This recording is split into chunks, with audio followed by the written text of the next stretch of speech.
We resume debate, if members will like to be a little quieter, on the right-hand side of the agenda. And I call on Senator Joseph to speak. Thank you, sir. Sir, I wish we were not having this particular amendment debate, an attempt to, in my view, limit the damage on an amendment, and I don't think that it would be my hope that we would be having this debate on these amendments at all. So before rising for the luncheon adjournment, I wanted to just put into members' mind a couple of quotes which I thought they might want to think about over the luncheon adjournment. It is this week 28 years ago that in 1990 former President F.W. de Klerk of South Africa announced that Nelson Mandela would be released from jail after 27 years in jail for being black.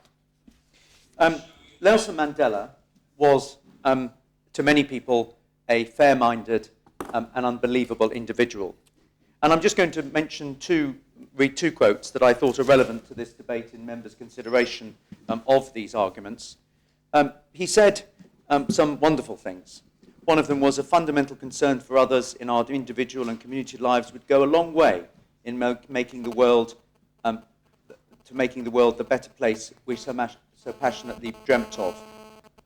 He said, tolerance is forged when people look beyond their own desires. He said, no one is born in hating another person because of the colour of his skin or his background or his religion. People must learn to hate. And if they can learn to hate, they can be taught to love. For love comes more naturally to human heart than its opposite. And I think those are beautiful words. I'll say one final. The greatest glory in living lies not in never falling, but in rising every time we fall. And I say that, sir, because so many times in the past centuries, the rights of gay people have been dashed. They have fallen. But they have attempted to rise. And, sir, my fundamental view, which I don't want to speak in every single one of the amendments, is that this Assembly has passed a law which permits the marriage of two people, whether they be of the same sex or not. And in my view, it is simple that that law must be universal and it must be non-discriminatory. Anything else, to me, would be second class. The amendment that we're talking about is trying to improve a tolerance clause which, in my view, is not fair or right. So I should declare, of course, as many people will know, the fact that I'm the only openly gay member of this Assembly. So I should declare an interest. I suppose I could take advantage in taking up the rights that this law may give me. I am not a gay vigilante, fundamentalist, gay extremist, sir. I'm a normal person. I'm a politician who happens to be gay. The Deputy of St. Juan spoke before lunch, spoke that things were moving too quickly. I ask him, sir, and other members who want to not move quickly, I would say it slowly, how long has it taken to remove discriminatory laws that discriminated against people like myself? How long has it taken to remove discriminatory laws from our statute books in this jurisdiction and others around the world? I would ask him to consider, and other members, how many gay people have been jailed, killed, or assaulted for being who they are and having the right to be who they are and to express it. So we have evolved a lot in the time that I have been in this Assembly. We have caught up. But today we can make a further step. We can make a step in rejecting this amendment, and we can go on to make a step of fundamental fairness.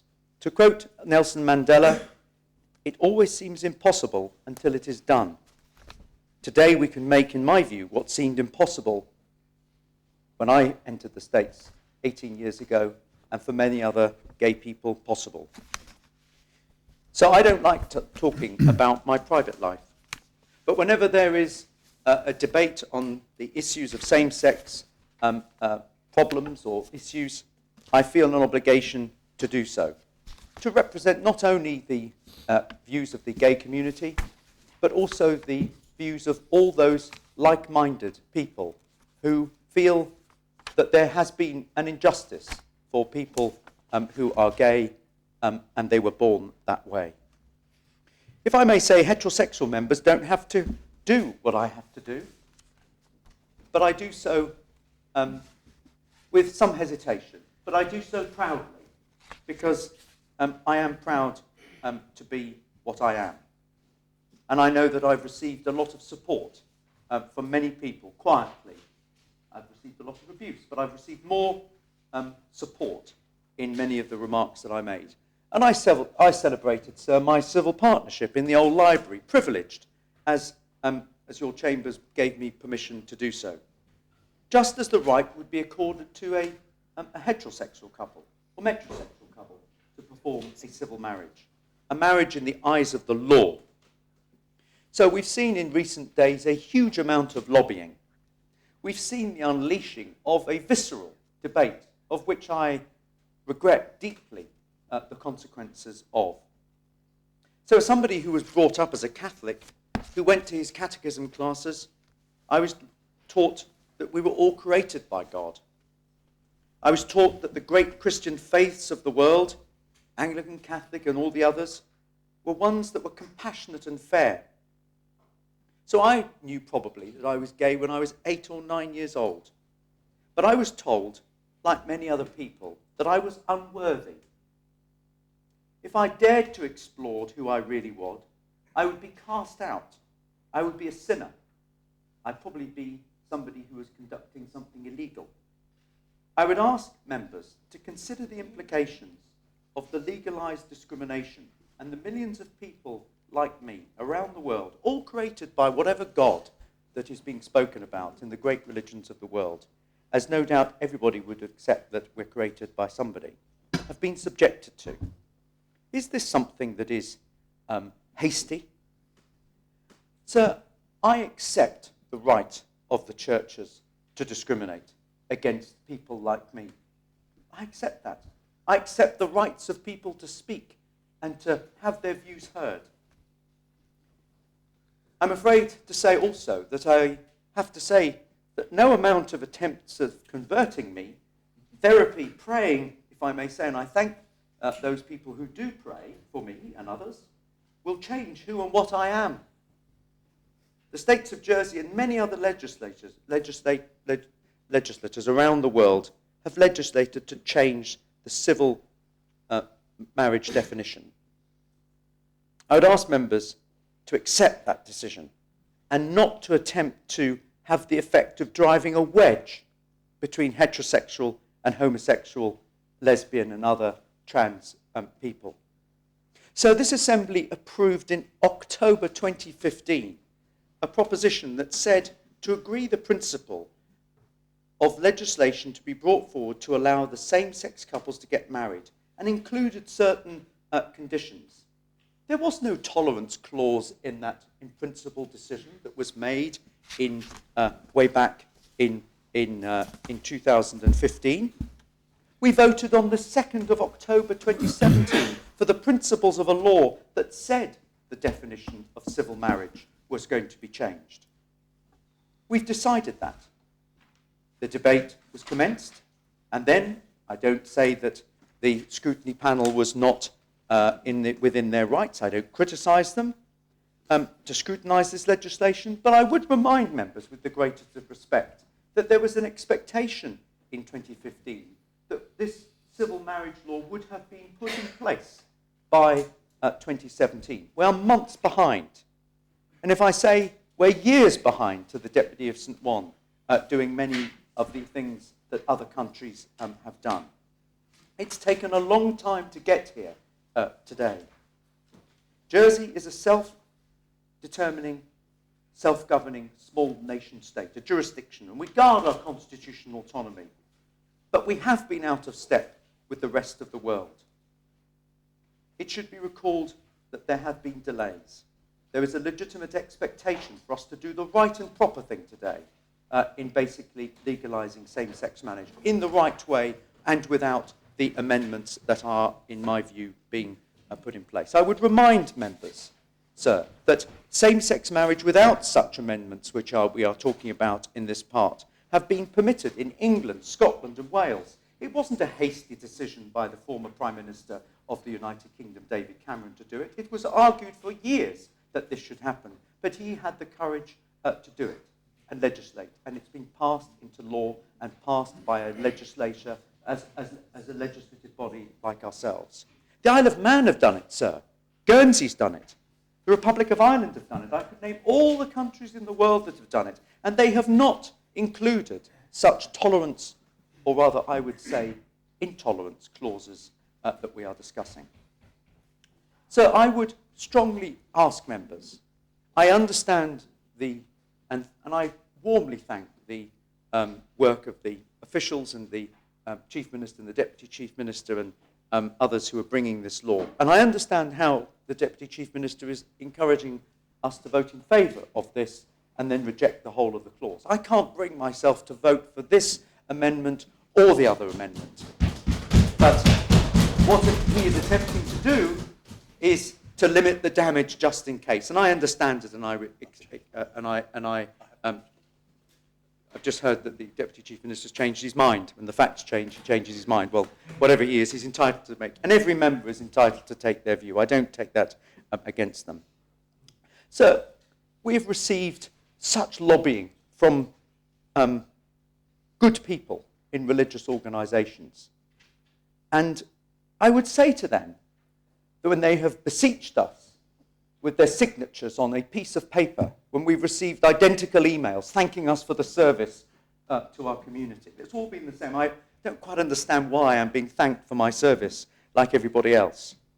But did they really think about the consequences of what we are doing in this even narrower amendment? I'm not asking religious organisations to marry same-sex couples. If the great religions of the world, if the Anglican community wishes to have equal marriage, they can opt in. I'm not asking them to compel them to do it and to do it in any of their organisations or premises. If some, like the Quakers or the Methodists, I was hugely honoured that the head of the Methodist congregation attended my civil partnership. He popped into the back, which is what a public event did. That meant a great deal to me. And to the Methodists, I understand that that is something which they are considering. So at the same time, I absolutely say and repeat, in arguing in the strongest possible terms against this amendment, that I uphold the right of people to have the freedom of speech and the freedom of expression, including the right to express religious views within the law. I regard that as a fundamental human right. So we marked the relevance of rights and the importance of this in our commemoration of Holocaust Memorial Day last weekend. During the Nazi occupation of this island, a number of islanders lost their lives. They lost their lives and thousands more died in the fight against a regime based upon ideology and superiority. A view perpetrated the mistaken belief by Hitler they had the right to impose their views on others, that Jews, disabled people, homosexuals and others should be treated differently. Untermensch, they should be crushed. Freedom and equality are paramount, sir, and a great deal has changed since the liberation of Jersey. People are free to practice their faith and their religious beliefs, but within the bounds of the law that should be upheld. The law that we are discussing is a law to permit a man and a woman, and a man or man, a woman or a woman to marry, and these proposed amendments clearly will result in a minority group being treated differently. I thought the concept of this law was to provide fairness and equity within our society for anybody to wish to get married. It would be somewhat ironic, sir, if this clause were to be allowed to exclude some elements of equity and to allow situations where people can still discriminate against same-sex couples in essence, legislating discrimination of a group in an equality law? It's completely nonsensical to me. Parliaments pass laws around the world, and with the respect for the rule of law is the basis and very heart of our democratic society. If the states of Jersey pass a law to permit something or to prevent something else, the discrimination of men, women, people of colour, age, they cannot then have those rights subordinated and an opt-out clause apply. I fully accept some of their certain religious views might not agree with that principle. However, I do not accept that they have the right to impose their beliefs on others and prevent others from having the full access of certain. We'll come to the commercial services a bit later. So discrimination, which I think this is, and it sends out a message of discrimination, is a slippery slope. And this is where it starts. That's where, and I don't wish to be in any way inflammatory, but that's what happened in Germany. It started. It started with the Jews, and it carried on. Where will this end? Will we then have opt-outs? I've seen the real Monty of the full anti-tolerance clause which the Evangelical Alliance wanted. I was frightened by that. I know that's not what is before us, but I think we must look at the origins of what was being represented. Are we going to then be passing this and then having amendments later to say, well, it's the anniversary of a same-sex couple's marriage?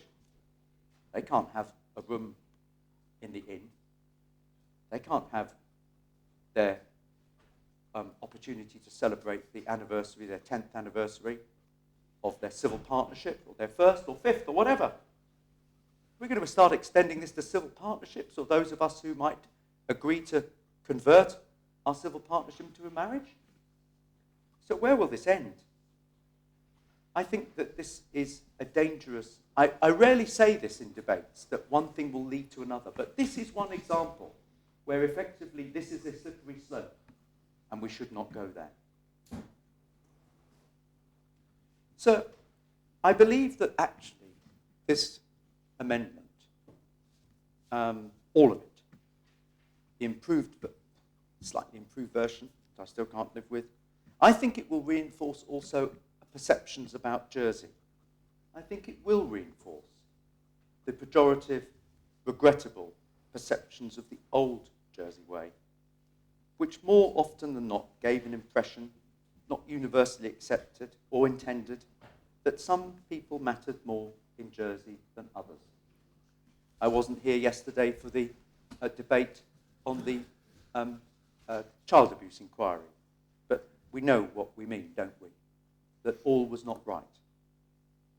Moreover, all was not right that some people's views were not heard. They were treated as second-class citizens. Why are we creating a second-class citizen? Why are we subordinating the reluctance? Why are we subordinating the rights of gay people to marry and to have equality of treatment under the law?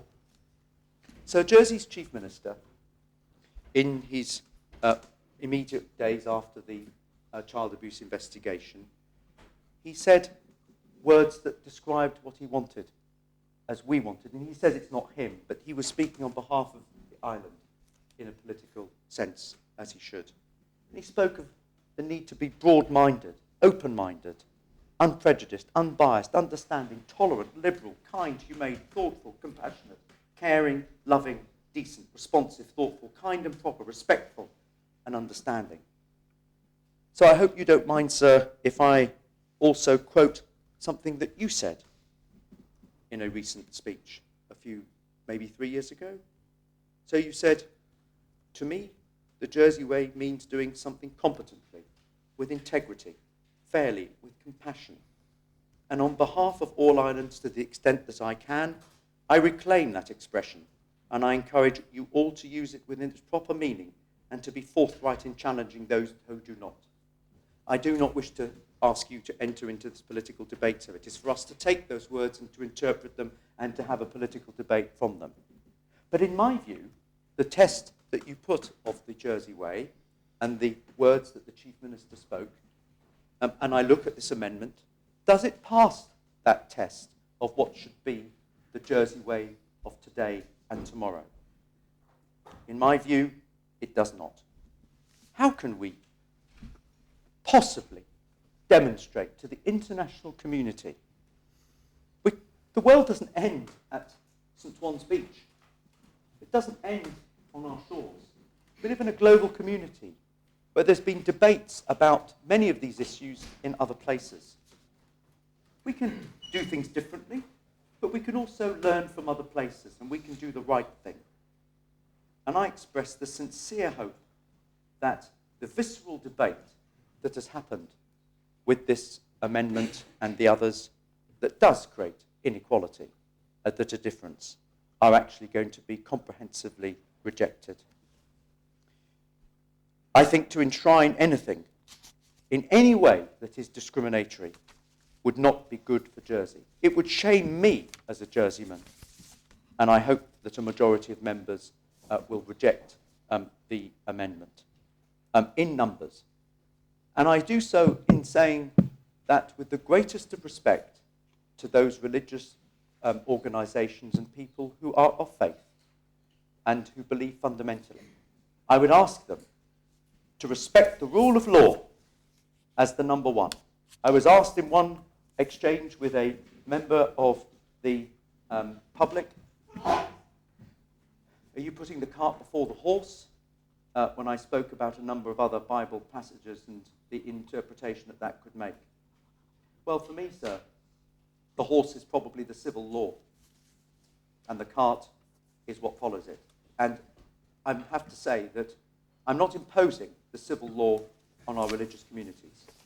There must be a delicate, and if somebody has got such views about, which I don't agree with, of prejudiced views, of views that are based upon the sexual acts or whatever it is that is the problem to some religious community, for some religious people, about gay marriage, then surely they can find a way of saying that in a tolerant and non-inflammatory way. I know this is not about this amendment, but I want nothing to have any sign outside somewhere which is not a religious place or business that says no gays allowed here, just as I get back to the start of my remarks that went to a world which had no blacks here in apartheid South Africa. The world has moved on. We have learnt, we evolve, we understand more, and we understand that gay people are born, and they are who they are, and we should allow them to be who they are. I am one of them. I'm privileged to be elected at the moment, and I will make my remarks, and I have my right to speak. But I hope that members understand the feeling of the gay community, having suffered decades of intolerance, of abuse, and the message that this sends out. It's hurtful, and it's not right, and it's not fair. And I hope members reject this amendment and the whole of the amendment that is being put forward. I thank members for their attention. Senator Ritchie. Thank you, sir. Last week and last weekend, there was an opportunity to go to the museum and see an exhibition of some crosses that were put into quilts, which were used before the war, before the Holocaust, which identified that the German community, the regime at the time didn't value people with disabilities within their community. That was the start of my weekend. I then went on to the Holocaust Memorial to lay a wreath on behalf of people with learning disabilities and their families, and it was a great privilege to be able to do that. A very moving thing to be able to do. But amongst the other people who laid wreaths were obviously the governor and deputy bailiff, the chief minister, and many others, but there were also representatives of the gay community who all were laying wreaths because they had been discriminated against during the Holocaust. From there, I went home to read the disability discrimination law, which is being brought forward, which I'm so pleased is coming forward. That was a really uplifting thing to be able to read. So that was something we can look forward to being debated at a later stage. Then I went and picked up these amendments, and I thought I was in another world. I really thought, what on earth are we debating something like this for? It just doesn't stack up at all. I have to say that I am a little bit surprised that the scrutiny panel have actually been able to come forward with this, because I understand that members of their panel are not supporting it. So how they've achieved that, I'm not sure, but obviously some members are feeling quite strong about it. So the chairman, I think, in some of these comments that he's made in the lead up to this debate, has sort of implied that, well, said that we should have the debate. It's just bring it forward because we have the debate. But I would have hoped if someone was bringing forward a proposition or an amendment, they would have the courage or the convictions to say, I really support this, which is not happening from what I understand. And which, it's not even too late for perhaps the deputy to reconsider, to either withdraw this amendment, or even he might want to abstain, or even vote against. There's all those options available for him if he's not really fully supportive of it. So last year I was given the great privilege of speaking in this assembly on Liberation Day. And during that speech I spoke about the importance of tolerance in our community.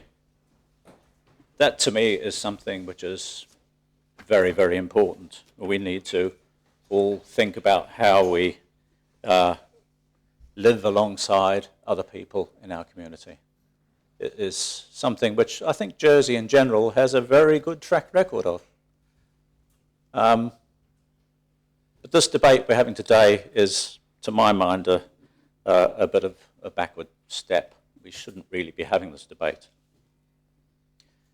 I can't support this, as some people said, intolerance clause, because it is an intolerance clause. I just can't cope with it. But in saying all that, so I really hope and I pray that our whole island community can recover from this debate.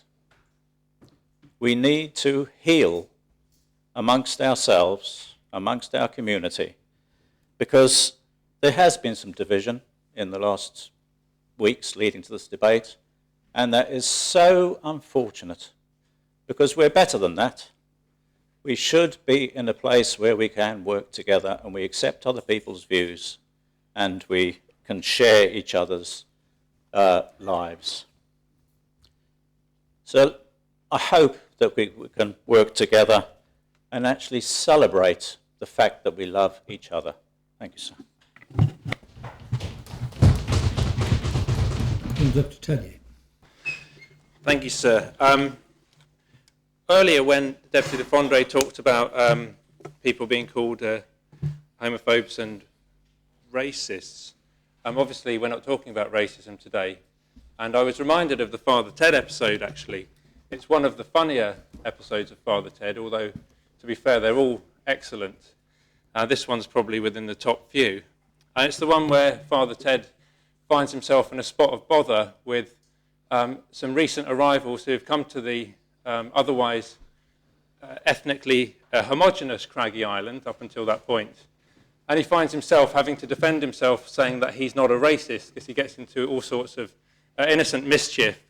And it essentially finishes off with him sitting in the bar, having to buy a round of drinks for all the people that he's offended in one way or the other, explaining, I'm a priest, not a fascist.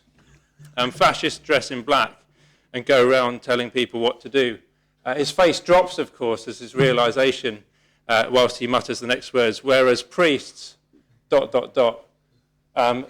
a an awkward pause, and then people shout, "Drinks!" And of course, they save face for him, and they just raise a glass. And there was also talk of conscience, and this amendment put forward by the scrutiny panel has been called sometimes a tolerance clause, which I think is a classic misnomer. It's, of course, the opposite of that. It's asking for intolerance. And the first thing that we do when truth is at stake is that it becomes doublespeak. So because we can't actually call it what it is, and we're asking for a bigotry clause, we want to repeal the discrimination that's been the discrimination law and the protected characteristics. We obviously can't say that because it's repugnant to most ordinary and ordinary thinking people. So we have to use doublespeak and call it a tolerance clause. It's also been called a conscience clause. And I've been given some thought to what it is about this conscience, and people have talked about it, saying, well, it's not actually your conscience which teaches you to be prejudicial and to show discrimination to whatever minority group or whatever characteristics in our society. It's in fact, it's unfortunate because this is being portrayed as something which is central to the Christian faith. This is my faith. I therefore believe that only men and women should be able to get married, and therefore I don't want to take part in any service in any way or another. That's not to do with your conscience, because that's more to do with the fact that in your particular brand of religion, the person who stands at the front of the church week in, week out in the pulpit is telling you this kind of thing, and therefore you end up believing it, by and large. And if you go to a different church, and we have been lobbied by different organisations where the individual in the pulpit actually says, I don't have a problem with gay marriage, you'll probably have no problem with it yourself. And that's certainly the case in St. Brelard, where I know that we were contacted. I think it's fine to talk about this publicly. It's no secret that the vicar of St. Brelard's church is quite an open individual. He's tolerant. He's got a great church there, not just in terms of its location and its venue, which is very popular for weddings, second only, I think, to the town church, but it's also a great welcoming congregation as well. And I don't think he'd have any problem renting his church hall out to different groups, or even for a celebration of a civil partnership or a same-sex marriage. In fact, I know that to be the truth. And that's good for the parish, it's good for his congregation, and it's ultimately good for the island. And it boils down to the fact that if you're a believer of any kind, you choose your particular brand of Christianity. You cannot hide your prejudices behind something else, saying, oh, this is because of my religion. Now, there is a problem here, of course, because government, historically, and the lawmakers have to take some responsibility, because for decades, and for centuries, if you like, government has actually not only discouraged homosexuality, but actually said that it's illegal to be a gay person in society. So not only were they not afforded the same rights, they were actively discriminated against in the law. And of course, we've got to the point today where we're having to reverse this as a government. We're actually having to put in reverse discrimination, if you like, to make sure that these individuals are now protected. And we only need to look to popular culture to think of some recent films, or perhaps they're not the most recent, but three films which certainly stuck out to me and helped inform me when it comes to equality issues were one biopic of Oscar Wilde, I think, which starred Stephen Fry.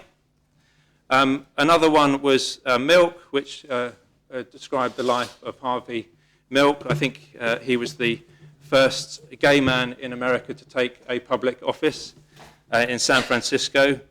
And the story of Alan Turing, the great war hero, in a sense, the great patriot who helped break the Enigma code.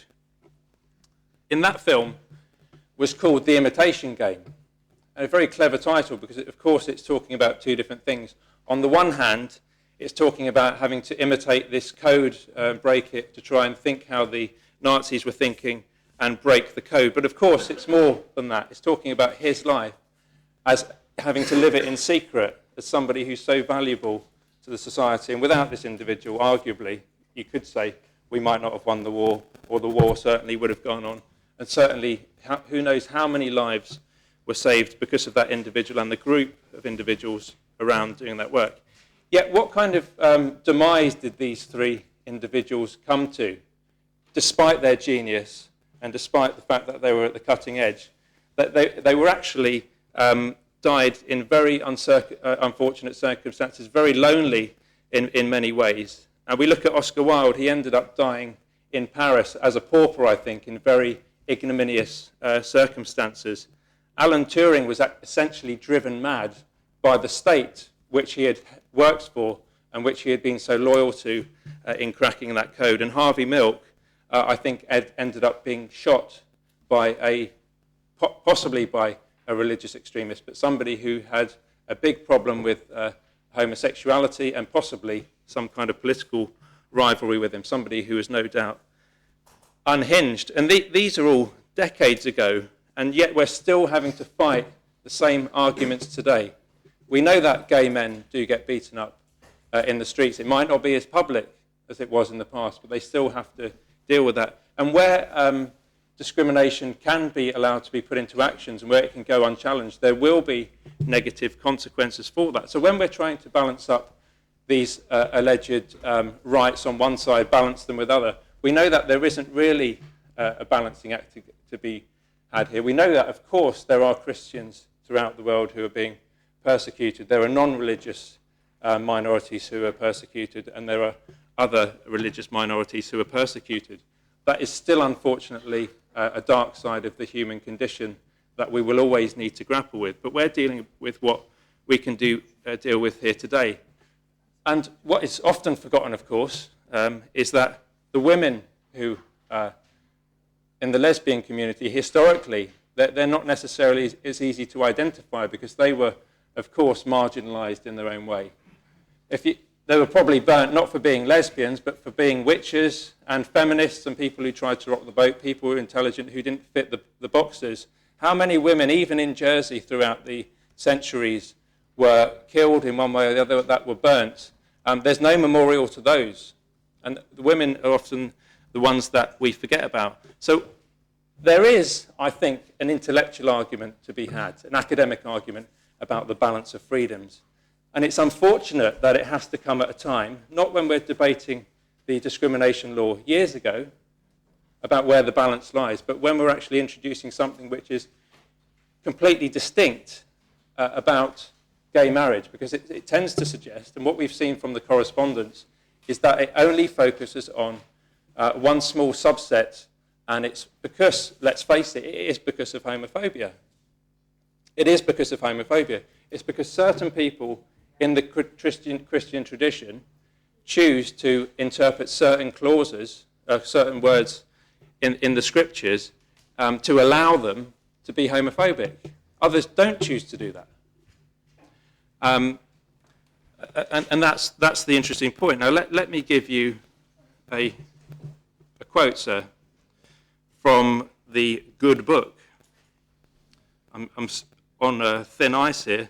I seem to get into trouble whenever I try and quote, but if we're allowed to pray, then presumably we're allowed to quote the Gospels. I'll do it in English if members don't mind.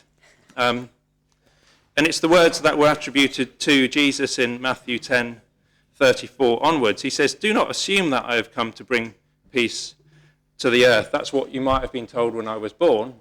He comes to bring peace on the earth.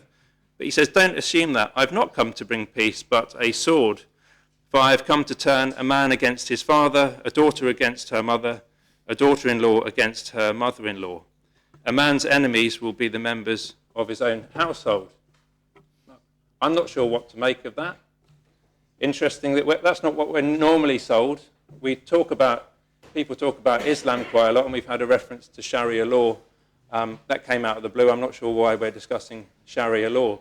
But there is a risk today that, of course, we're introducing a Christian version of Sharia law. So perhaps it was right that the Constable brought it up. Because if we're saying that Christian law has to subsume and be superior to the law of the land, then that's a dangerous precedent.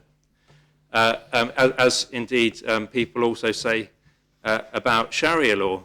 Now, of course, what a Christian listening in the gallery might say is that, but Deputy, you've taken that verse out of context. Actually, what Jesus really meant was X, Y, and Z, and they would have lots of cross-references, and they would point to another verse where actually Jesus said something different, or an apostle later on said something else. But of course, the point is you can use the scriptures to justify whichever position you want to. And when the deputy of St. Wands stood up and said that this is a very narrow issue, we're not talking about racism here, it wouldn't be okay to put a clause into the law about racism. Well, who says that? What if your racism is legitimately based and underpinned by your religious convictions? What? Surely there can't be any religions or people who purport to be religious out there who are also racist. Well, let's get to the point. You can be homophobic and a Christian. You can also be a Christian without being homophobic. As I said, you don't have to believe that same-sex marriage is a sin. You don't have to believe that homosexuality is a sin. You choose that as an individual.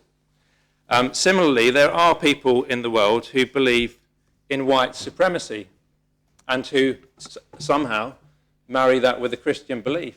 And you go on to a website, there's a website called kinsmanredeemer.com. You type in the words mixed race, marriages, religion, and you come to, I'm not even going to quote it, it's such an appalling diatribe, if I were to read it. And they take quotes from the Old Testament saying, well, actually, Adam and Eve were both white, even though we know that humanity originated in Africa, is what we're told. And good luck if you're the first humans on the planet and you're born in a very tropical zone, or if you're wandering around the desert later on and you've got white skin, blue eyes and blonde hair. Don't think you're going to survive very long there. But apparently, we're told by this religion that the whites are the superior race, and that actually, as soon as there was a sin that was committed, and as soon as Cain committed a sin against his brother Abel, that's where the corruption of the gene pool came in. And that's what they're preaching as a religion. These are Christians. A constituent of mine, Tony Bellows, who produces very good blogs and who's well known in the community under the Tony the Prof website, he points to a KKK supporter in the US who's also a Baptist. And he has no problem with that. He's a Baptist in his own mind, and he's also a white supremacist, and he thinks that mixed race weddings are wrong. So what we should be doing under Deputy Le Fondre's amendment is not simply singling out sexuality, if you're a homosexual. We should also be providing freedom of speech and freedom of conscience for anyone in our society who thinks it's wrong to provide a marriage venue for a black and white person or a Chinese person and a non-Asian person. So by that token, a white supremacist who owns a hotel, because of his Christian beliefs, when the mixed race couple comes up to the premises and says, can I have this for a function? Yeah, of course you can. And by the way, where can we put the flowers and the champagne? Oh, hang on a minute, what is this? Oh, this is a wedding reception for myself and my future-to-be husband. We're getting married. Oh, sorry, I can't do that because I don't agree in mixed-race weddings. Is that where we're going? Because we have to go that way. It's not just simply there's a risk that this might happen. It logically follows. It is the logical and rational corollary that you can't just single out people's beliefs in that respect. Now, of course, you can take quotes out of context, and that's why I was really puzzled when I saw this individual as a gay person saying, I found this quote in the Old Testament, it's really great. I said, what is it? He says, well, it says in the Old Testament, if a man lies with another man, he shall be stoned. I was saying, yeah, but that's terrible, isn't it? It's basically saying you should be put to death if you sleep with another man. He says, that's not how I interpret it. Basically, it says that homosexuality is all right, and it's also all right to smoke cannabis. So kill two birds with one stone. And maybe there'll be a denomination of Christianity which expounds those theories. And certainly any denomination, I think in Jersey, if the idea is to become so liberal that you want more people to join your church, then if you put forward policies like that in a more centrist fashion, you're more likely to get more young people joining the membership. Now, the argument about the cake, it's right up the Constable of St. John's Street, of course. He likes the food analogies. So we have to endorse this so-called conscience clause, because if we don't, and somebody says, can I have a cake, please? Yeah, I can do you a cake. Can you write on the cake? Yeah, I can do that. What do you want written on the cake? The cake needs to say support gay marriage. Say, sorry, I can't do that. Why not? Oh, it just goes against my conscience. Why? Oh, because I'm a Christian. Okay, fair enough. Well, can you do it anyway? He thinks, all right, now I'll have to do it because otherwise I'll get fined £50. But what I'm going to do is I'm going to stick pepper in his cake, because apparently that's what Christians do. If they have to make a cake for somebody supporting something they don't believe in, they put pepper in their cake. Now, that's not the worst thing in the world, but certainly it's nothing to be sneezed at in terms of it might cause some upset. Thought it might get a bigger laugh than that. But that's not freedom of speech. If you want to, you can say, look, I'll make the cake for you. Who operates on those kind of levels in the transactional? Somebody comes into your shop and says, what's this cake for? Is it for a marriage? Where does it all end? The point is you're allowed to have freedom of speech and you're allowed to have freedom of ideas to the extent where your ideas don't translate into discriminatory actions. And this brings me on to the point that not all beliefs are equally valid. So this is where tolerance can become slightly ludicrous if we just accept tolerance. And there was a very good email sent round by someone, I think, emailed everyone. He said, look, there's a limit to tolerance. When tolerance itself comes to tolerating the intolerant, we have to not tolerate that. So we as a society shouldn't tolerate intolerance, otherwise it becomes all meaningless. And not all beliefs are equally valid. So it's perfectly fine for somebody to think that the earth is flat. Yeah, it's perfectly fine so long as that belief system doesn't start to impact negatively on someone else. But I don't want that person who believes that the earth is flat to start designing aircrafts or rockets that I have to sit in or that people have to sit in, because ultimately they won't work. You won't be safe. And similarly, I don't want people who have these beliefs which are basically not valid, or not that they're not valid when they're held up to scrutiny, that they should dictate how we as legislators legislate. And we've had the argument from the Deputy of St. One's that these are just transitional arguments, that somehow, and it's almost slightly patronising, it's saying that these individuals are like troglodytes. They've not yet come out of the cave in terms of their belief system, and that they need more time to catch up. But as has been pointed out already, they've had centuries to catch up.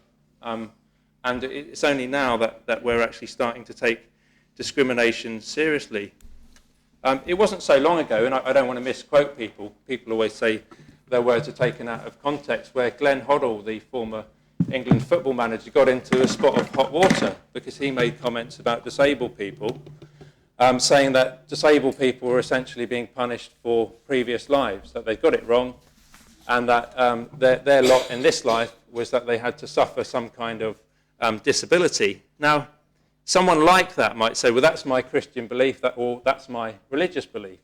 And clearly it is in his case. And of course, people like Deputy Le Fondre would stand up and defend his right to have that kind of idea. But when that starts having a negative impact on other people, when you say, well, actually, I'm not going to let you have accommodation at my hotel because I think that you're sinful as a disabled person, albeit sin that's from a previous life.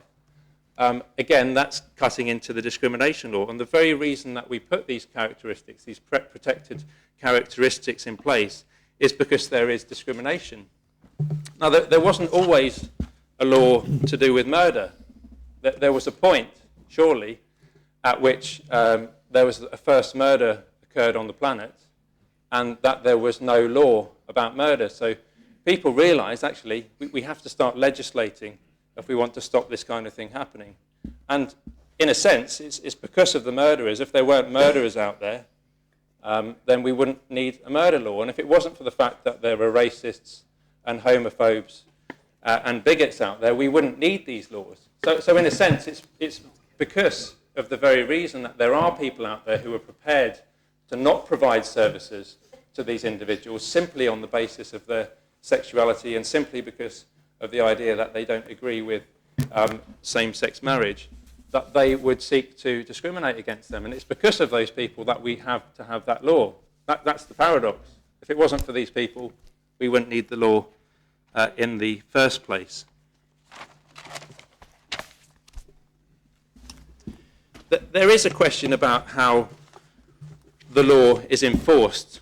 I think we all accept as a general term, as a general principle, that there are laws in society, and there are serious laws which very few people would disagree with, and there are laws which are not necessarily enforced with the same vigour. So it may well be that an individual in society will maintain basic law and order, but they might do more than 40 miles an hour on Victoria Avenue. There's no point in doing more than 40 miles an hour on Victoria Avenue because you won't get anywhere any quicker because we've got traffic lights there. I think you need to do about 70 on the avenue for it to make any difference, I'm told.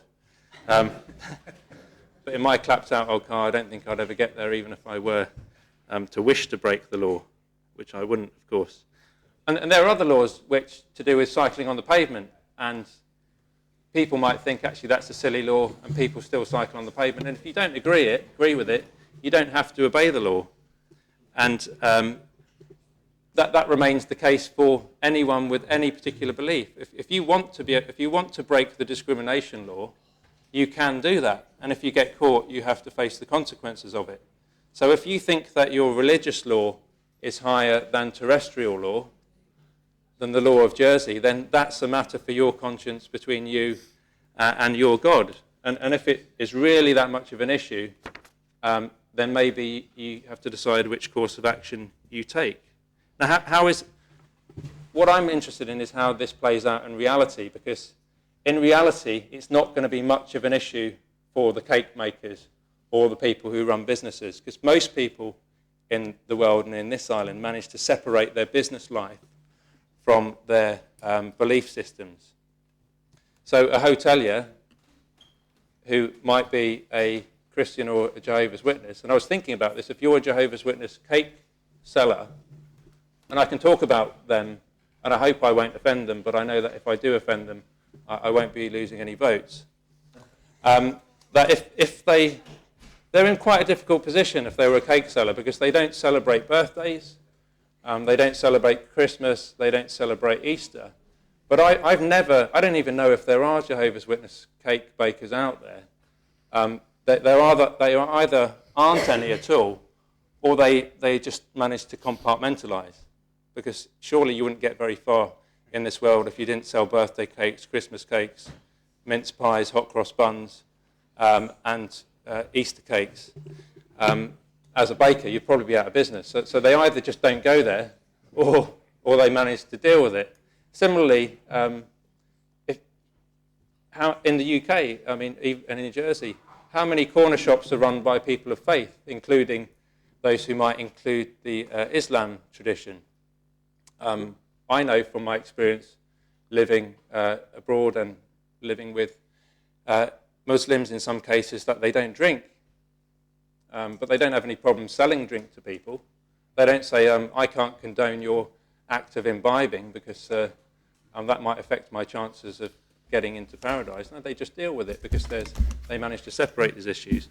And I wonder what brand of religion it is that whips these things up, that obsesses with people's sexuality. And I have to ask the likes of the Evangelical Alliance and the Freedom Church, who single out these particular issues, why they spend so much energy obsessing about people's private lives, when on a week-to-week basis in this assembly, we are debating standard of living, we're debating about, in some ways, life and death issues for people, about poverty, about all sorts of things that fundamentally and concretely affect their lives. Yet we don't hear a peep out of them.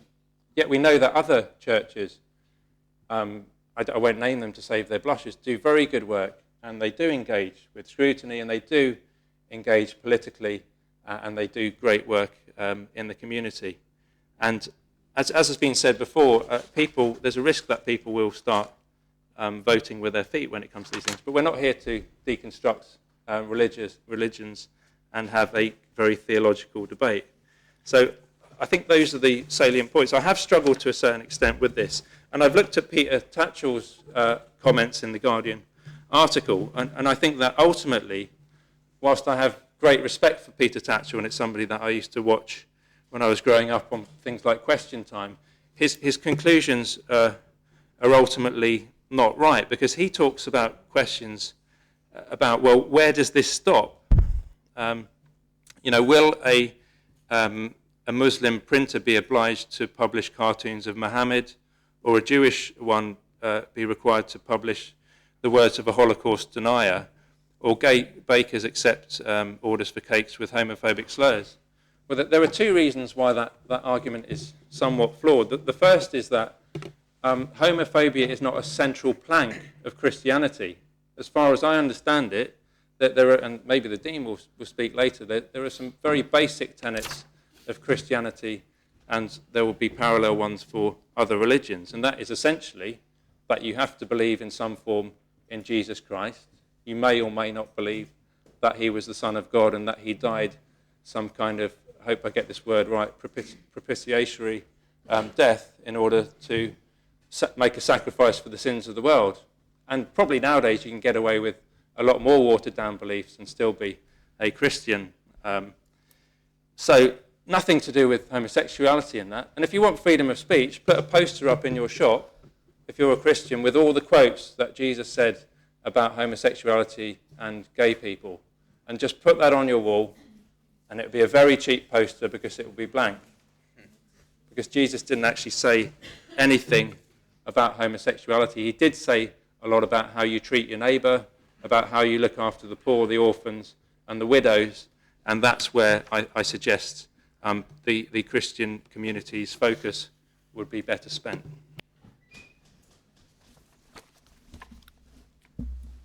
I call on the Dean.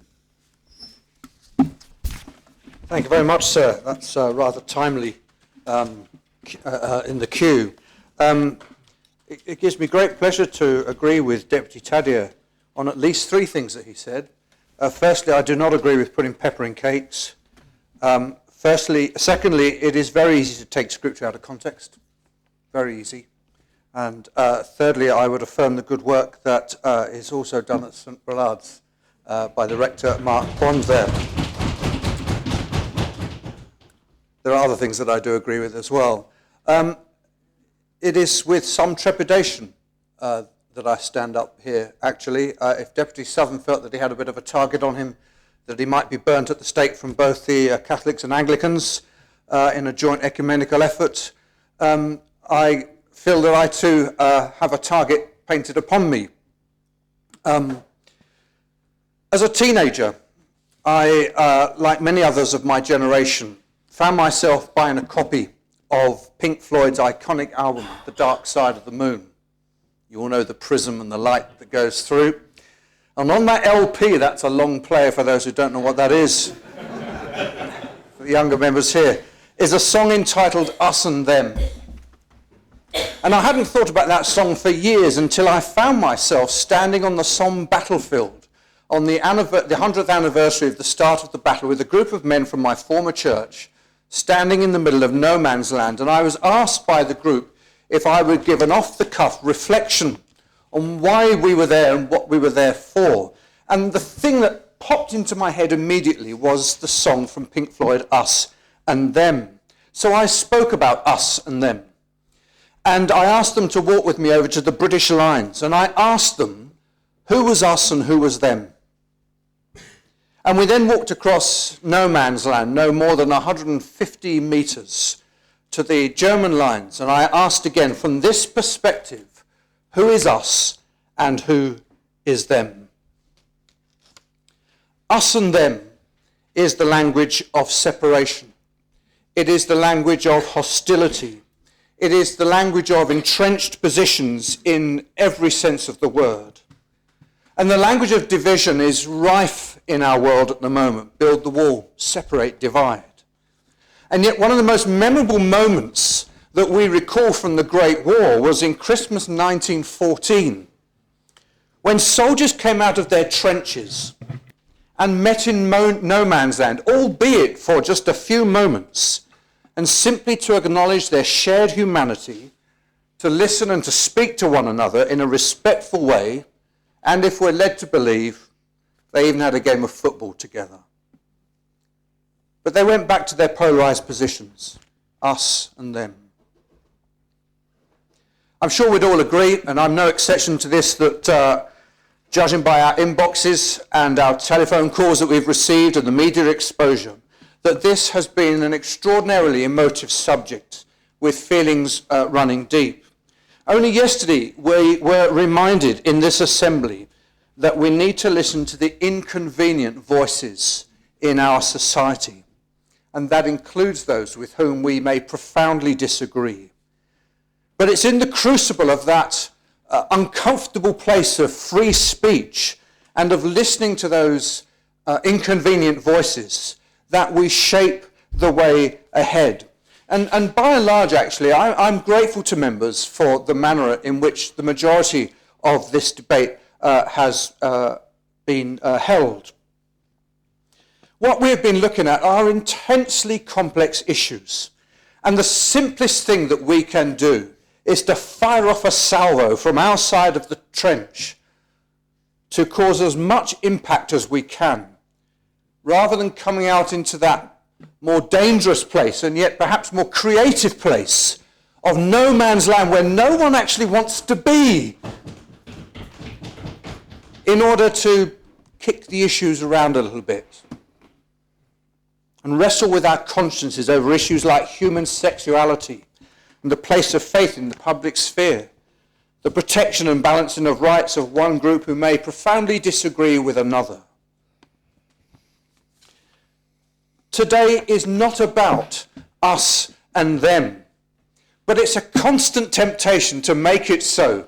And I think every now and again we've slipped back into those trenches and fired off the guns and no one hears anything because of the noise. We may have come with minds already made up, with caricatures already in place, with long-held views that will not budge. And it's the easiest thing of all to create a parody of somebody else's position and then to attack the very caricature that we ourselves have created. So I've been very pleased when people have stood up and actually come into no man's land in this debate and been willing to listen to each other and debate our common humanity together. Since we first debated this in the autumn of 2017, and I note Deputy Reniff's comments on timing, and Senator Ozeff's comments on timing too, I have not come across a single person who wants to stand in the way of same-sex couples celebrating their love for each other in a marriage recognised by law. Not one. And I've spent a great deal of time with people of faith and people of none. But the question that we've all been wrestling with today is what happens when the sincerely held views of one group impact upon the lives of another. And we've had several submissions and speeches trying to unpack the complexity of not compelling an individual or a group to promote something with which they profoundly disagree without it discriminating against another person. These are really difficult issues. I know that some people fear that the loaded gun of litigation may be held to their heads because of their sincerely held views. And they may cite a tolerance clause, or whatever you want to call it, where protection is given to groups or individuals without the law identifying it as discrimination. And they will say there is precedent for that. Others will cite that there isn't another jurisdiction that has managed through legislation to find a via media, and therefore this should be rejected. There may be some who feel that a reasonable accommodation is the way forward, when no one is compelled to act against their views, taken out of the line of fire. Of course, that greatly depends on your definition of reasonable. And of course, there will be those who feel that this is deeply inappropriate and it is not becoming of an equal, tolerant and just society, and that simply put, this is all about discrimination. What we do now in the next few minutes and how you vote will decide where the balance point is in all of that. I am not here at all to try and sway the debate in any particular direction or give my own views on what I believe the way ahead. Those of you who've been kind enough to ask me privately, I've told you my views. I represent all faiths and none, and not just the established church.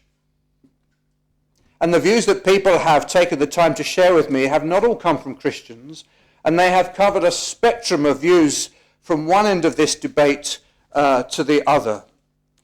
So I find myself on a knife edge at this point. It's not a comfortable place to be, but that is the nature of freedom of speech and debate. But as the one faith representative in this assembly, I've listened carefully to this debate, and I've admired the passion and the measured approach of some who feel greatly that this is a discrimination. I've tried to put myself into the shoes of others whose worldview is completely different to my own. And I do not seek to impose my view on others. We are not a theocracy. And unlike Father Ted, I may wear black in this assembly occasionally, but I do not seek to compel my views upon others. But I'm happy to buy a round of drinks if it'll help. Thank you, Deputy. So where do I look for the way forward? Well, inevitably I look to my faith, as I do for the whole of my life. I am a person who tries and often fails to live within that framework that Deputy Renouf spoke about. And inevitably for me as a Christian, a Christ one, I look to the person of Jesus, as Deputy Tadia said earlier, for the template of that framework. So what did he say? Well, he said quite a lot, actually. But he said two really important things. He said the two most important commandments were to love the Lord your God with all your heart and soul and mind and strength. And then he said to love your neighbour as you love yourself. They override everything. And when I'm asked about this complex and nuanced issue of competing belief systems, my response is love the Lord your God with all your heart and soul and strength and mind, and love your neighbour as yourself. I also agree with Deputy Tadia that this has been the wrong place for this debate, and that a separate debate on a Bill of Rights, if you like, in the discrimination law would have been the most appropriate place. There is current provision for race and for gender, for sexuality, and shortly we hope and pray for disability. But there is no provision for those of religious belief. That is a conversation for another time. But look, if Jesus could love and forgive the person who smashed the nails into his hands, whether you believe in propitiation or not, then loving my neighbour as I love myself, I think isn't too much to ask. Thank you.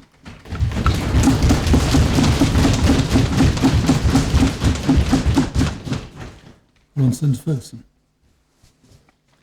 Oh dear, yes. I'm sorry that I'm following the Dean. That was a tour de force. I've just got a few things to say, sir. There's a lot being said about a cake and the refusal to bake a cake. What hasn't been said is that it was the message that was wanted to be put on the cake to which the baker objected. He was quite happy making a cake, but he thought that the message that was to be put on it was inappropriate. I can't tell anybody what it was, unfortunately, but that's the basic story. The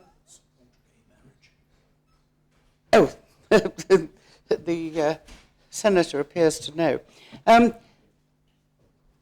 But, you know, the one theme that is coming through, you know, sort of solidly through the whole of the debate is whether or not we should compel people to adopt one opinion against their own opinions.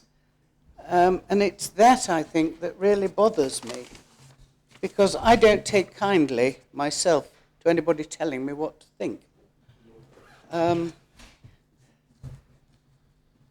You know, it's just one of those things. I mean, I have been incredibly sad that some of the emails and correspondence I've had from those involved with the debate about the tolerance clause or the conscience clause or the amendment are probably the most vehement. You know, I've had a number of emails which have been really quite threatening and abusive, which is not pleasant. You know, we are not here to judge. We are here to decide on legislation which is to be applied fairly to all the population. As far as my inbox goes, I can, you know, for every anti email I've received a pro email. It's balanced. You know, so what are we meant to do? Compel people to act in a manner contrary to their strongly held religious convictions? Do we only allow one set of opinions? I must say, I'm somewhat taken aback by the way this has been blown up.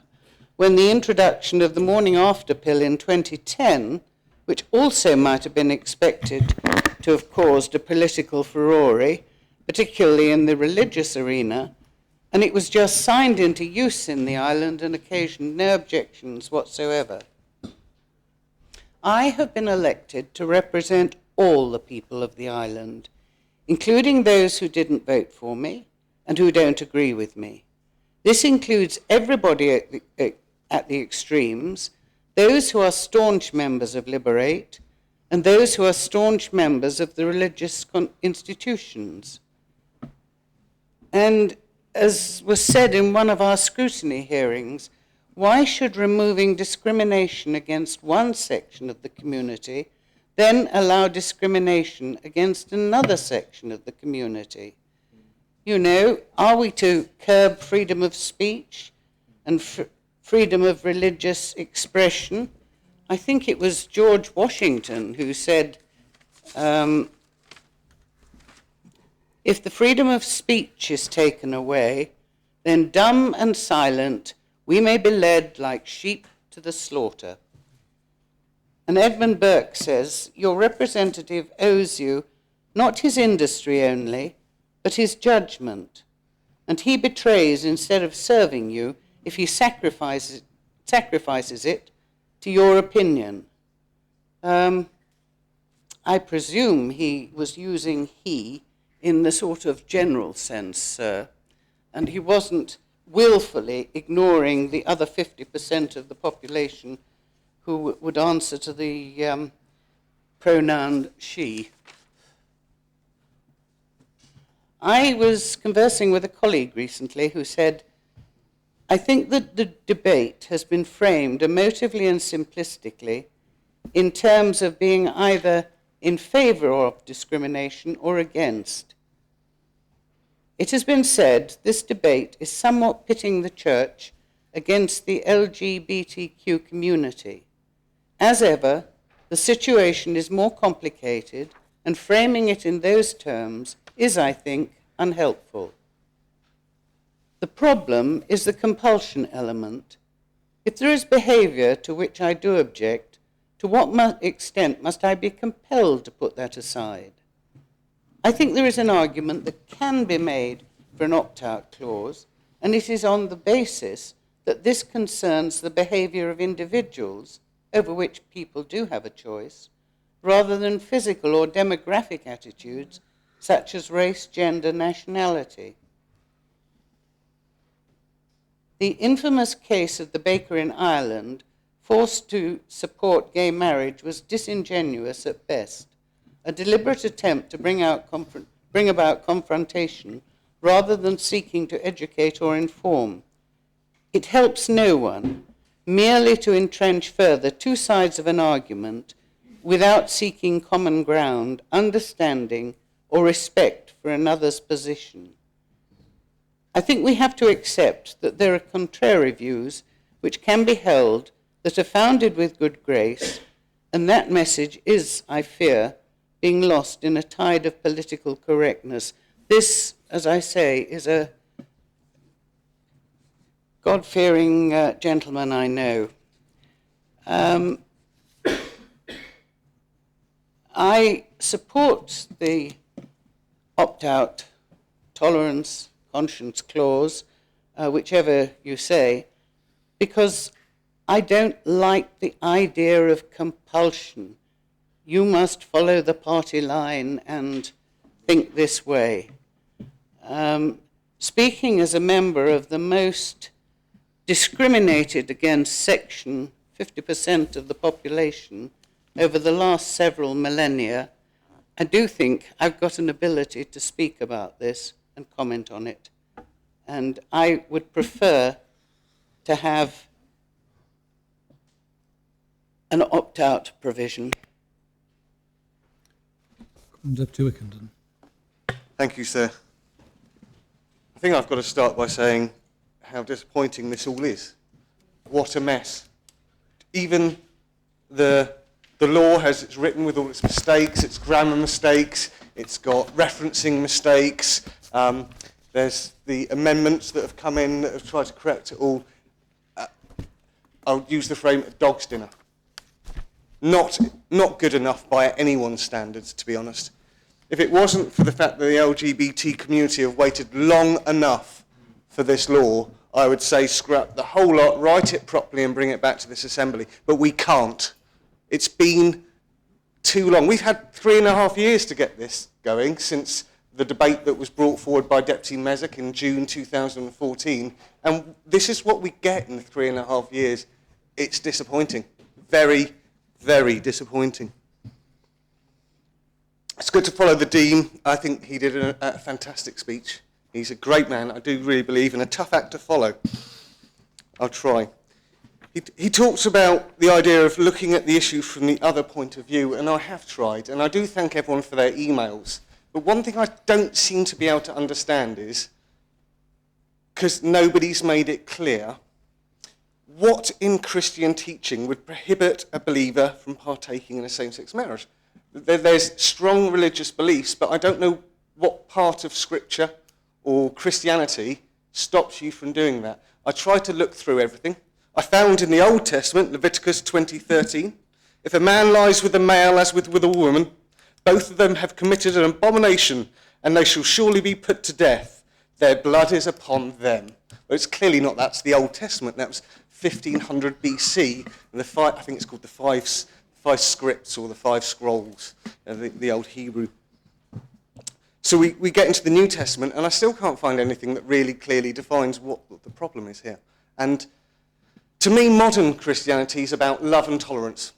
It's about love thy neighbour. It's about being as tolerant as you can. So this idea of hiding behind a strongly religious view without explaining what that is actually hate and intolerance. You're hiding behind your religion for your bigotry. I'm sorry, that's as far as I can see it, because nobody's made a case on the other side. Nobody's told me what in Christianity stops or prohibits you from going down this point. Of course, we have the canon law.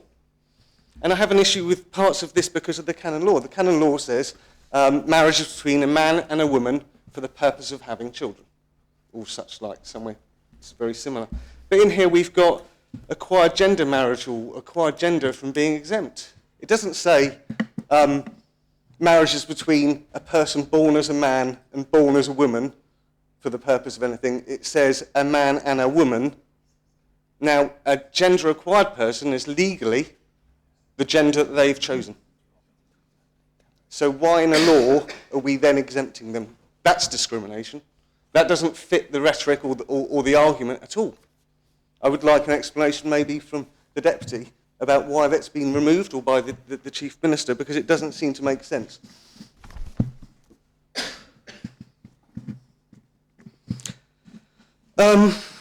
Again, I'm still at this point where I don't understand where in Christianity, in a faith that is about love and tolerance, that there's a problem here. Nobody's pointed anything out in Scripture or anything. In modern Christianity, this should not be a problem. I think we need also some clarification on what we're voting on here, because we've got people that are in favour of of what's called the tolerance clause, that are saying they're going to support this amendment. But I believe if you support this amendment, it removes the clause entirely, and then we've got people saying don't support it, but actually what it does. So what's happening here, I think it's got to be made clear, is this amendment that we're debating right now is to remove the tolerance clause out of the amendment, so then when we get on to debating the amendment next, it will either, depending on how we vote here, have the tolerance clause in or it won't.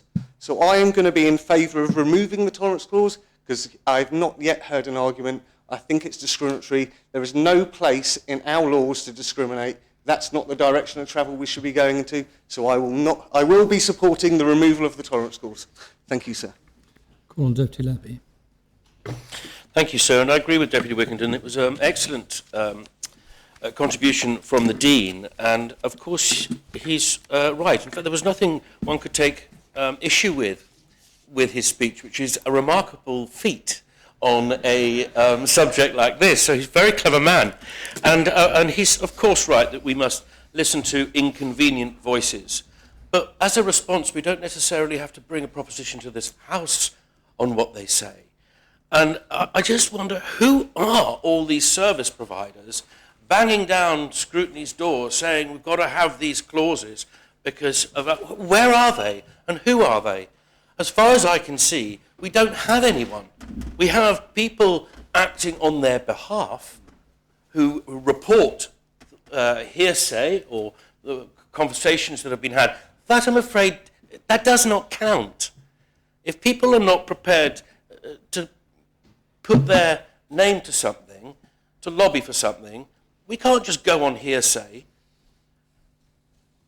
The Dean says we must avoid the us and them, and of course he's right, but it is slightly easy for him to say that, because it's always the LGBT people who are the them. It's always them who are the them, and you know, they have to suffer you're even constructing here a quadruple lock to keep them out of churches, to keep them out of churches, and even to the extension of the church halls across the way. I think it's absolutely ridiculous. And I was thinking on my way to the States this morning of the occasions where I have witnessed firsthand, been in the same room as discrimination.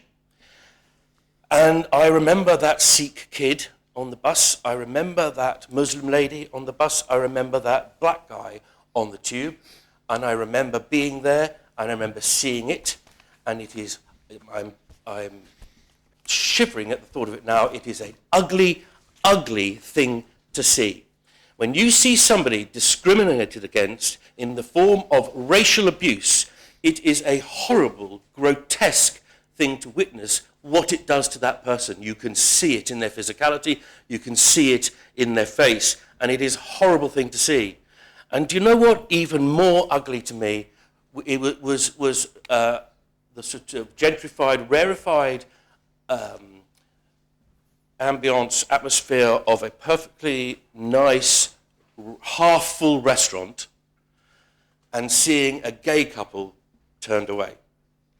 And it was the worst thing to witness. Those poor people, they were just destroyed. Destroyed. And I'm afraid, with the greatest of respect to the Deputy of St. One, this will impact in a similar way to people, face-to-face, interfacing with a service provider who they don't necessarily know has these convictions. They're unsuspecting. They might not even be from Jersey. They might be visiting and coming to have their wedding here. The greatest, most joyous, wonderful day of their life. And they rock up to a shop and they're told, we don't serve your type here because of this conviction or that conviction. It is a nasty, deeply unpleasant, damaging, destroying thing to do to people, and we should not be condoning it, and we should be avoiding that at all costs. And people talk about freedom of choice. It's all about freedom. Well, freedom of speech. We don't have freedom of speech anymore. We have to be careful with our speech. We can't preach hate because it is damaging and dangerous and destroying. So we don't have that. And it's all very well to say, well, the freedom of choice. But what about the freedom of gay couples to be able to have the same service as everybody else from the community? What about that freedom? The freedom not to be discriminated against.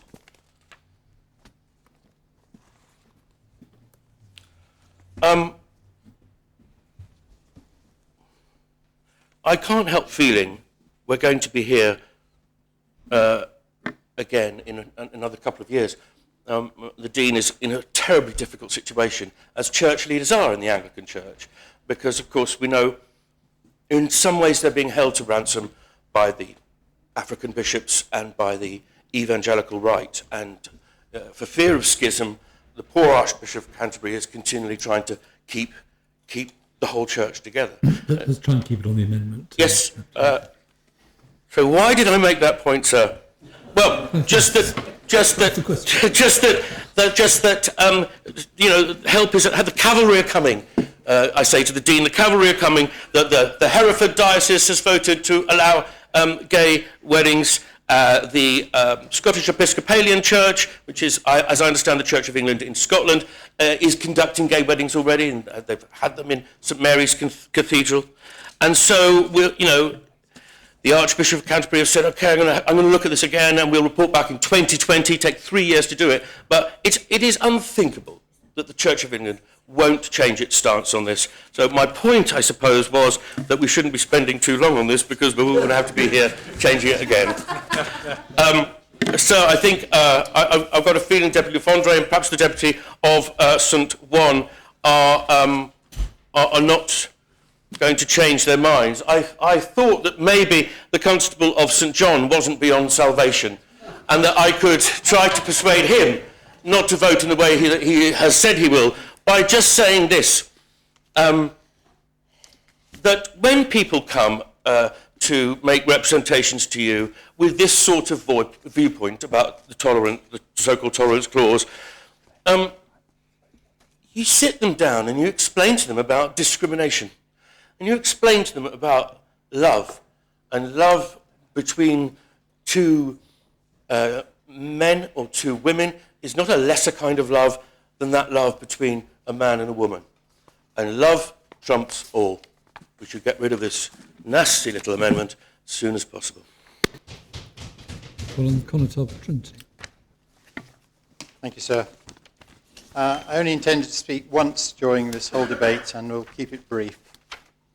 In 2015, when we debated the principles of this law, I voted against adoption of same-sex marriage legislation. I did this not from a strongly held religious belief, but on a moral principle that to me marriage is a union between one man and one woman. Since then, and during the run-up to this debate, I have reflected long and hard on this decision, and I've come to the conclusion that I was wrong. And I would take this opportunity that if back in 2015, if I offended anyone by making that choice and that vote, then I apologise. I reflected that as a proud family man, I have 5 grandchildren. And if in one time to come, one of those grandchildren came to me and said, "Grandad, this is my lifelong partner. I want to get married to this person," and they were of the same sex or the same gender, and they decided that they wanted to commit to a monogamous, loving and lasting relationship, what right have I to object to that? And how would they feel if I showed that my emotions were that I thought it was wrong? I wouldn't. It may be inside, but externally I would love them and love their partner in exactly the same way as I would love my own grandchild. I think that for me, the important word that's been stressed today is not marriage, it's love. And I have no problem when a couple decide, whatever gender they are, that they decide they want to have a long and lasting relationship. Like other members, I've received an unprecedented number of representations on the subject of this clause, although, and as others have said, most of them have used exactly the same form of words. And I have to say that I am deeply uncomfortable with the introduction of this conscience clause, for all the valid reasons that have been outlined by previous speakers, together with the fact that we can find no other jurisdiction where this provision in law has been introduced, and quite rightly so. It will end up being seen as socially divisive, and it will ultimately be ended up being tested in the courts, and I'm sure that will happen and there will be no real winners. So in conclusion, I just add that I'm relatively comfortable with the remainder of the changes introduced in this new marriage and civil status law. I think that streamlining the process, giving couples greater choice of location of their ceremony are all positive steps. But if there's just one slight concern, it's about the inclusion of some religious content in civil ceremonies. It should either be definitely in or definitely out, and not left to someone's discretion, as personnel and opinions change. That's all I have to say. Thank you, sir, other than to close by saying I'm a relatively simple soul, and I would really appreciate some guidance as to how I should be voting to ensure that I do not condone this conscience clause. Thank you, sir. Mr. Mary. Thank you, sir. I clearly see this problem, such as it is, more simply than most other members. If I may go back to the time when the first principles were debated, I was concerned beforehand as to the level of confrontation that might be seen in the chamber at that time. The fact that there wasn't, I think I'm right in saying that, was, I believe, largely due to the opening address by the Chief Minister, who made it quite clear that what members were discussing was a civil situation and we should vote whatever our religious beliefs were. That came to pass. Most members voted in favour of same-sex marriage, as I did, without reference to any religious beliefs we have, which, I say, were put to one side. The conflict, such as is therefore between the state of a civil situation and religious beliefs on the other, and this is not a unique situation. There are other laws where the civil situation does not sit cheek by jowl with the religious. I think of divorce, where I know that people of many faiths simply do not accept it. They accept it as a civil function, but would not go to church to witness a remarriage between a divorcee and someone else. And that is not part of what we are discussing today. That is their belief, and we should respect that. So we have the situation where, in principle, we have agreed same-sex marriage. We have also agreed that churches need not participate in that. So in the absence of a clause such as the tolerance clause, we have this curious, if not almost contradictory situation of churches being allowed not to marry same-sex couples, but their very flock do not have the same privilege. They are being compelled to do something against their religious belief, and that is a problem. Yes, I fully agree that it would be nice if we could find an accommodation. That is not going to happen today. The members favouring or not favouring the conscience clause talk liberally about discrimination. I'm afraid I do not see it in that light. It is so very limited. It is limited to participation in a marriage that day for such a short time. It's not general discrimination. Certainly I agree with Deputy Library. I would be appalled if a gay couple were expelled from a club and matters like that. We're not in that debate today, sir. We are looking at forcing people against their wish, against their religious convictions, as the law says, or as a amendment says, to carry something out which their church is not obliged to do. That seems to be relatively reasonable to me, and for that reason I will be voting in favour of the clause. Call upon the Chief Minister. Thank you, sir. I made a schoolboy error at lunchtime, sir, and I did so by saying to the Dean that during my speech today I was perhaps intending, unusually for me, to quote scripture, and I'll come back to that shortly. The schoolboy error was, sir, that he was intending to quote the very same scripture that I had picked. Little, and I agreed with him then, sir, that it might be more appropriate for the representative of faith in this assembly to speak first. Little did I know when I suggested that to him that actually not only was he going to have stolen my scriptural verse, he was also going to have stolen many of my other points. But nonetheless, sir, I hope that members today will forgive me if I am a little more personal in my comments than I might normally be in this assembly. Where to start, sir? This is about a conscience, tolerance, non-compulsion clause, but I need to go back slightly further than that because I was first asked in an amendment to Deputy Mezek's in-principle proposal to do a review and to consult with the public, and that was undertaken. We brought that forward, and in principle, this assembly agreed that we would amend legislation to give effect to same-sex marriage.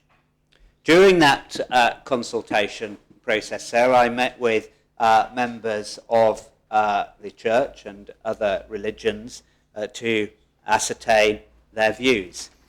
Members may recall that at a very similar time, our sister island, a good political friend of mine, was suggesting that they should be following the civil union route.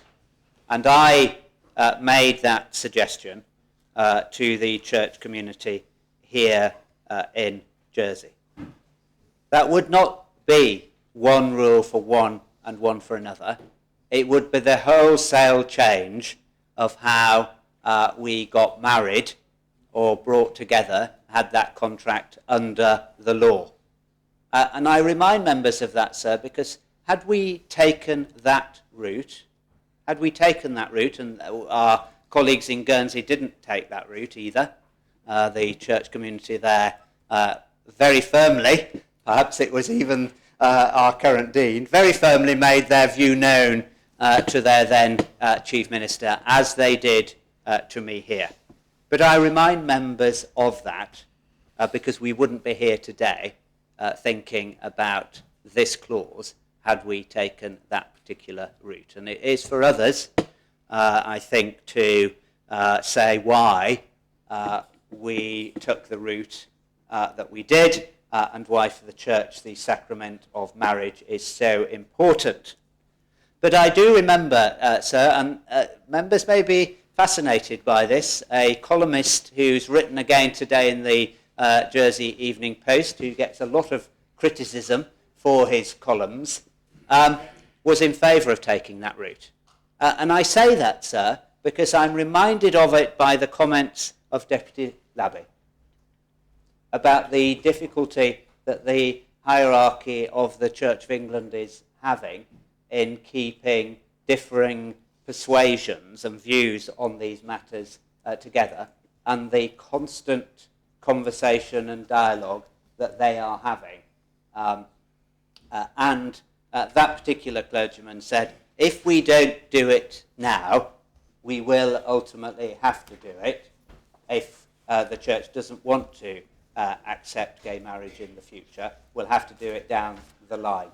And I make those points there because I think history lesson and where things may end up is, yeah, I see you're looking over your glasses at me, sir, with a wry smile. I'm not predicting the future. What I am saying, like Deputy Labby was saying, that these issues will be constantly in conversation and in dialogue because there isn't a unanimous view of either church organisations, denominations, or Christians within those organisations.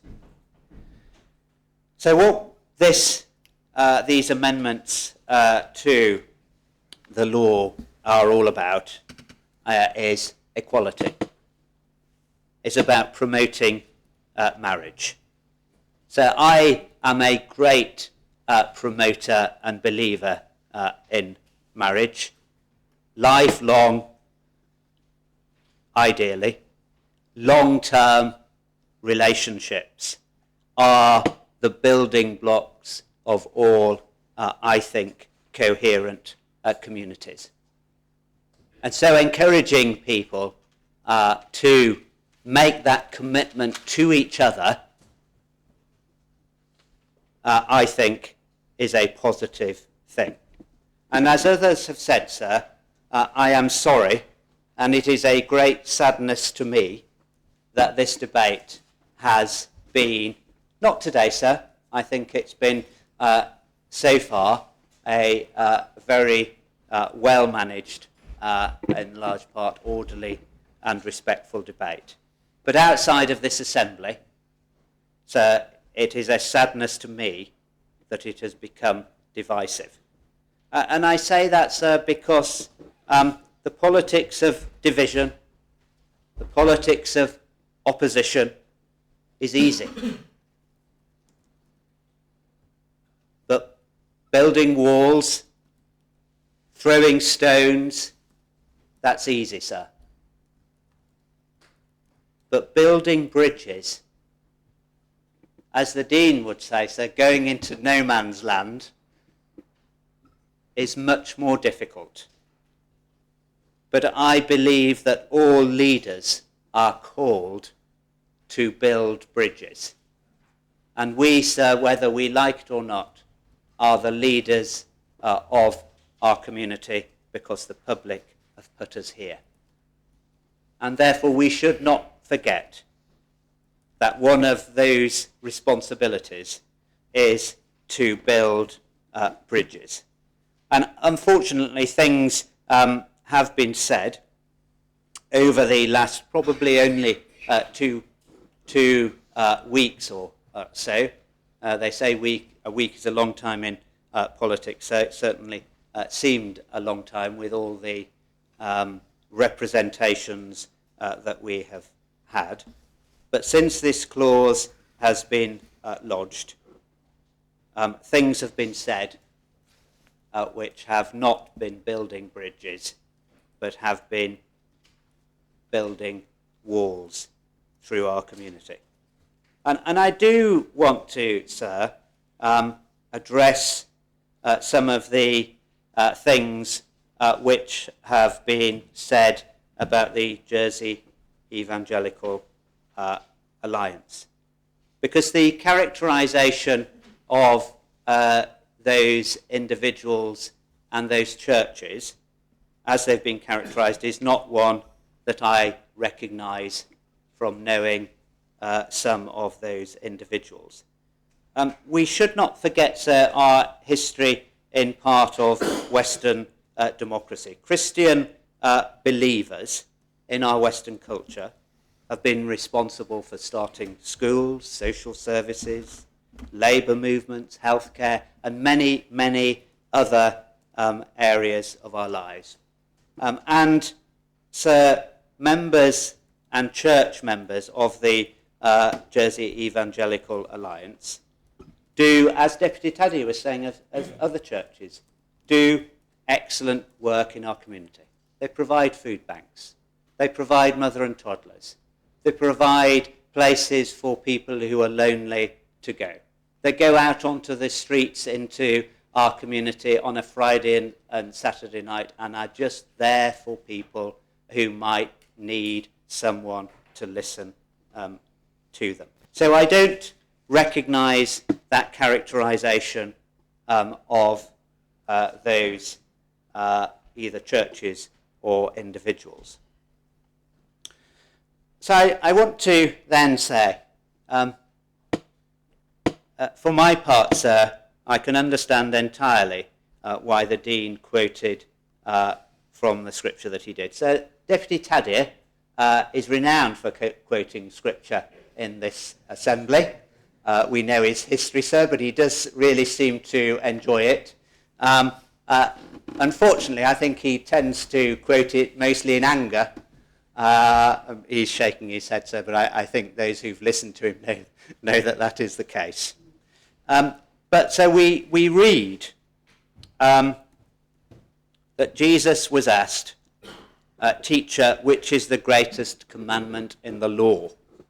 And he replied, "Love the Lord your God with all your heart and with all your soul and with all your mind. This is the first and greatest commandment. And the second is like it. Love your neighbor as yourself. All the law and the prophets hang on these two commandments." So I could talk about the first commandment. Not relevantly. I think I could, sir, but I'm not going to. I don't want to meet your wrath. For me, sir, living in such a beautiful place as I do, it's absolutely logical and common sense to believe in the existence of God. But I leave it there, sir, for fear of you chastising me. The second, sir, is love your neighbour as yourself. Because, sir, during some of these debates outside of this assembly, being a Christian has been characterised as being bigoted, as being holier than thou. But for me, faith is absolutely the reverse. So why is this relevant, sir, to the conscience clause? It is, sir, because we know that members of the JEA appeared before the scrutiny panel. I have met with them as part of the consultation as well. And they articulated a concern about this law because of what they had seen elsewhere, what they had seen happening in the United Kingdom, what they had seen happening in America as well. Is that a legitimate fear? They will say, sir, that when you look elsewhere, perhaps it is. Others today have said they don't think it is. My question would be, sir, if it is a legitimate fear, would and does the conscience clause, as brought forward, eliminate that risk? Does it mean that people with strongly held religious views will mean they don't find themselves in front of a tribunal or even in front of yourself, sir, because of that belief? And I have come to the conclusion, sir, having thought about it and considered it in great depth, that it doesn't eliminate it.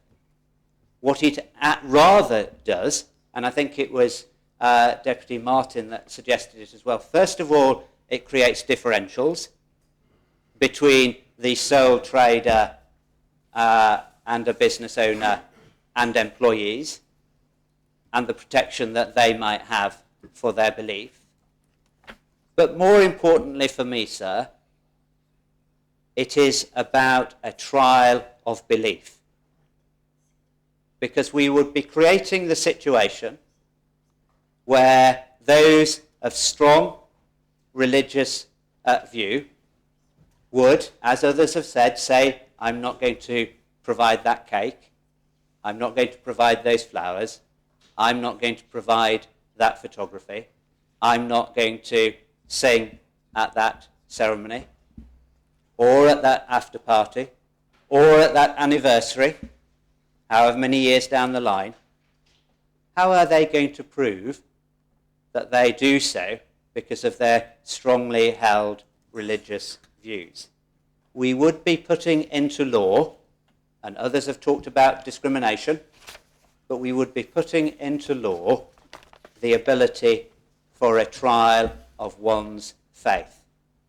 So we only need to look at European history and British history to know how incredibly damaging and unsuccessful that has been in the past between the two major denominations. And how would we, sir, how would the court be able to judge when one Christian believes something totally different about equal marriage to another, when one church denomination believes something different? Again, as Deputy Levy said about the Church of Scotland, we know that the Methodist Church continues to think about these things as well. How would we judge why one was making that decision? We could only do so with a trial of one's faith. And I don't think, sir, I don't think that actually the problem, that the concern, should I say, sir, that those have raised with the scrutiny panel would actually be addressed by this amendment. That we would potentially be creating rather an even larger problem. So I'm grateful to all of those who have contacted me, some in writing, some in person. And I know, sir, because I know from the last election when I said then that I supported equal marriage, that members of the public won't vote for me because of my position. At the last elections, I was even asked, well, if I take that view on equal marriage, am I in favour of keeping the Dean and the prayers in the Assembly? I don't want to disappoint members, but I am in favour of keeping the Dean and prayers in the Assembly. And I know, sir, that even I've been contacted by some people who in the past have signed my nomination paper. I was challenged yesterday on this matter in what I thought was quite a pertinent way. As Chief Minister, I have always, as members would expect, always put the island's broadest interests first. That's meant I've done some unpopular things. And I know it's also meant, sir, that some people haven't understood why I've done what I've done. And I was asked by someone yesterday, sir, well, that's fine. They didn't call me Chief Minister. They used my Christian name. That's fine. We understand then why you're taking the view that you are. But how will you feel the day that you wake up after I'm no longer, or you're no longer Chief Minister? Will you regret it? And so I've thought about that for the last however many hours I've had, 24 hours. And I don't think that I will. Because this is a job that this Assembly has put me into, that 3 and a bit years ago Islanders voted for me to do. Not because I have taken ever easy decisions or popular decisions, but I've considered carefully what the right decision was and should be for any given point. And so I want to remind ourselves, as I think other members have done, that this law is bringing equality for members of our community that have throughout their lives, some of them suffered bullying, suffered rejection, and suffered so much more that those of us who aren't part of that community may never fully, truly understand.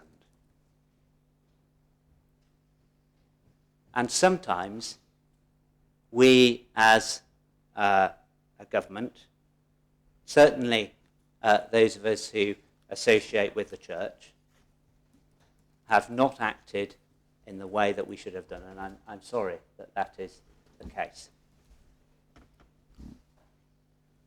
So it's true. There is a website, they say, for everyone. One of the people who've written to me during the course of the last 10 days has pointed out to me a website which is called Accepting Evangelicals. I'm not sure whether it's a website that one needs to go to and they take you away, or it's because evangelicals can be accepting, and of course it is the latter.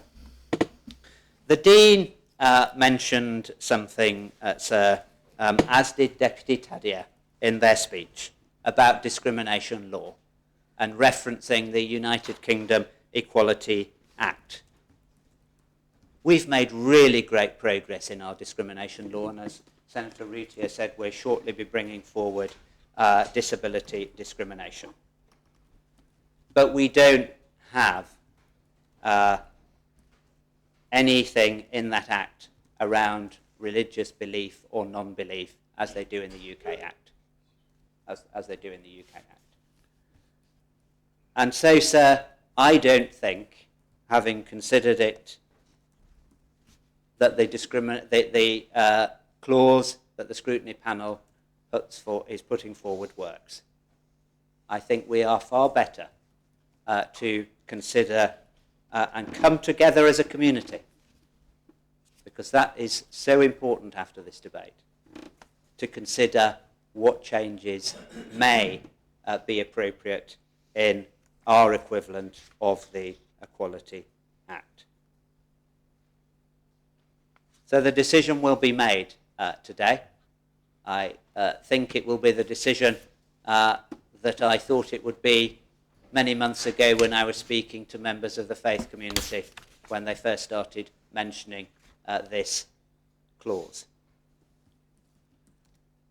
It has been, outside of this assembly, a really difficult and divisive debate. And I hope that every member of this assembly, as we move forward, will seek with their words and their actions to heal those wounds. And I, sir, ask also, and I know that they will be keen to do so, that members of the Jersey Evangelical Alliance seek to reach out to be a part in the future of that healing as well. Thank you, sir. Call on the Deputy Trinity. Thank you, sir. I shall be brief because I'm pleased to follow the Chief Minister. So, I'd like to think that I'm a very simple soul who, over the years in my nursing profession, about 40 odd years, have seen all walks of life, cared for, supported all different types of families, non-families, through the good times of perhaps lesbians, giving birth to the most joyous occasion to seeing that families on their deathbed sharing that love and be able to express that love. And so at the beginning of my career especially, some lesbians and gay couples were not able to share that love. They were forced out of the room, the house, the ward or whatever by the other family. And at that important time, not being able to say goodbye to their loved one, even if they've been in a relationship for many, many years. So yeah, I have a very, as I said, a very simple way of looking at life. And I'd like to think that this island cares for each other, supports each other, and I like to think, especially after this debate, can be united. And I just think so this amendment, sadly, is divisive. And so part of all my Christian life, being brought up, and even now so, profess my faith, and as the Dean and the Chief Minister has said, mostly the second commandment, love your neighbour as yourself. And so I, especially during my nursing career, when at times it has been extremely difficult to cope with some of the family and what you see as part of life. But that's just love your neighbour. And if there's anything that we can do afterwards to bring the island together after this, then I hope we can. Yes, there is a grown-up debate to have about whether Christian faith should allow their buildings to be used for marriages. From my part of view, sir, I think if somebody professes their love, whether they're to the same sex or man and wife or whatever, I'd like to think that the church would welcome them. And so I'm also with my constable also think if my grandchildren were in that situation, yes, sir, I would support them 120%, because that's a mother's love. So I said I would be short, sir. I just hope that we can move on from this, can move on together. The churches do need to have, as I said, a grown-up conversation within their churches, and so that we can all move forward together. And so I hope that people will vote against this amendment. Thank you, sir. Deputy Doublé. Thank you, sir. Can I just clarify that we are still just on the amendment to the second amendment of P91? It's a very good question, but I am hopeful that because members have spoken so widely on both the amendment to the amendment and the amendment itself, that we will have a very quick debate on the next part. Okay, I was going to save my what I wanted to say for the main amendment. No, go for it now. Okay. Can I begin? I actually do want to begin by just speaking to this amendment to the amendment, because I think there is a risk perhaps of this amendment getting a bit lost.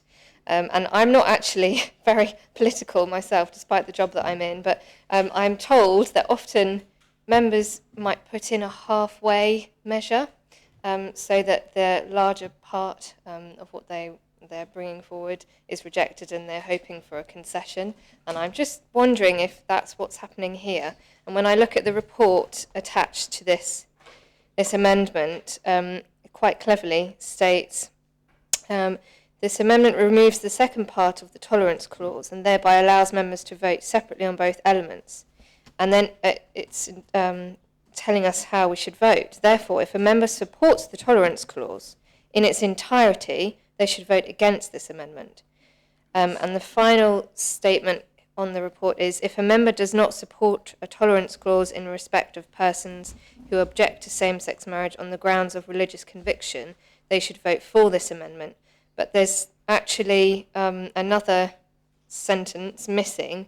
You don't have to vote for this amendment if you disagree with the entirety of the tolerance clause. And it's taken me a while to get my head around that. So if you don't think that buildings owned by church, by religious bodies, if you don't think there should be discrimination allowed there, then vote against this. And I'm going to vote against this because purely because I think a lot of the buildings, such as church halls, are not just purely attached to the church and used by the religious community. They're part of our parishes and used by all parishioners, irrespective of their religion, and also maintained via ratepayers' money. So I do believe that even same-sex couples who may not be allowed to get married in the actual church, if they are part of that parish and they have a link to that particular building, etc., I think that they should be permitted to use those buildings. And so I'm going to be voting against this amendment. So basically, anybody who doesn't agree with any type of discrimination, I think, should vote against all of these amendments. And I will sit down. I may speak again later, so I'm sorry, but I'll try and keep it brief if I do. But actually, I may not need to because everybody has, I think, covered most of what I wanted to say. Thank you. Call on the Constable St Helier. Thank you, sir. I've had quite a bit of experience of discrimination during my life, but I'm not going to trouble members with it because I think we've already had quite a lot of personal stories of that nature. I just want to respond to a couple of genuine questions I think that have come out of the debate that I don't think have been answered.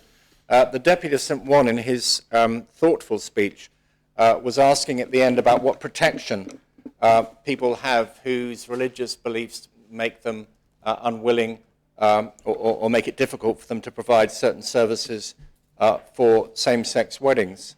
And I may be taking a rather overtly simplistic view of this, but it does seem to me that if you provide a service for the public that's paid for, you can't discriminate against people on any grounds. You can't discriminate on them on grounds of their gender, their nationality, or indeed their sexual orientation. And that it does seem to me that I've been in business myself, and you don't go into business if your beliefs or morals or prejudices, whatever you call them, are going to prevent you from providing services to the public, because you surely know that. I mean, certainly most young people today who one knows are going into business, certainly it probably wouldn't occur to them to deny a same-sex marriage their service. But I, like other members, have been contacted by people who are really concerned about having to provide services. And I, like other members, I find that extremely sad because the world has moved on. And I think people who want to remain in business, clearly if they want to remain competitive, but if they want to be legal and this law goes through unamended, they're going to have to change their ways. And on the subject of changing one's ways, it's been interesting listening to members who have been inclined to equivocate in this debate. I mean, we had one member who was talking about, and I quote, compelling people to adopt one opinion against their own, as if the two opinions are of equal value. And of course they're not. What we're talking, these are not, in fact, I'm going to quote the Dean. The Dean talked about, and I quote, competing belief systems. Actually, that suggests that they're of equal value. And I don't believe certainly if you're in business, if your belief system says, I will not serve a gay couple in a wedding situation, that opinion, I believe it's untenable. But it certainly isn't equal to the decision that you will provide your services to anybody, regardless of their background. And again, when the Chief Minister spoke about building bridges, I was thinking, well, building bridges to what? And between what? Because one of these positions, it seems to me, is untenable. And we can't build a bridge out into the abyss. But perhaps for me, the solution to this issue that arose during the debate, it was sparked off by something on social media. I read a commentator on social media who said he was ashamed to be Jersey because this debate was coming to the states of Jersey. And other members have repeated that today, that they don't believe this should have come to the states for debate. And I had a certain amount of sympathy for that, until for me what was the actually most moving speech of the day was from my fellow constable in Trinity, who stood up and said that he'd changed his mind. And he was wrong when he opposed the principle of gay marriage. And he'd listened to the people who contacted him, and he'd thought about his children and his grandchildren, and he'd changed his views.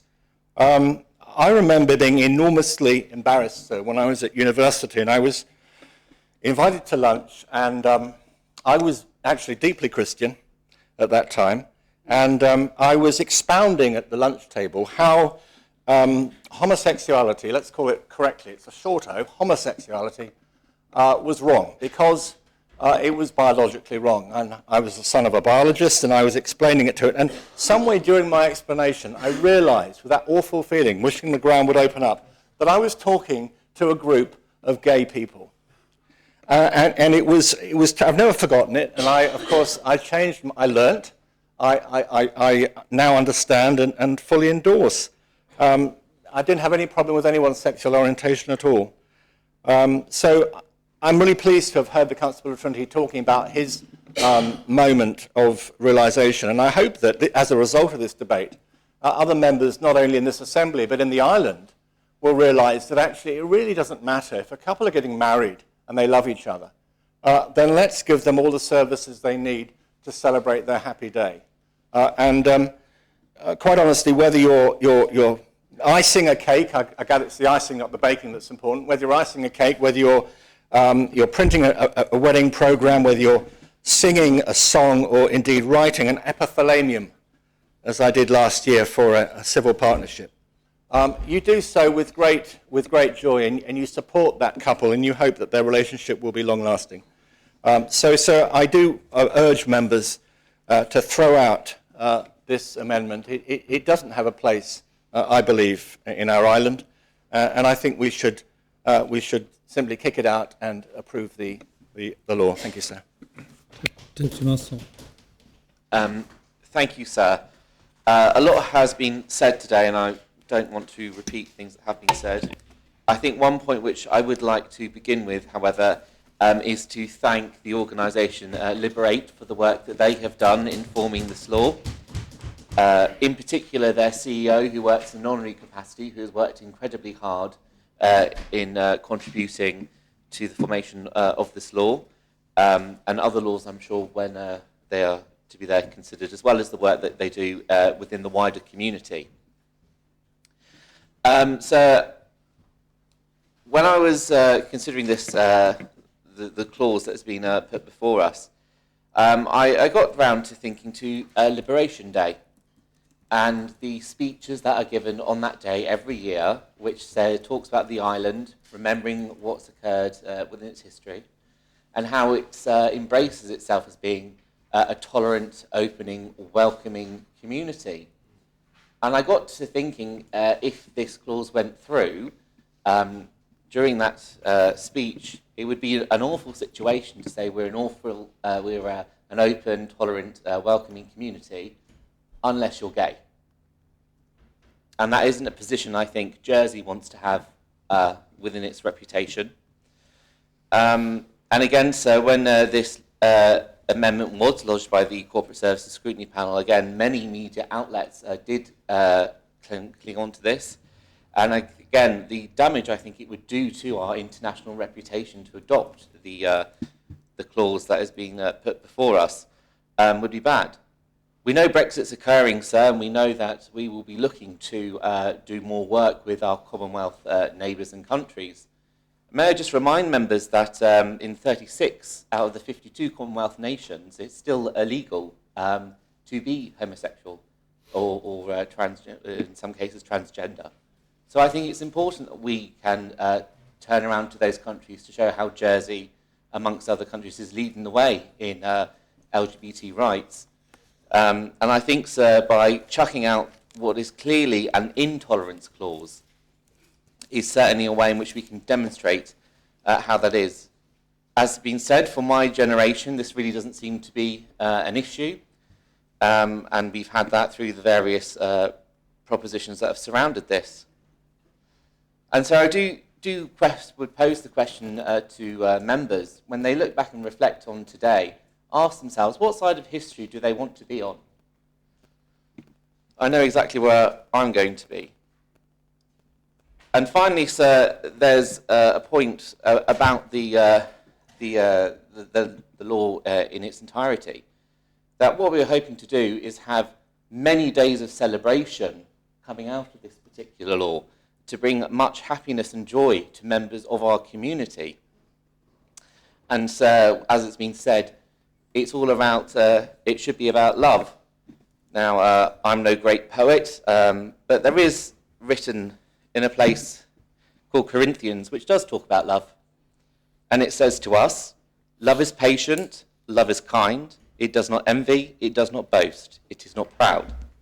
It does not dishonour others, it is not self-seeking, it is not easily angered, it keeps no records of wrong. Love does not delight in evils, but rejoices with truth. It always protects, always trusts, always hopes, always perseveres. Love never fails. So I hope that members of this Assembly, and sensing the mood of the Assembly, we will have a day, sir, where we will throw out this intolerance clause and have a day where we can all say, love wins. Thank you, sir. If nobody else wishes to speak, then I call... Oh, sorry. Mr. Martin. Thank you, sir. So, being the Environment Minister, I have found out quite quickly that you can't please everyone. Indeed, I see it as my goal to keep everyone equally unhappy. And if I can achieve that, I regard it as some sort of a success. And I fear today that, to start off with, I may continue in a similar vein in keeping everyone unhappy, because today I don't see a best option in front of me. I see a least worst option. And I say that because I believe I would wish to live in the society that Deputy Bree spoke about this morning, a society which is more loving, more tolerant, and more forgiving. In planning, some of you may know that we have something called the General Development Order, which is something called permitted development. And one of my goals is to relax permitted development, and I have done so during my time as Minister. But in relaxing the law and allowing people to do more without permission, there are consequences, and those people who live alongside those who do more without permission have to be tolerant. Constable of St John mentioned law changes this morning, and it's always been my view that we have to invent laws for 5% of the population only, because generally speaking the other 90%, 95% are tolerant and forgiving and not law-breaking. Deputy Bree and I share one thing, is we've struggled to write our words down in the last 48 hours. I really couldn't see a way to start to write the speech that I'm giving now. But two things have continued to resonate in my mind as I've thought about this debate and as we approach this day. The first one was an uncle of mine who during the Second World War was a conscientious objector. And I'll just let that sink in for a minute while members think about conscientious objecting. But when I go on to tell you that that uncle of mine joined the Medical Corps and the Navy and served in the Navy protecting boats in convoys across the North Atlantic, was awarded for his bravery. And I say to you, he followed his conscience, but found a way to help for the greater good. I hope you may see where I'm getting at. And the other thing that's, I think, possibly even more occupied my thought process is something which I saw in the Jersey Evening Post 2 or 3 weeks ago, and more recently on television. And it's again, in the Second World War. It's the telecasts, the newsreels of discrimination that happened all across Europe during that time. And closer to home in the Post, the photos of local islanders who protected people who were being discriminated against and lost their lives because of that. I say to members, as much as I don't see a best option in front of me, and as much as I may have spoken in the Council of Ministers some weeks ago more favourably towards Deputy Le Fondre, I am changing and continue to change my mind, and I can't vote in favour of any conscience clause or any form of discrimination. Any other member wish to speak? If not, then I call on Deputy Le Fondre to reply. Thank you, sir, I think. I'll start with Deputy Masson, actually, because I agree with him. I'm hoping that something that will come out positively from this whole thing is that we will be allowing same-sex marriages to come through. That's got to be a positive consequence of the law that we are putting through. And I think I've made it very clear, and the panel have made it very clear, that we support that. So I agree entirely with what Deputy Masson in that aspect was saying. It's been a good debate, actually. It's been a tough debate, speaking personally, but that's what we're here for. But actually, we did feel, and it was a majority position of the panel, that we needed to have that debate. Because yes, it's been painful, slightly cathartic maybe, but maybe it also helps, in a way, to start getting the understanding of both sides of the argument and then help people understand where it comes from. Because people, in the submissions that we received and in the hearings we had, it did become clear that an element of our community, and Senator Ferguson has covered that, did not feel that their voice was being heard in this debate. And that has at very least allowed that voice to be heard, and that is part of the job that we do. Now, I'm going to try and address some of the remarks, sir. I think they probably do need to be clarified for kind of the record as well. Anyway, I'm going to start with the Chief Minister. Talks about, was it a legitimate fear? We would argue that the clause reduces the risk. There is never no risk. But actually, just one bit, a point to remind him of, that the differentials between employer and employee and the request to actually opt the employees out came out of the discussions we had with him and his officers in his department. Because originally we didn't have that in. So I'll just make that point. It was because we were going for a narrow clause. Okay? Just as an aside, this is me as a layman, there is actually already a conscience clause, for example, in the abortion law. That's been there for quite some time. And so in terms of how you test, is there a conscience or not, that is there. And certainly under UK, as far as I understood, that has been tested. And the onus is on the person to demonstrate whether they have a faith or not. Let's go back to the beginning. Only because it is interesting in terms of, I'm not going to cover everybody's points, people will be delighted to know. But there is something, if I can actually find it now.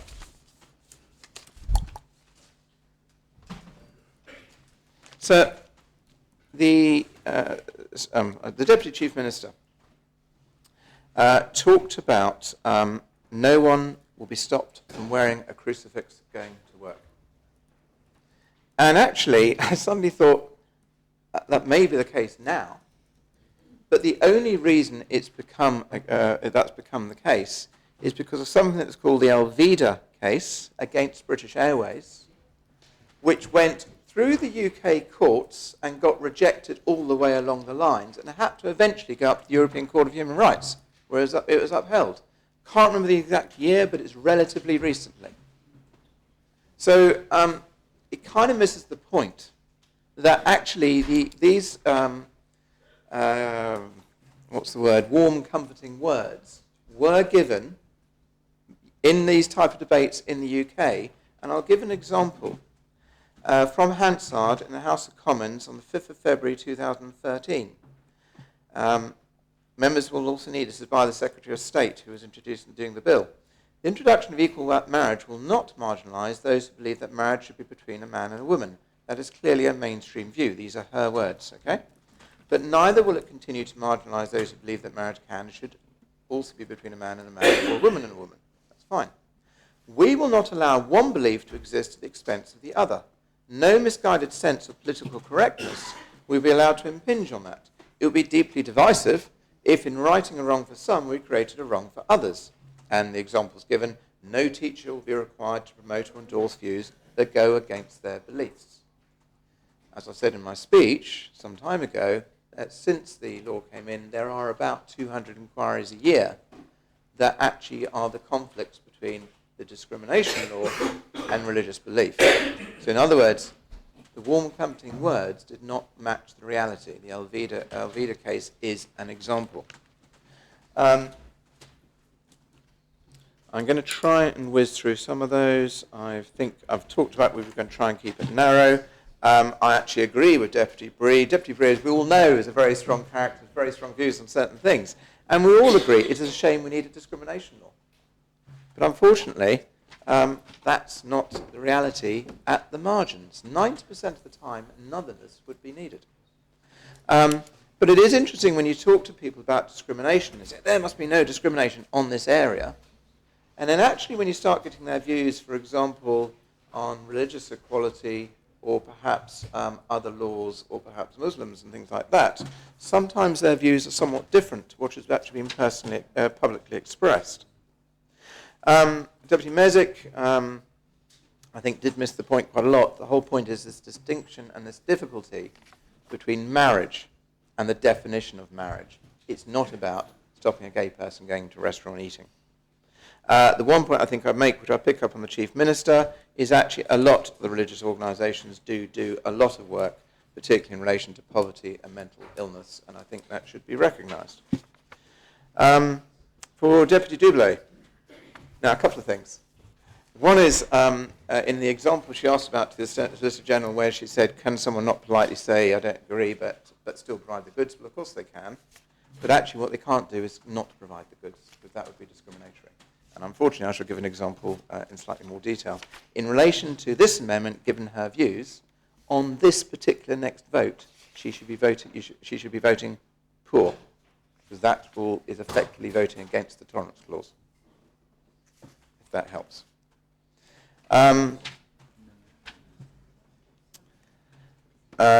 The Deputy Assistant One spoke very passionately about certain things, and certainly talked about must one enforce uniformity.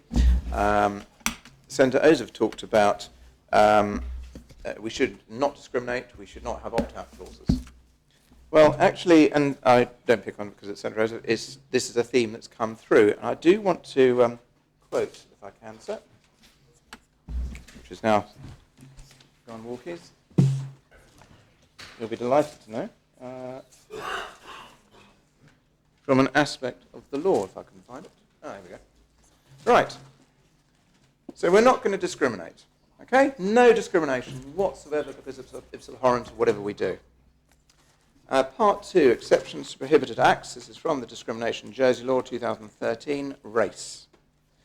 Race act done pursuant to state's policy or ministerial decision. An act of discrimination is not prohibited by this law so far as it relates to the protected characteristic of race. If it is done pursuant to a policy adopted by the states or by ministerial decision, where the implementation of that policy or decision applies criteria based upon a person's place of birth or length of residency in Jersey, for the purposes of promoting employment or other opportunities or providing access to facilities or services. So just to be a purist, that is one example of discrimination built into this law. I don't disagree with it because it's about population control. But that is directly, no, the argument that's been coming forward is we must not discriminate. There are 20 pages of discrimination in there, and they are all for different reasons. Now, I would also make the point, as far as I've understood it, civil partnerships are not considered as marriage, and obviously I did vote for civil partnerships in the first place. We are imposing civil law.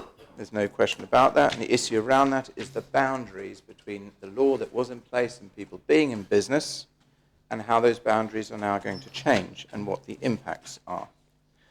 I did agree with the comments from Deputy Wickenden in his first observations about the nature of the law and what we should be doing. I did, for Deputy Labby of I was about to say of St Helier, I should say. I did quote some particular examples. Unfortunately, for the length of speech, I will give one more. Now, and I agree entirely with the comments of the Conotop Trinity made, and actually I agree and have kind of the same thoughts in the back of my mind sometimes on this type of thing. Now, what I'm going to say, number one, we've talked about, picking up on, for example, what Deputy Martin talked about, and other people have talked about what happens in other jurisdictions. This is when one gets into, and I think the Deputy One talked about it as well, we have actually made a recommendation in our report which talks about reasonable accommodation. And interestingly enough, and it is a difficult concept, what we were told, firstly, it was not in the scope of our review in terms of or the scope of this law to bring any amendments. And number two, just by way of illustration, reasonable accommodation actually originally comes out from the United States Civil Rights Act of 1968 in reference to discrimination on the grounds of religious practice. Apparently one of those, one example, is where a member of a particular religion holds beliefs that prevent him or her from from working on a certain day, the employer should seek ways to accommodate that employee. That's actually from Canada. From New Zealand, there is Human Rights Act 1993, Article 28, where religious or ethical belief requires its adherents to follow a particular practice. An employer must accommodate the practice so long as any adjustment of the employer's activities required to accommodate the practice does not unreasonably disrupt the employer's activities. Now, the point is that is different to what we are talking about, but it is in the same kind of area, and it depends what approach one wants to take. And that is something where we think, actually, there needs to be something which would address this issue about the employee, if that's where people want to go. But it is, and in terms of statute, the only, I think, statute for something which is a lot more severe than anything we're proposing is, I think, in the state of Mississippi. However, it was going to be in the UK, I believe, proposed Bill of Rights before whichever election it was when things went slightly wrong, and therefore it got dropped. And obviously it's not in Northern Ireland because they've not yet adopted same-sex marriage, for example. Now, the practicalities are, which is where we were coming from, is this type of example, which is actually from a Colorado baker.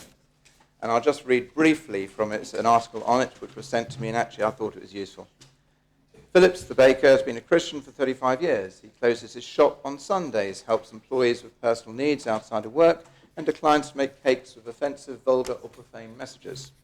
He cordially refuses to make cakes that celebrate events or ideas that violate his beliefs, including Halloween, which costs them significant revenue, anti-American or anti-family themes like divorce, atheism, racism, or indecency. On a particular date at a Freedom Rally, he apparently mentioned that of a time when he turned down a request for an anti-same-sex marriage cake because it was hateful. Now, what then happened is he was asked to make a same-sex marriage cake. Sorry. And the thing was, he got taken through the whole court process. It is still going through up to the Supreme Court, but actually the consequences for him initially were take remedial measures, including comprehensive staff training, alterations to the company's policies to ensure compliance with Colorado Anti-Discrimination Act, I guess, file quarterly compliance reports for 2 years describing the remedial measures to be taken to comply with it, and documenting all patrons who were denied service and the reasons for the denial. I think there is a fine in there as well somewhere. That's kind of the real examples that are coming through in the sphere one's talking about. In the ideal world, we wouldn't be needing this.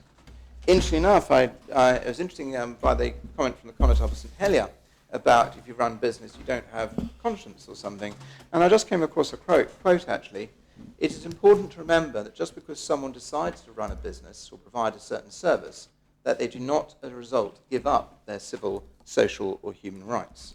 While a customer does have a legal right not to be discriminated against, so too does a service provider, in this opinion anyway, enjoy a legal right to freedom of thought, conscience, and religion. I just put that into the context, because otherwise it implies that business doesn't have morals, or it doesn't come into the equation. That may not be what the connoisseur was trying to imply. So I've talked about the Hansard.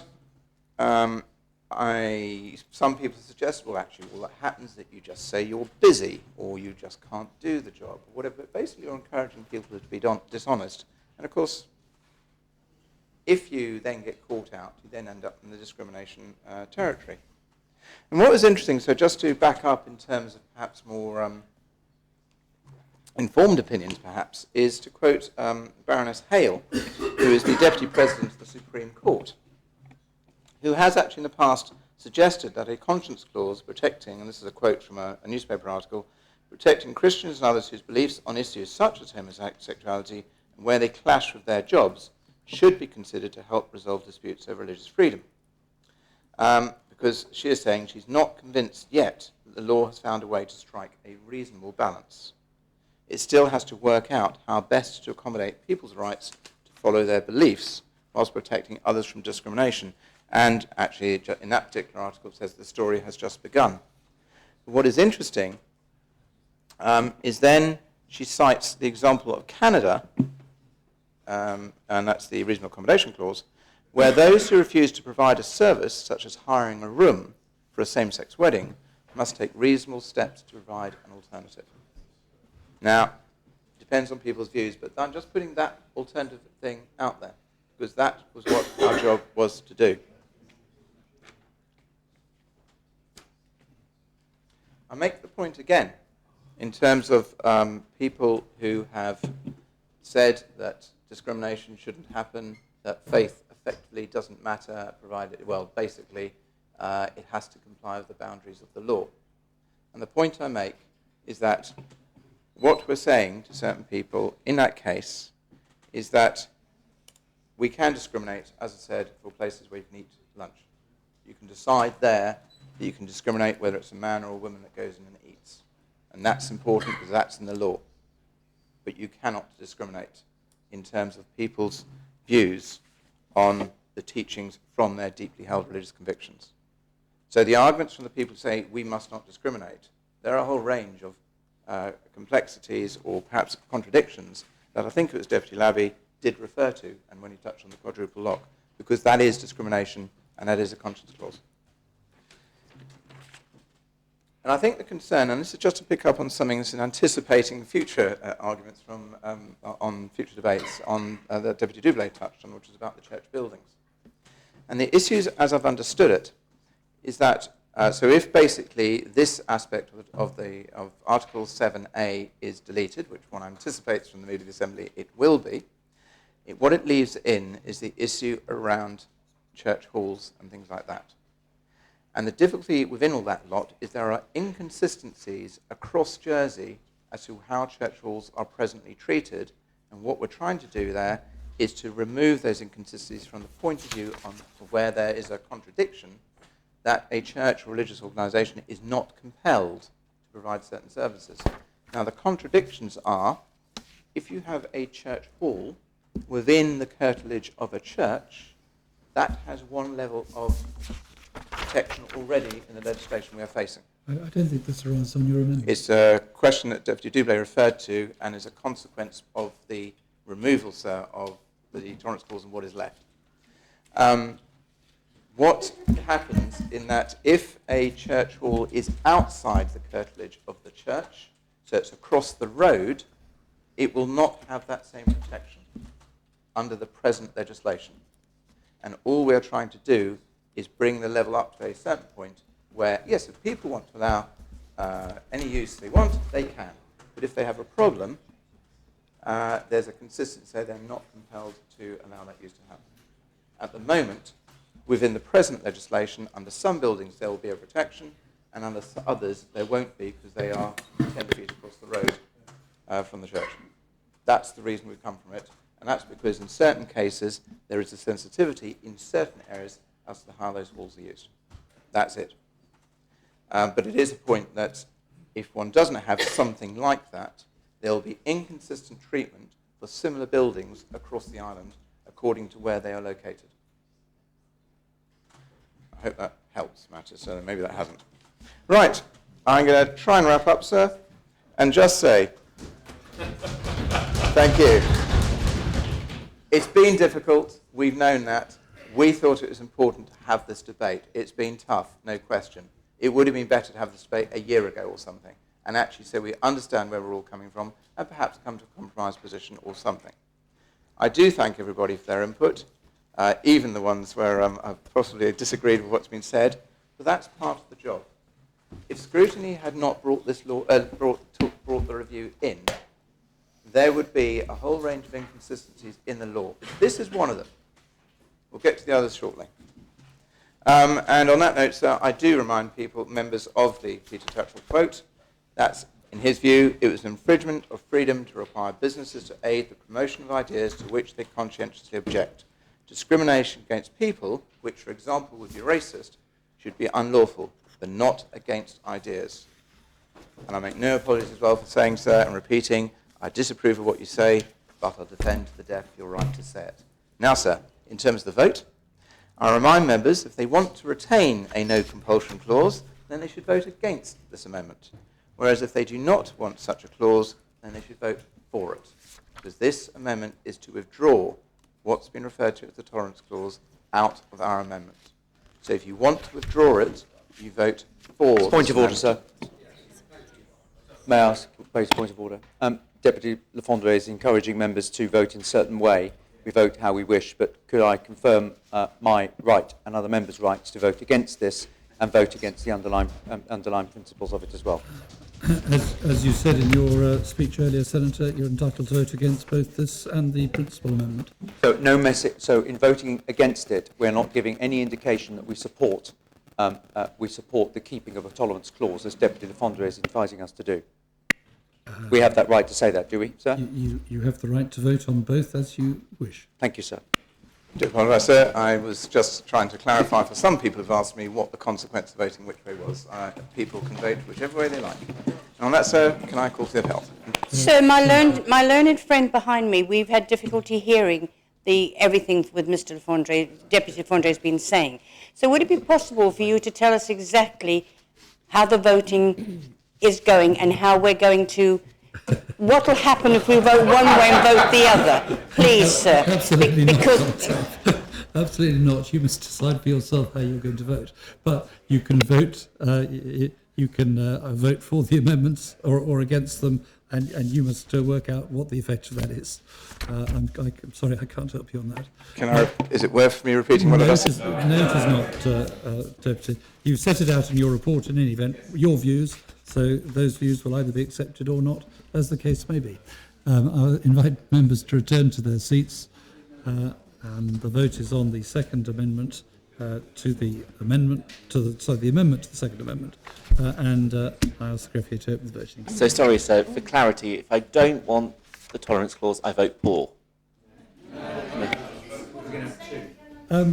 If you don't want the tolerance clause, you will certainly end up voting against the amendment when it's there. Whatever happens on this one, if you don't, that is the answer to that. For the avoidance of doubt, sir, we vote contra to everything, we get the right result. Yeah. I don't agree with the right result. You can't expect me to endorse that, but if you vote contrary to everything, you don't have a tolerance clause. That is true. Now I invite the greffier to open the voting.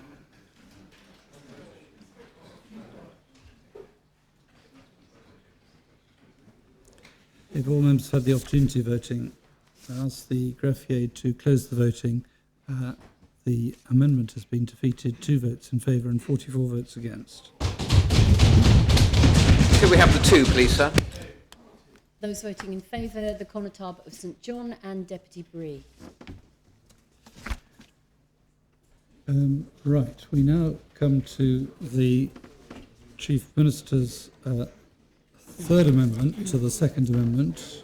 Do you wish to proceed with that, Deputy Chief Minister? Yes, sir, because it's about trying to reduce the scrutiny panel's proposition will widen the areas that marriages cannot take place. But it is too wide, sir, so I do wish to proceed with it, but I don't think we need to take too long on it. Accepting this one. And can I just ask you this, because if you look at the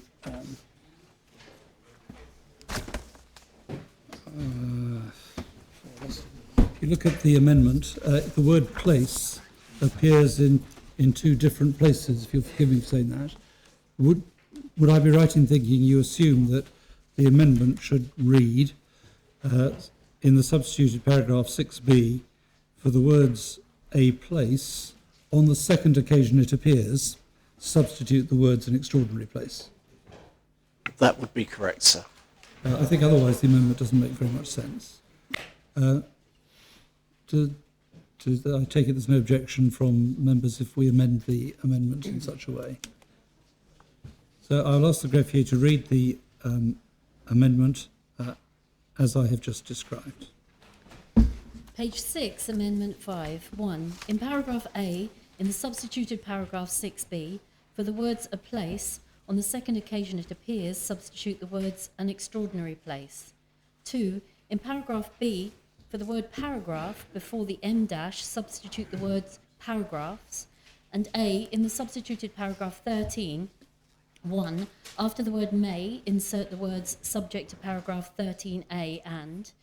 2, in subparagraph B, for the words a place, substitute the words an extraordinary place.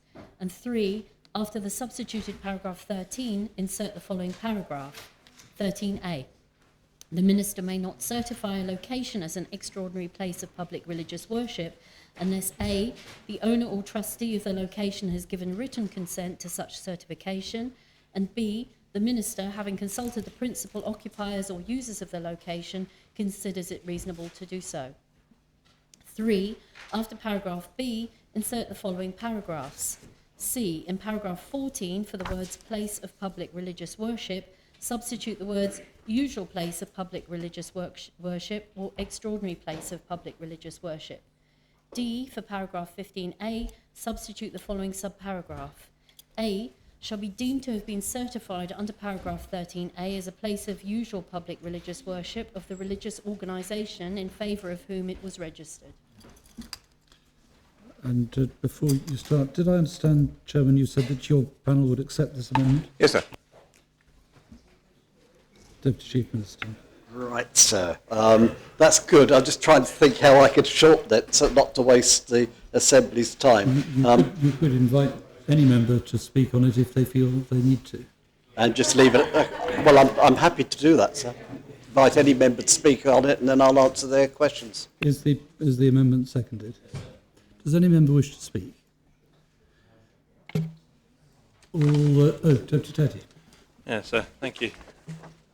I'm sorry, I had to take a moment's break there. And I'm concerned that and I understand to a certain extent why the Council of Ministers, the Chief Minister, has brought forward this amendment at a late moment. It's to try, I think, and be conciliatory. It's because, and the Deputy Chief Minister just said it, that he thinks that the proposals of the scrutiny panel go too far, and therefore, in talking about the curtilage of church properties and what constitutes their halls, etc., and therefore trying to offer a compromise. My concern is that it actually muddies the waters. We've just spent the whole day debating about discrimination, and this puts in discrimination clauses for an institution above what is already in the law for clergymen and religious organisations. It extends it to actually that very grey area, which brings into question the whole definition of what churches are for. Now, the fundamental question that needs to be asked here is, are churches or other religious buildings and organisations, are they principally and fundamentally spiritual organisations, or are they commercial enterprises? And when we start looking at buildings, albeit whose ancillary use is put to the community, no doubt often with some kind of revenue stream in there, in order to get money in to presumably do whatever they need to as a religious organisation, it becomes problematic when we allow them to start discriminating in their business transactions rather than in their day-to-day spiritual pastoral care. So if they have a hall that is attached to a church, or is not physically attached to the church, or is owned by a trust but ultimately benefits the church, and they can start saying, well, we're quite happy to have the Institute of Directors in here, but we're not going to have any, the Fabian Society, were they to exist in Jersey. We're quite happy to have the hall used by the Scouts, but we don't want it to be used by another organisation. We're quite happy for a same-sex couple to use our hall, even if they're not members of our church, but we're not going to rent it out to same-sex couples who want to celebrate their events in our hall. That is discrimination, and that's what the Chief Minister, in trying to be conciliatory, is allowing here, and that's what they've spent and we've spent the last few hours debating against. So we don't need to support this. I think if there were a risk that the Corporate Services Scrutiny Panel's amendment were to go through, and I think that would be bad for Jersey, then it might well be that we could accept the Chief Minister's amendment here, because it would mean that it would be a lesser of two evils. But what we can do is we can reject the Chief Minister's amendment, and we can also reject that of the scrutiny panel's amendment. And let's stick to our principles here. It's right that they put this in. Sometimes in politics you need to play tactics, and you need to make sure that you have a belt and braces approach. But I think we know where this direction of travel is going today.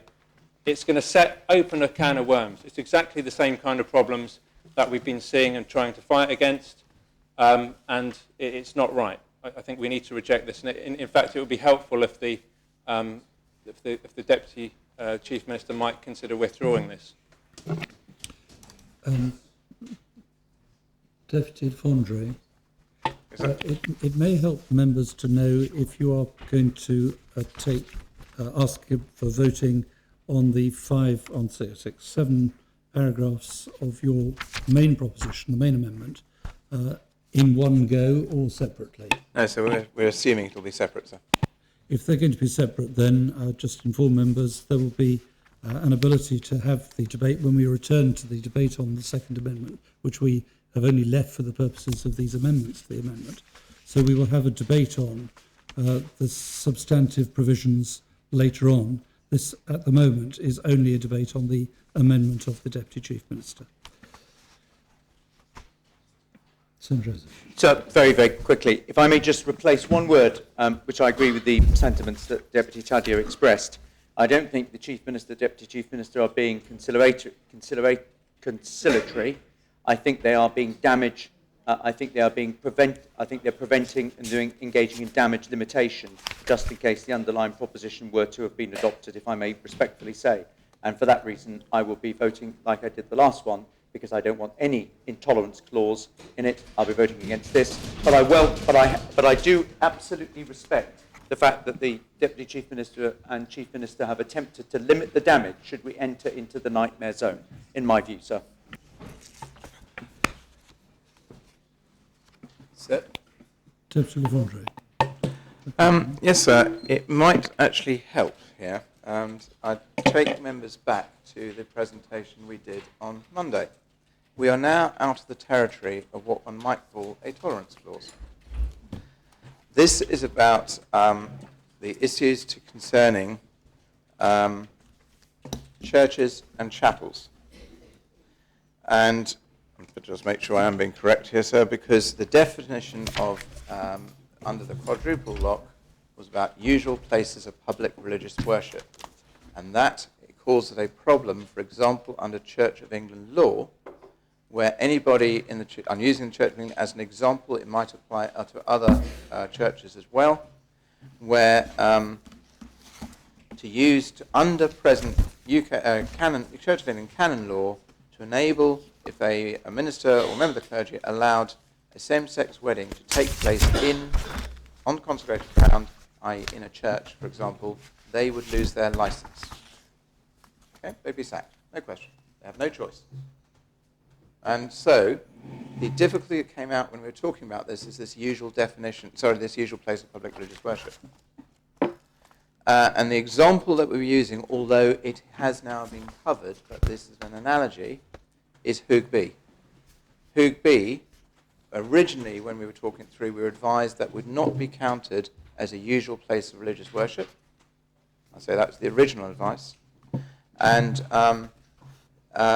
therefore, you'd have this conflict between, but it is part of the Church of England, it's consecrated ground, it's reconsecrated in something like 1930, 31, 32, thank you. And it is part of the parish church of Grouville. And they administer it. So it's to avoid those, now actually, because it's Anglican, it's covered. But basically it's to avoid those type of conflicts arising. I would say that we had a number of discussions with the Chief Minister on this, and this is not a damage limitation exercise as far as I've understood it. They did feel that the wording could be improved, which is what they're doing. We were mainly leaving it in the hands of the Minister to determine these circumstances, because flexibility is required. What they've actually inserted is actually there's got to be, I'm keeping it simple, or trying to, there's got to be discussions with the owner as well. Because if one use now, emphasise Hoog B is an analogy, because there are specific reasons why it is protected. But in Hoog B's example, it is not owned by the church.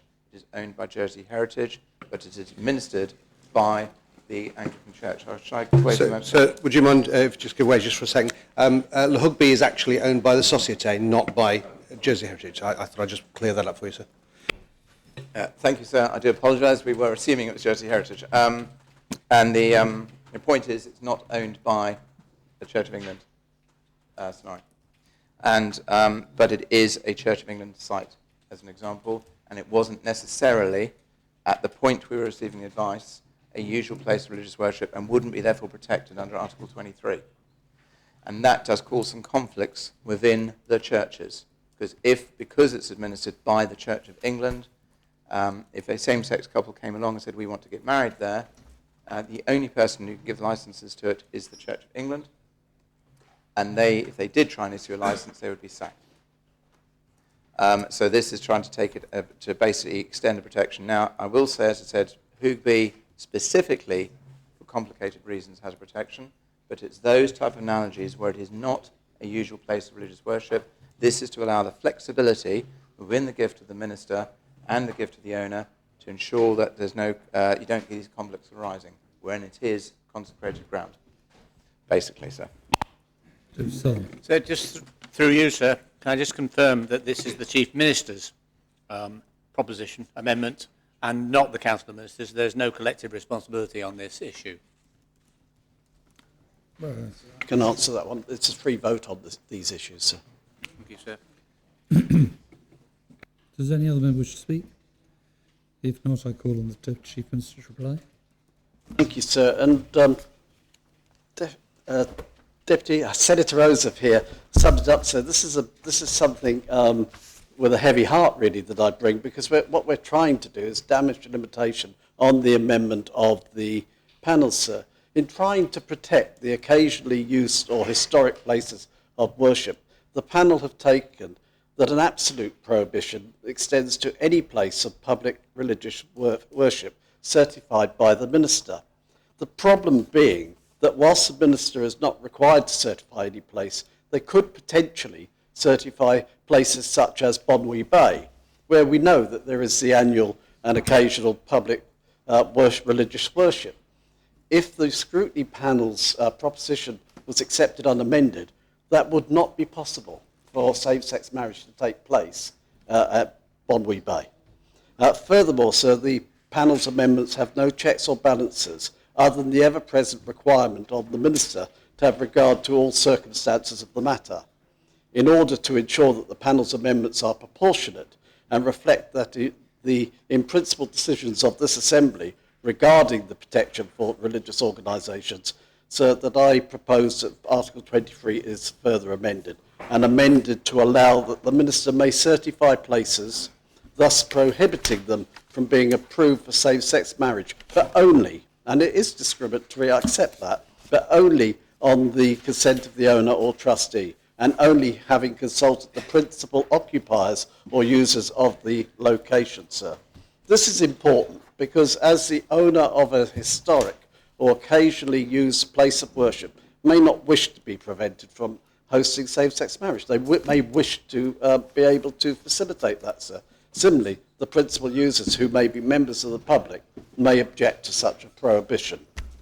Furthermore, I propose that the term extraordinary places of public worship is introduced to help distinguish from the usual places of public religious worship. So the panel cite the need to ensure that places such as Hugby are exempt from the requirement. I believe that Le Hugby is already exempt because it falls under the management. It may belong to Jersey Heritage, but it falls under the management, Société, it falls under the management of Bruville Church. So the panel's amendment that's set out to the second amendment needs to be amended so that it is proportionate. It is damage limitation. I therefore propose the third amendment to the second amendment, sir. And if I ask members to vote for this, and if they're not comfortable with the extending the places where prohibition takes place, to reject it in the main amendment to the, sir. The appellate is called for. Invite members to return to their seats. The vote is on the third amendment of the Chief Minister to the panel's amendment, and I ask the greffier to open the voting.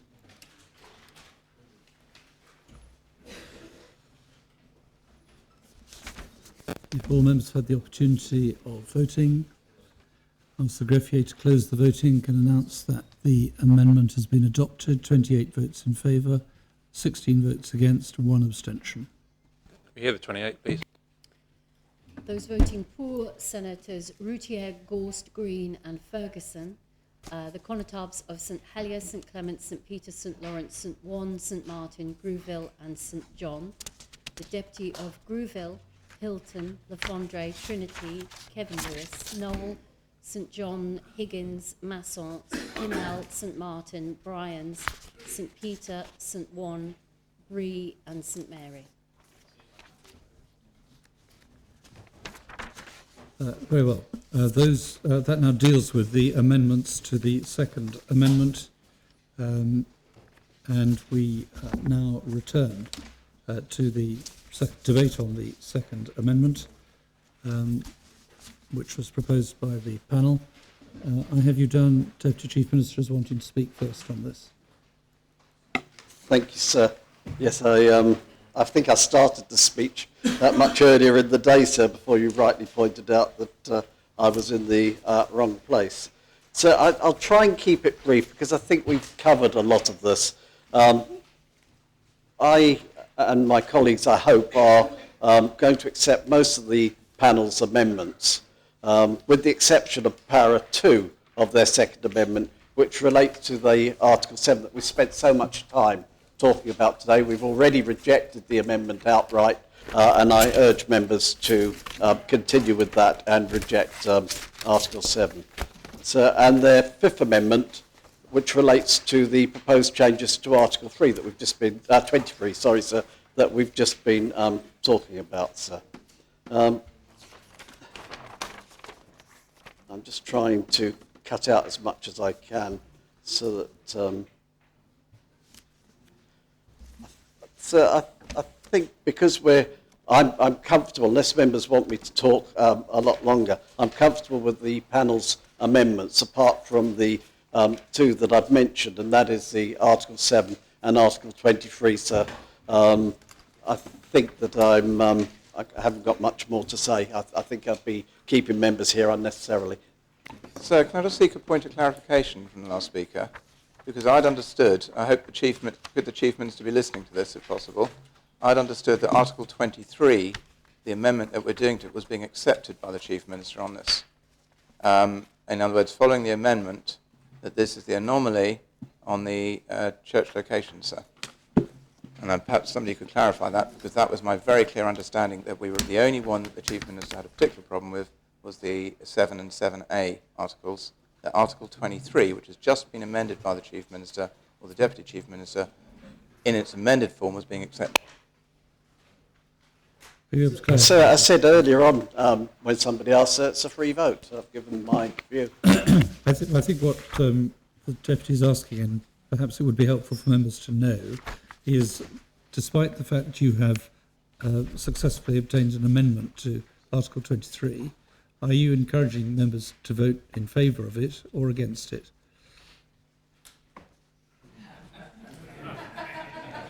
I'd like to say, sir, I used to be confused, and now I'm not sure. So I actually personally, I think some members would want me to suggest that the Assembly votes for it. But personally, I was happy with the law as it was drafted, so I would encourage people to vote against. Well, that's clear for members. Good. Does any other member wish to speak? When the debate is on the second amendment of the panel. If nobody else wishes to speak. So is this the main amendment that contains the tolerance clause? Yes.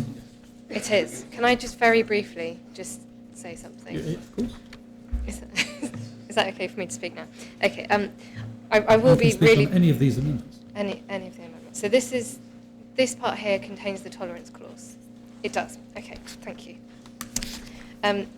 I just wanted to address the main reasons why people might want the tolerance clause, because I think at some points throughout the day we've been arguing for the same things, for acceptance and love and community.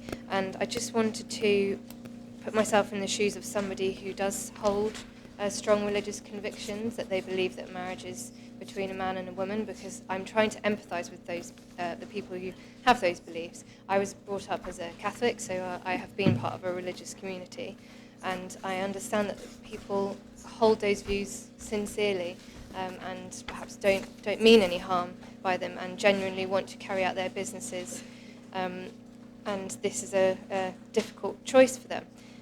So firstly, we've been told this is about freedom of belief. I don't believe we need this tolerance clause because we're not telling anybody to change their beliefs. Any human being, anyone on our island can believe anything that they like, even if it's something that's against the law. They can believe that in their own heads, and they can have those thoughts in their own minds, and we cannot change anybody's thoughts. So I don't think that we need that this tolerance. I don't think that if we don't have a tolerance clause that there isn't freedom of belief. Freedom of belief will endure even without this tolerance clause. Secondly, we've been told this is about freedom of speech, but the Solicitor General has clarified that freedom of speech will also still endure. We don't need this tolerance clause because business owners, if they do hold those beliefs, they're perfectly able to respectfully say to same-sex couples who come to them, I do not, this is the belief that I hold, that we're perfectly able to have those conversations and be respectful of each other, and that's not being prohibited. So I don't think we need a tolerance clause because that will still be allowed, that freedom of speech. I would sincerely hope that it wouldn't get to the third thing that we've been talking about, not compelling people. I would sincerely hope that business owners who do hold those religious beliefs where they don't agree with same-sex marriage, I would hope that they would continue, if they want to continue that belief and even state it respectfully, that they would make the choice to still offer that service, and that nobody would be compelling them. And I think that even the members of those on our island who do hold that belief and would believe it and say it, I think that they will find it in their hearts to still offer that service. And that's what I would have faith in the humanity of those people, that they would still do that. And I don't think people will be compelled. But nobody is compelling anybody, even without this tolerance clause. Business owners do not have to offer that service. There is always an option. The Constable of St Helier touched on this. It would be really, really sad if somebody felt they had to close their business down because they didn't want to serve certain sections of society, but that option is there. I really hope that it doesn't come to that. But I don't think we need a tolerance clause because, as I've said, it doesn't affect people's freedom of belief, it doesn't affect freedom of speech, and we're not compelling anybody to do anything. Any other member wish to speak? Senator Olsen. So I don't think I'm alone in being slightly concerned that I'm not sure actually what we are debating and what we're going to be voting for. I see a number of members. I wonder whether you would be kind enough to give us some guidance. I'm sorry that we're not being as diligent. We've got an excellent running order, but I do think members are, I am unclear as to what actually I'm to speak on. I think it is the whole of the amendment number 2 now, we are as looking amended. at P91 Amendment 2, the second amendment, as amended by, first of all, the panel's own amendment, which was proposed in the first place, and secondly, by the Chief Minister's amendment to Article 23. So may I just confirm, sir, if I may, we're going to be voting on whether or not there should be the ability for the opt-out here, because the panel. Do you mean what's being called the tolerance clause? Yes. Yes. Yeah, we are voting on that. We are voting on that now. Yeah, we are Yes, voting on that, yes. I think that some members were not absolutely clear on that. Yeah, we're going to have lots of votes on, there's lots of votes of the sub-bits of it, but we're going to be voting on that clause. Senator, that is paragraph 2 Thank you, sir. of this amendment. That's what I believe. I was going to speak. So if I could just ask for a clarification as well. The Deputy has spoken quite a lot about the goods and services aspect of the tolerance clause. My understanding is that the article that was amended a moment ago by Deputy Fondre's amendment from corporate services actually discounted the goods and services aspect. That's what I've got in front of me here under Article 7A. which you distributed to all members and crossed out the elements concerning goods and services. Can I answer that, sir? Well, only if you're going to say what I was going to say. The amendment which was the second amendment, you can see at the foot, P91 Amendment 2 brackets amendment, lodged by the Corporate Services Scrutiny Panel, has been rejected. So that doesn't stand, that's gone. And what you're left with is the second amendment as first drafted, subject essentially to the Chief Minister's amendment to paragraph 5, which deals with Article 23. And so that just includes the elements concerning buildings? No. Well, paragraph 5, Article 23 concerns buildings. But the rest of it does not. I see you're shaking your head. We're taking in sections, you said? We're doing separate votes. So, when we reach paragraph 5, you are concerned there with buildings. That is correct, isn't it? Sorry, sir. Paragraph 5, which is what I'll call the article, refers to Article 23, sir. You are correct. That's to do with buildings. However, sir, what I think Deputy Andrew Lewis was talking about was paragraph Amendment 2, which is got three aspects to it. One is some changes and the humanist aspect, which will be a separate vote. And then 7 and 7A are lumped together. 7A is as written, is now as originally drafted, as originally proposed. That was the point. The amendment was to reduce it in size. That amendment was rejected, so it is now as drafted. That's what Senator Rosa was going. He wishes to vote against 7A, I believe, in its entirety. Now, and he doesn't care whether it was amended or not. So the Assembly voted not to amend 7A.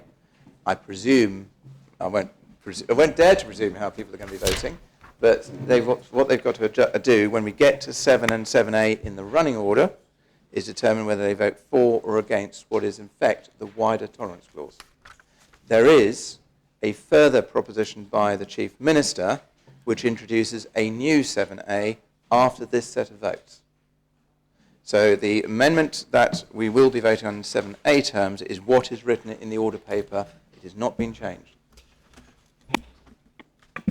Thank you, sir. I'm absolutely clear what I'm voting on or what I'm going to be speaking on. There's a number of part votes of the amendment, but effectively what Deputy Le Fondre has done, and my vote against one of the amendments was to reject. Deputy Le Fondre approved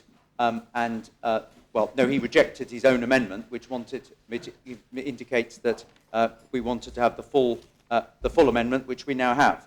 And we now have the full intolerance clause before us. We have the full intolerance before us. Let's be clear about that, because it hasn't been watered down, so we can have the debate, because we've rejected the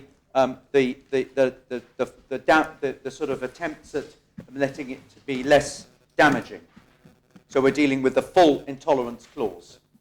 And that's why I spoke in a measured way, and I will be measured, but I will not be measured in my absolute, and I see Deputy Le Fondre remonstrating, but we have members that are perfectly entitled to express their views, but we have members who have effectively demonstrated by their voting in the way they've explained is that they wanted the full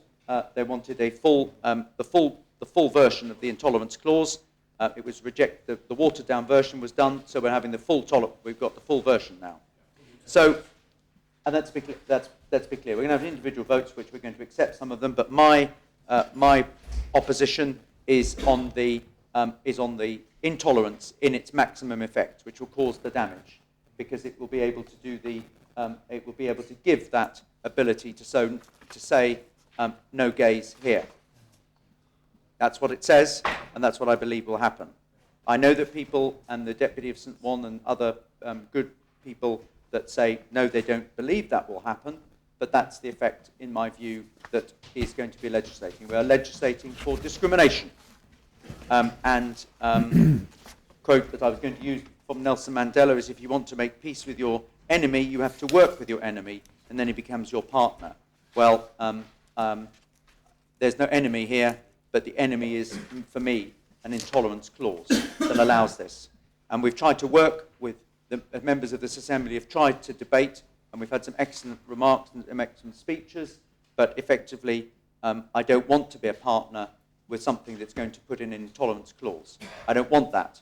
That is the thing that I think is so insidious.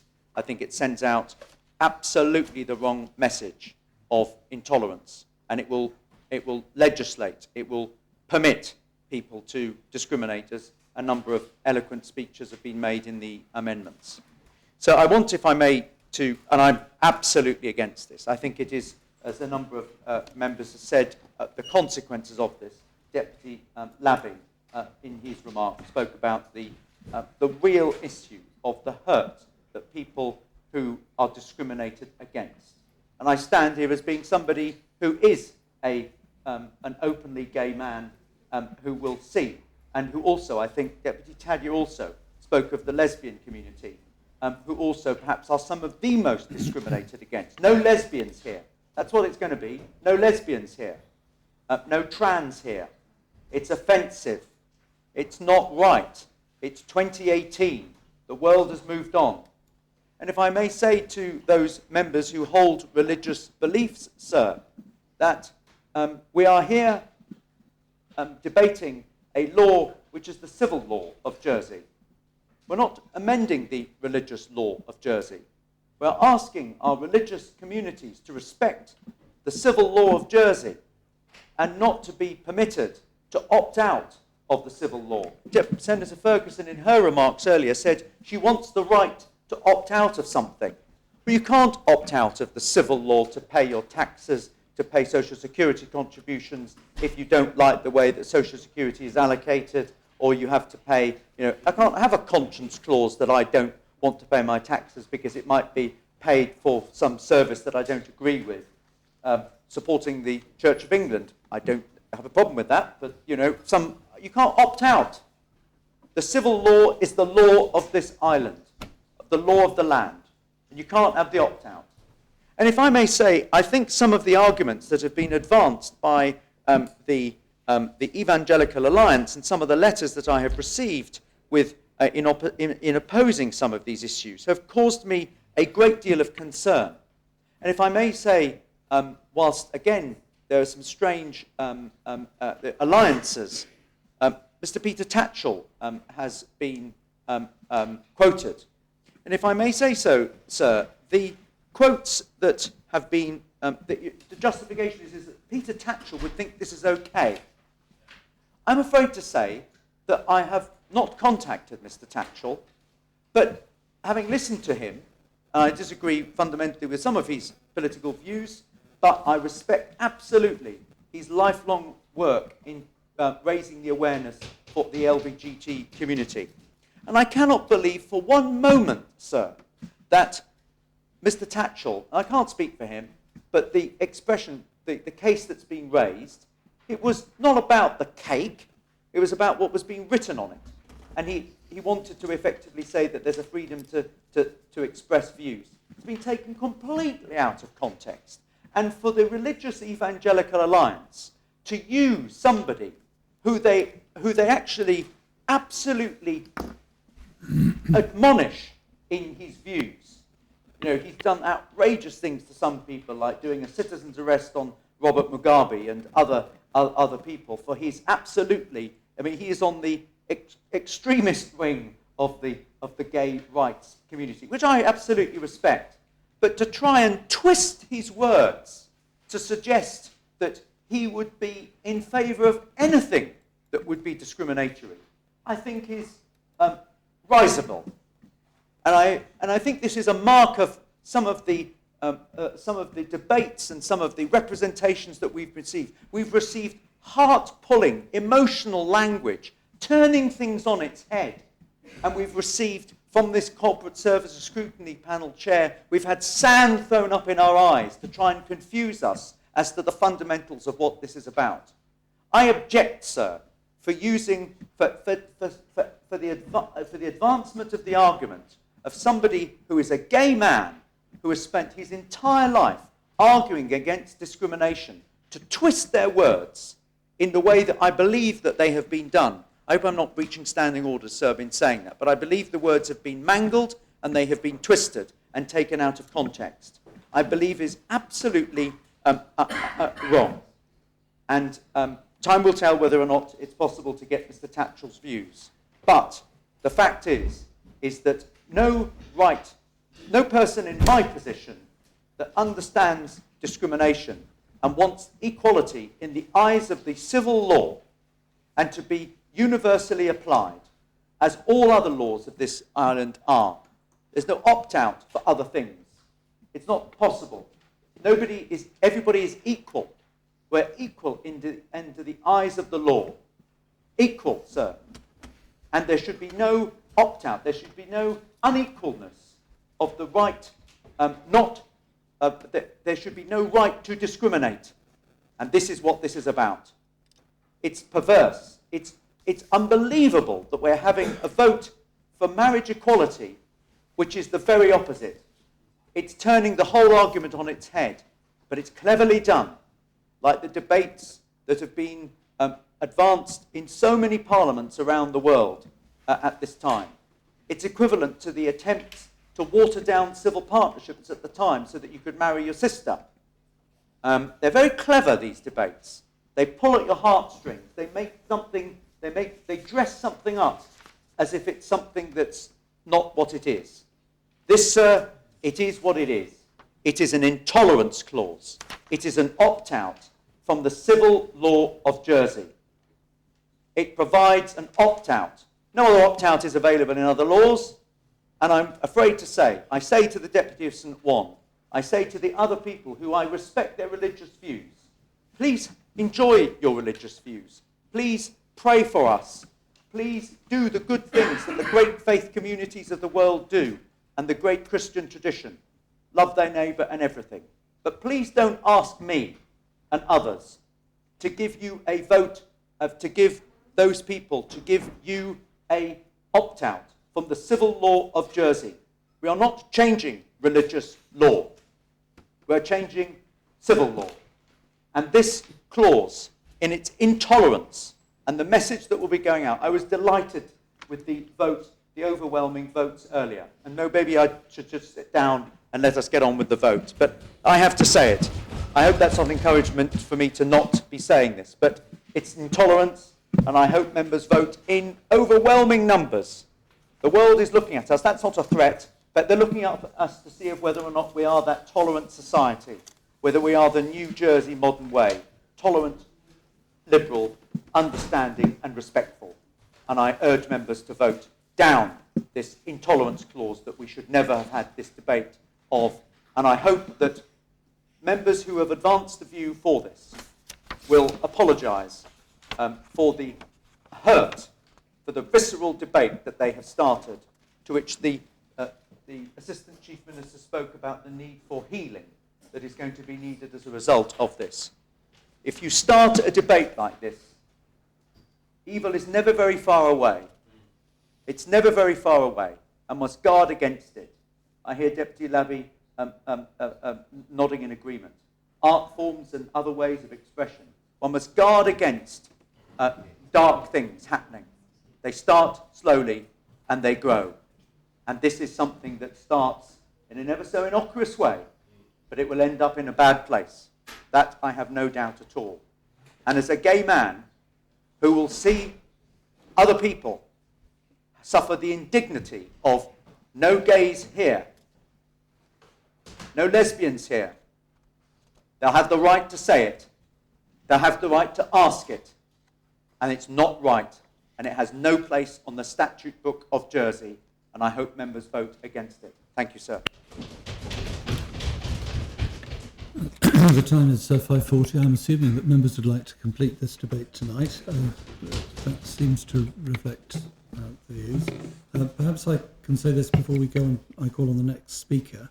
Because it's 5:40 and because these are controversial matters, because we've been debating them all day and feelings are likely to run high, can I suggest that there is a special obligation on members to be careful in the language which they use?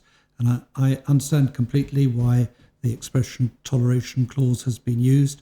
I understand completely why the expression intolerance clause has been used. They are both quite emotive, and I wonder whether we can somehow get away from the use of that language if we can. No.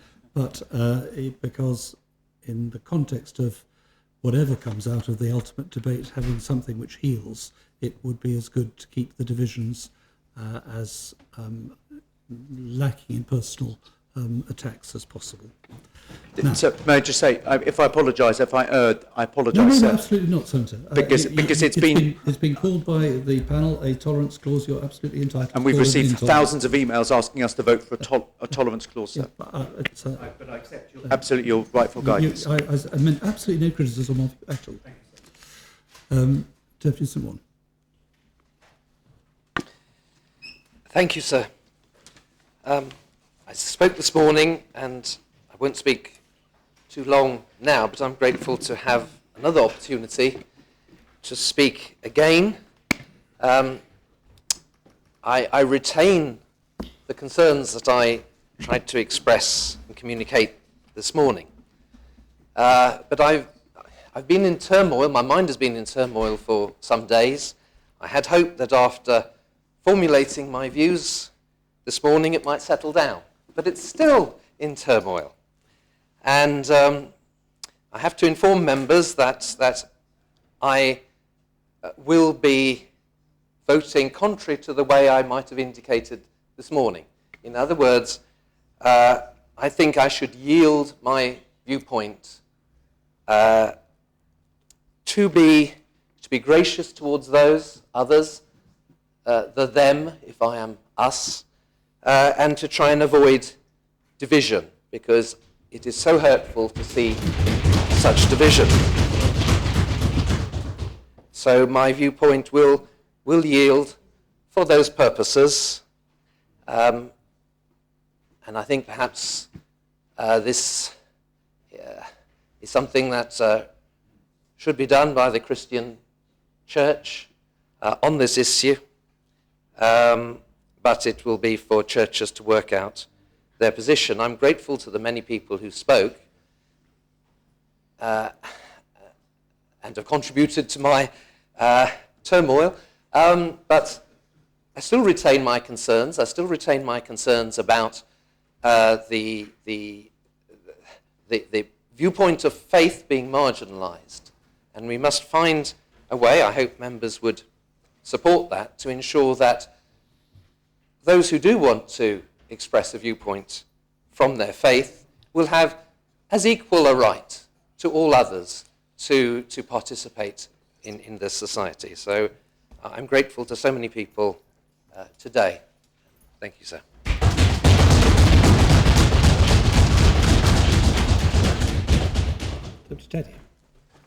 Thank you, sir. I appreciated the words of the Constable of St Helier when he said, contrary to other people who say, I think it's a shame that we're even here debating this today, I don't think that's the right approach to take, because I think, first of all, whether or not we agree with the arguments, and many of us have deeply held views, but nonetheless I think have taken a chance to reflect on those views and where the balances lie. It's much better for these arguments to be coming out in public and for people to be lobbying us publicly and not anonymously for the most part as well, rather than these issues be driven underground. And I think this very debate today, as we've seen in a couple of speakers, in itself does help move on the argument. And although that may not be quickly enough for many of us, it nonetheless is progress. So this debate today, it reminds me of this saying, perhaps no pain, no gain. And to contextualise where I think we need to go and why we might have just got it wrong in the way we look at this.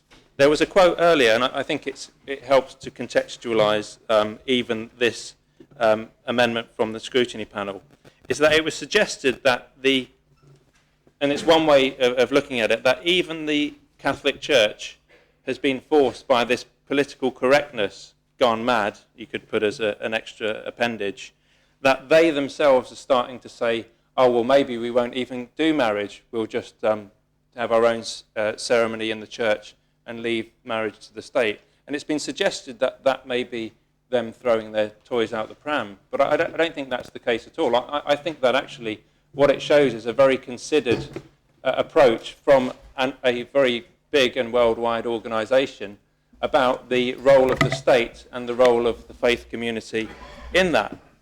And I don't think, from what I know of them, that they would be doing that. Rather, it would be them saying, actually, we recognise that there is a limit and a demarcation between what the state does and what we as a religious organisation offer. And Deputy Doublé is not the only one in the Assembly to have family members and patronage which is of a Catholic origin.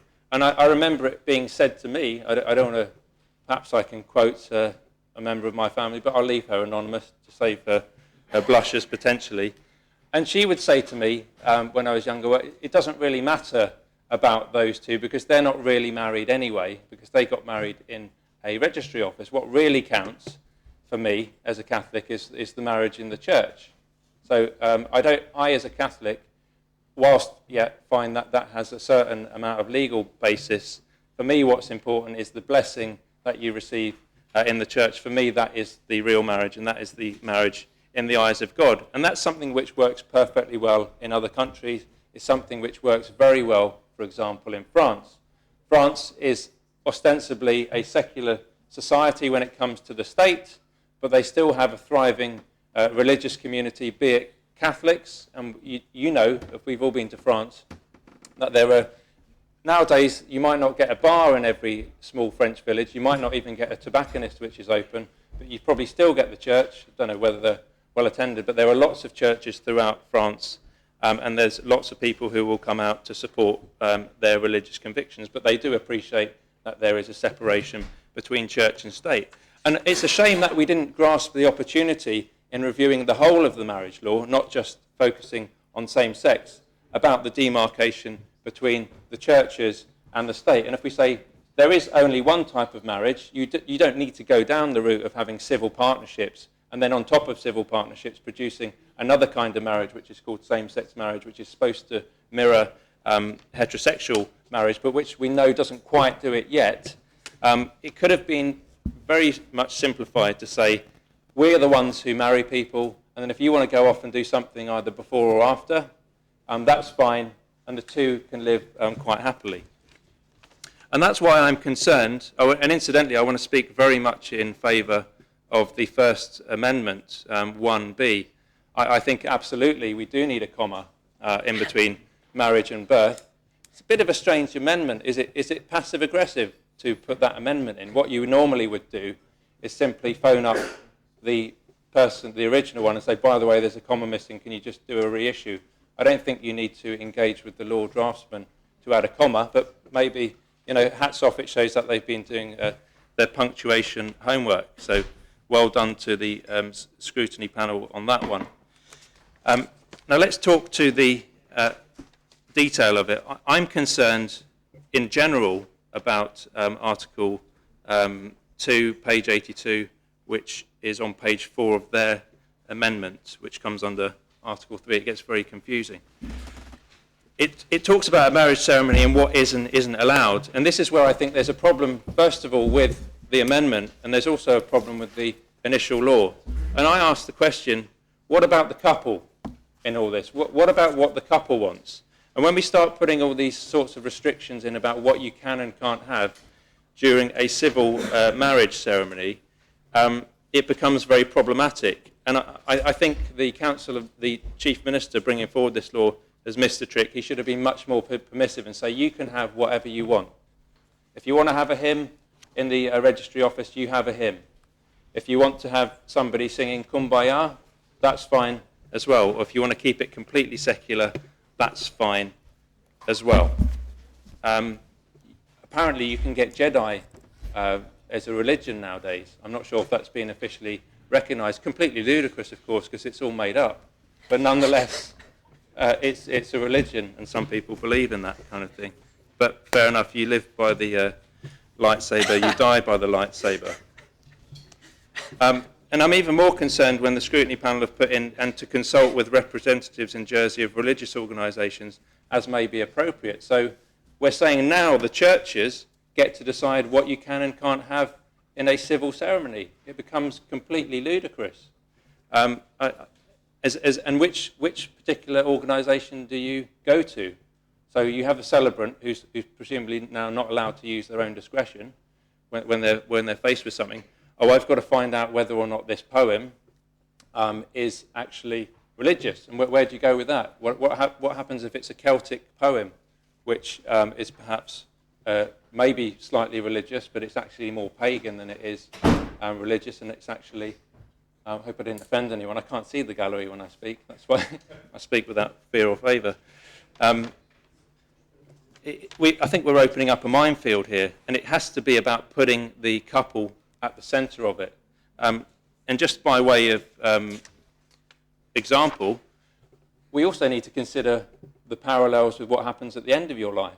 I mean, I would not like to think that when I expire and there's some kind of ceremony, if there is, that there would be any religious content in that. That's just my personal opinion. Someone said, would you like us to sing a hymn or say prayers at your funeral? And I'd say, certainly not over my dead body. And of course I won't be there, so in a sense it's futile. But the only place you can have a service in Jersey, as far as I know, civilly, so if you don't want to go to a church, is at the crematorium. And it says here, when you get married, you're not allowed to have any kind of religious iconography there. But you go to the crematorium, there's a big cross on the wall. Now, are you allowed to ask for that cross to be sealed up if you want to? I don't think so, and one would no doubt be treated quite in a hostile manner if you did ask for that, but we're saying that you can't. We're prescribing what you can and can't have. So if somebody does have a particular religious belief, but they just don't like the way that the established church is moving at the moment, why shouldn't they be able to erect a temporary cross at the registry office for the purposes of acknowledging their faith, as long as the celebrant is happy to do it, and as long as the couple are happy for it to be done? Why are we legislating in a prescriptive way what can and can't take place during the marriage law? So I really think that we've made this overly complicated. I'll leave the comments there on that particular issue because I think a lot of this debate wouldn't need to be happening, and I think in possibly 10, 20 years' time a lot of this should just rectify itself anyway. But it's about putting the couple at the centre of what goes on, whether they be same-sex or different sex. Deputy Sutherland. Thank you, sir. And I speak briefly at this stage. Having read the comments that came via emails, etc., especially from the Evangelical Alliance, I was moved to see this as a charter, quite frankly, for bigotry. It's an excuse for discrimination. And what we've seen today is strong feelings on either side of this argument, but we've only heard a very selective picture produced by Deputy Le Fondre on one side. And this amendment, I think, must be thrown out because it is about giving permission to a group of people to discriminate. And I think it's high time that we stopped walking round a set of beliefs which permit discrimination and challenge them head on.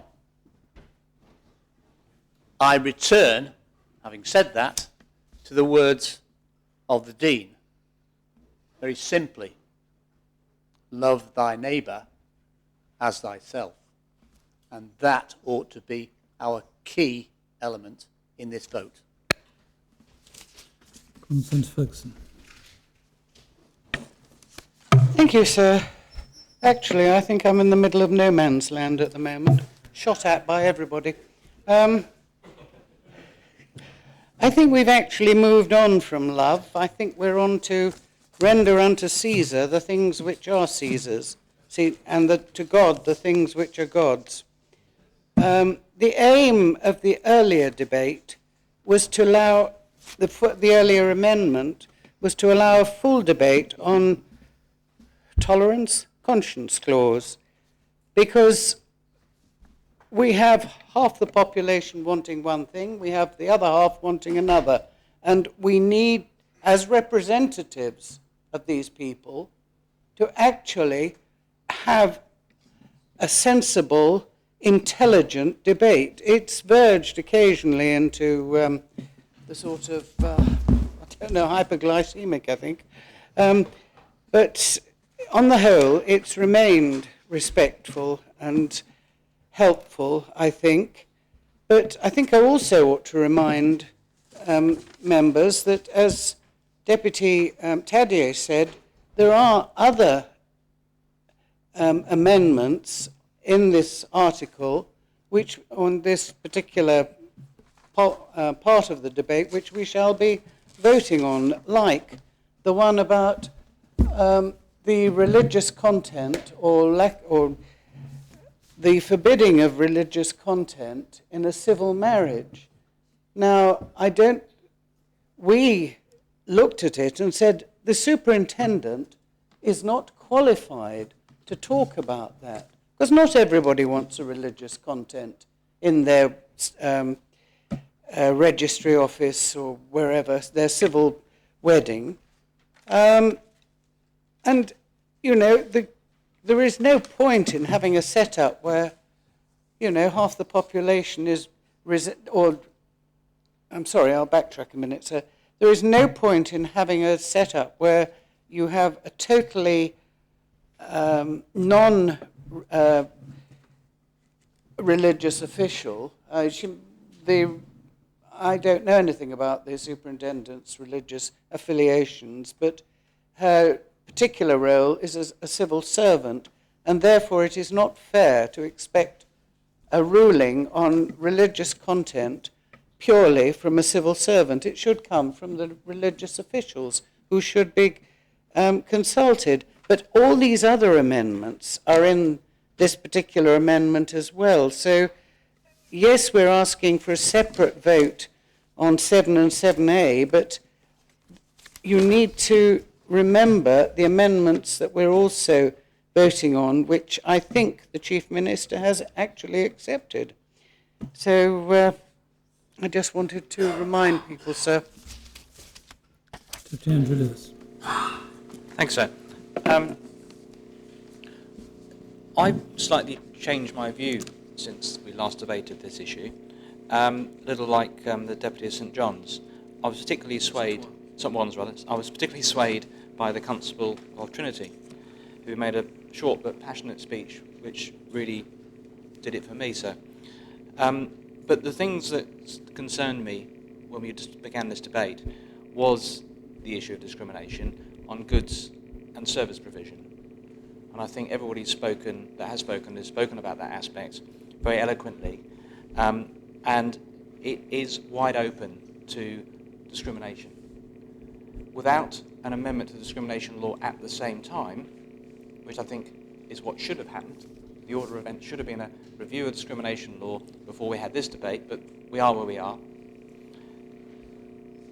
Goods and services aspect of this amendment is, I'm sorry, I could not support. It opens the door for discrimination.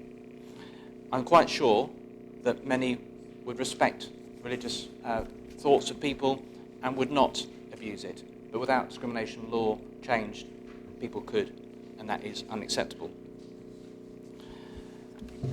However, I await with great interest the Chief Minister's amendment, because I am concerned about the use of buildings and the clergy being put in a difficult position under canon law of conducting ceremonies in buildings that they own either through trusts or through the church.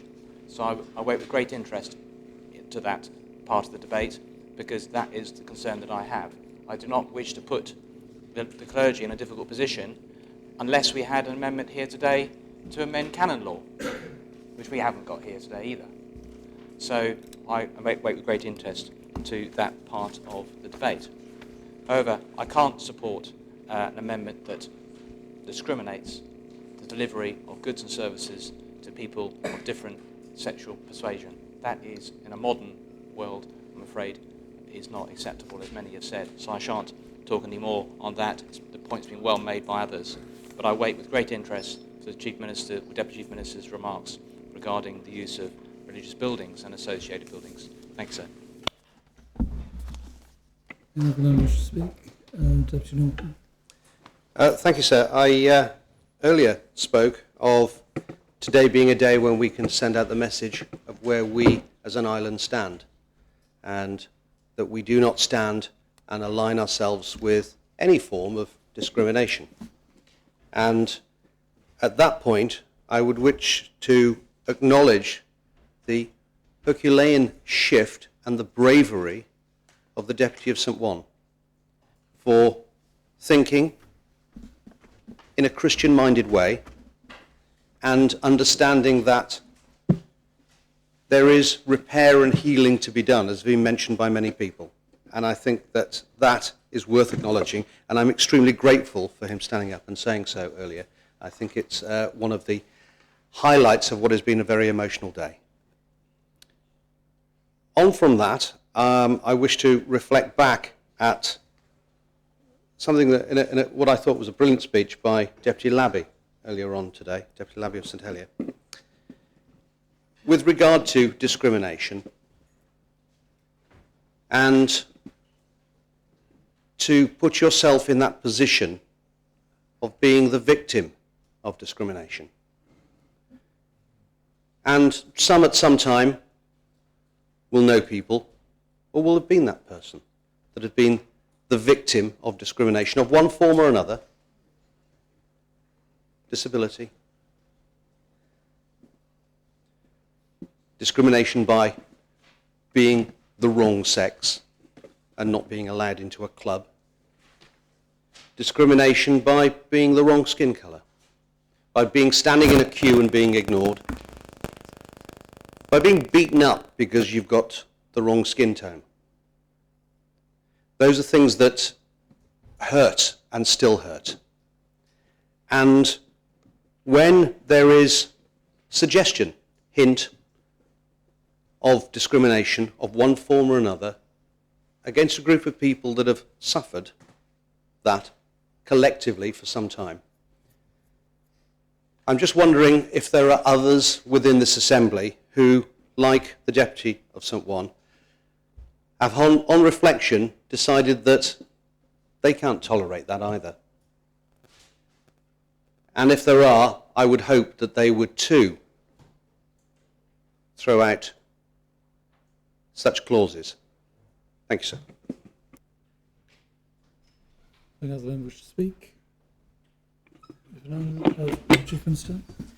Thank you, sir. Just very briefly, because I know that some members have indicated that they're perhaps a little confused about how they should vote and what their vote means in regard to certain elements of the debate. And I say that, sir, because I think particularly the last amendment around changes to Article 23, although this is, of course, a free vote, what the scrutiny panel were endeavouring to do was capture any location which might have inadvertently been missed out as a place of worship, if I can put it like that. But the way they had drafted it, we felt very much was too broad and too wide, and what this does now is limit the minister's power to designate a place that can't be used, because previously it was a very wide power. So it might cover things like private chapels, etc. But it has to be used carefully, and it's narrowly defined, and I think it's almost there to deal with the unforeseen eventuality of somewhere that hasn't been considered. So for that element, I will be supporting it. That's Amendment 5. I think where the thrust of the debate today, throughout this day, has been around the conscience clause, and that is in Amendment 2, Para 2. That's 7A, 7 and 7A.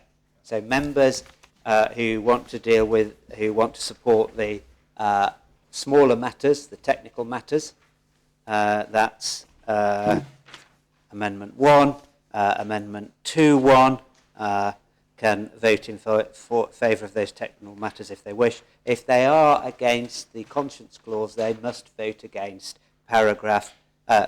Amendment 2, Para 2. Then we come on to Amendment 3 and 4. They are about the religious content. We felt that the law, as it was drafted, was appropriate in balance. Scrutiny felt that it left too much uncertainty to those officiating at the ceremony, I think, and therefore they drafted those amendments which would, in effect, rather than leaving it to the individual celebrant to decide whether the content was appropriate and was or wasn't religious in nature, there was a process to go through to determine it. So it's really whether members want that process or not, or whether they want to leave it up to the celebrant to determine whether the content is appropriate in that regard. For my part, I think that their process is, I'm happy with their process. I think it works. I've got to say, sir, I came to this from the opposite end of the telescope of the Dean. I think it can only be a good thing if people are having readings and hymns at their civil services and their civil celebration. I know that's not a view shared by the member sitting opposite me, whereas I think you're going to stop me again now, so I don't like all this divide between the sacred and the secular and the spiritual and the natural, so I think people should be more able to use those things in their orders of service, but that's up to members to decide which they want to take in that regard. So, sir, I hope that gives some clarity to members when they're voting at the amendments once the summing up has taken place. Thank you. Any other members to speak? Deputy Lally? I'm just a little bit confused on the Hook B clause. I can't remember what the number is. Number 5. Hook B is not going to be used for gay weddings, but I thought we were being encouraged by the Health Minister to adopt the Council of Ministers amendment just in case, as a safety measure, but that the Council of Ministers would not be voting for that when it came to the end vote.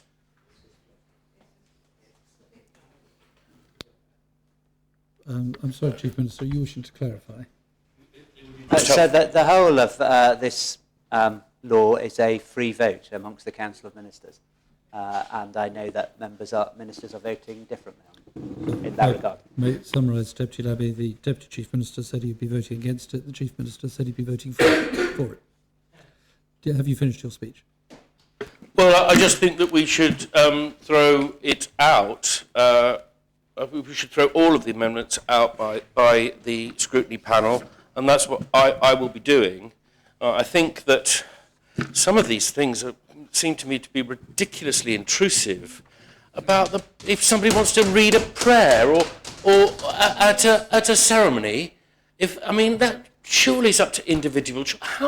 What are we doing here? We're going to look back on this in a short space of time. We're absolutely ashamed of our behaviour. And as for what about gay members of the Anglican Communion, regular gay churchgoers? It's bad enough that they can't have the greatest day of their lives and celebrate it in the church that they love and the church that they pay for in their rates, but also starting to try to ban them going anywhere near the church halls, I think is an absolute outrage. So I do urge people, because we will look back on this and be ashamed of it. that we're doing enough. The quadruple lock is there, 4 locks on the church door to keep the gays out. For goodness sake, let's meet them somewhere halfway. Let's compromise a little bit. And if they want to use the church hall, they should be allowed to do so. Senator Farmer. Thank you, sir. I'm reluctant to criticise scrutiny, sir, because it is a difficult job. But this has to be an exact or absolute example of how not to do legislative scrutiny. Scrutiny, sir, have attempted to change the principles and the whole spirit of the legislation. And Deputy Le Fondre, my good friend Deputy Le Fondre, most of the time, whether he is after this or not, I'm not going to be sure. But this is meant to be constructive, sir, and hopefully something we can all learn from in the Assembly. Because this is being brought through at breakneck speed. And we have a whole raft of amendments. We have inconsequential amendments, which are typos and punctuality mixed up with major, in the next paragraph, in the next sentence, in a running order, and this is not critical, that I don't think any of us can understand with the greatest of... and I think we must all learn this is how not to do things. Having said that, I'm sure we will eventually get to the right conclusion. I sincerely hope we do. I sincerely hope we don't make a genuine mistake which leads to something calamitous. But that's all I wanted to say. Thank you. Any other member wish to speak? If not, then I call on Deputy Le Fondre to reply. Yes, thank you, sir. I'm slightly disappointed in some of the comments we've had, because having gone through all the technicalities, I get the impression that certain, and my good friend Senator Farnham is one of them, hasn't actually read the law or actually understood the whole principles behind it. Because I have tried, sir, but that means it probably hasn't succeeded. The problem is, and bearing in mind that has been the problem with this whole process as to how complicated the law is. The issue around some of the amendments we have been bringing, I'm sorry, start again. The so-called tolerance clause, that's what I will refer to as Article 7 and 7A, as is covered in the second part. I'm not going to address. We've had that debate. I know how I'll vote. I'm pretty certain how I know most other people are going to vote, and I'm assuming most people are going to vote against that particular section. Fine, I'm not going to address those comments. That was the purpose of having the earlier debate, to try and keep people focused. Anyway, that's life. These amendments that are coming through, and I shall go through them one by one, are A, individual technical corrections, where there's been errors. B, including things like the representatives from the Humanist Society, which is to allow this qualification. I did say this all those many hours ago this morning. And then C, where there are issues, particularly in relation to either Anglican churches or equivalent scenarios in other churches. If it's a Church of England church or building, there is a major conflict potentially between the present law, state law that we are bringing in, and discrimination law, and the issues around church law, which is canon law. And essentially, if those conflicts arise, then potentially the relevant minister, clergyman, or whatever language you wish to use, if he or she ends up breaching canon law, can lose their license. That's it. We are not, all the way through, we've not been expressing individual views. What we've been trying to do is introduce clarity and sort out contradictions. Now, members may not like the quadruple lock, but the purpose of the quadruple lock was to basically deal with a lot of the issues between introducing same-sex marriage in state law, which I am supporting, and the conflicts with Church of England canon law and then other church or religious organisations and their beliefs. And in certain instances, when we've gone through the technicalities, there are gaps.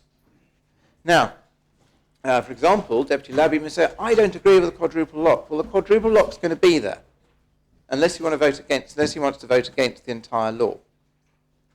And so if one's assuming that they're on the basis of the quadruple lock, certain buildings are going to be locked out, I don't like that expression, but are not going to be able to be used for same-sex marriages, then there are other buildings which, in theory, the same treatment should be applied to.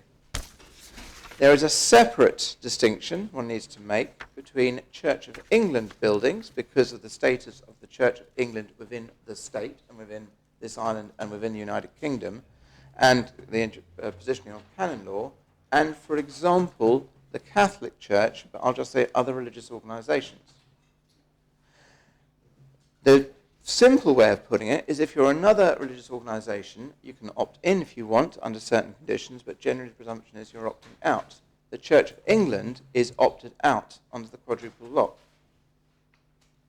So, things like what I should refer to as Article 23, which and as I said, we have spent a number of times meeting with the Chief Minister and the Deputy Chief Minister to go through the amendments.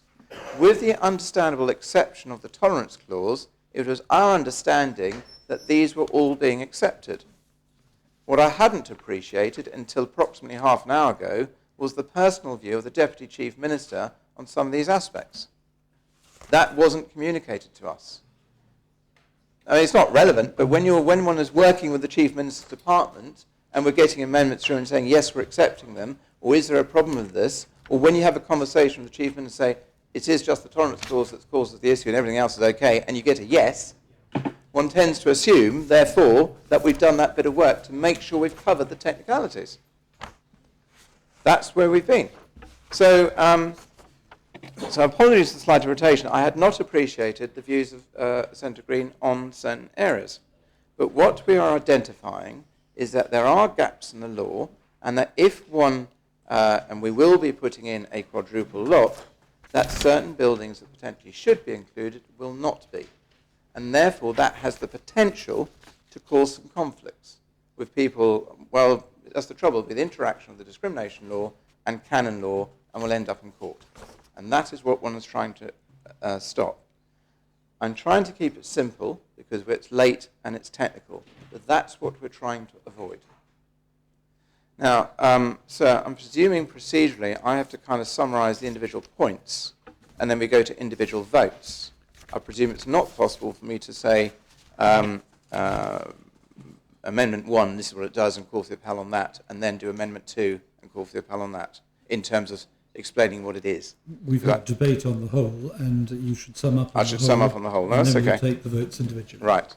So, I am very concerned that members are not going to, just to be clear, we've had a long day and there's lots of sand being put up and we're not clear as to, I don't know how we're going to do this, where we're going to actually understand what we're voting on. Because we've also got conflicting messages, sir, about the views about whether or not, so it's a point of order, sir, is how can we have a vote where we are, where the Assembly is going to be clear what they're voting for, because I'm confused by some of the things that the sand's being shown up, and I'm now also unclear as to the position of the Deputy Chief Minister, whether or not he's accepting or not the amendments. Because I think there's been quite a lot of, is it possible, sir, to understand, to have an explanation of what we're going to vote on and whether or not it's accepted or not by the Deputy Chief Minister? The Deputy Chief Minister has already made his position clear. He's going to vote against, so he said. He's going to vote against Amendment 2, Paragraph 2. And he's going to vote against Amendment 5 as it has been amended.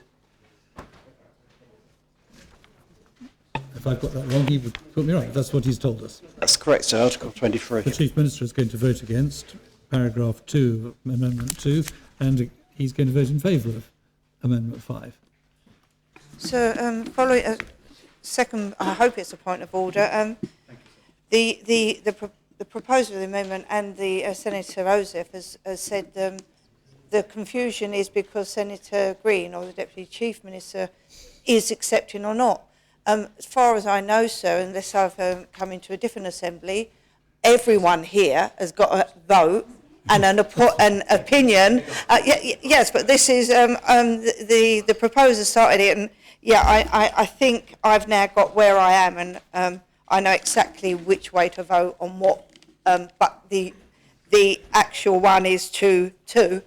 If you want to chuck out the tolerance and everything, it's 2-2. You don't have a question for me? Oh, it was a point of order, sir, yes. The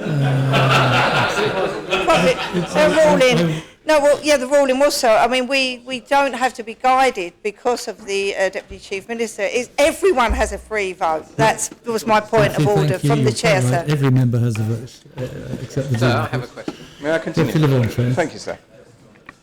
Right. I was about to try and give a point to where we are and where it goes in the order, running order. So if we could go to page 8 on the running order.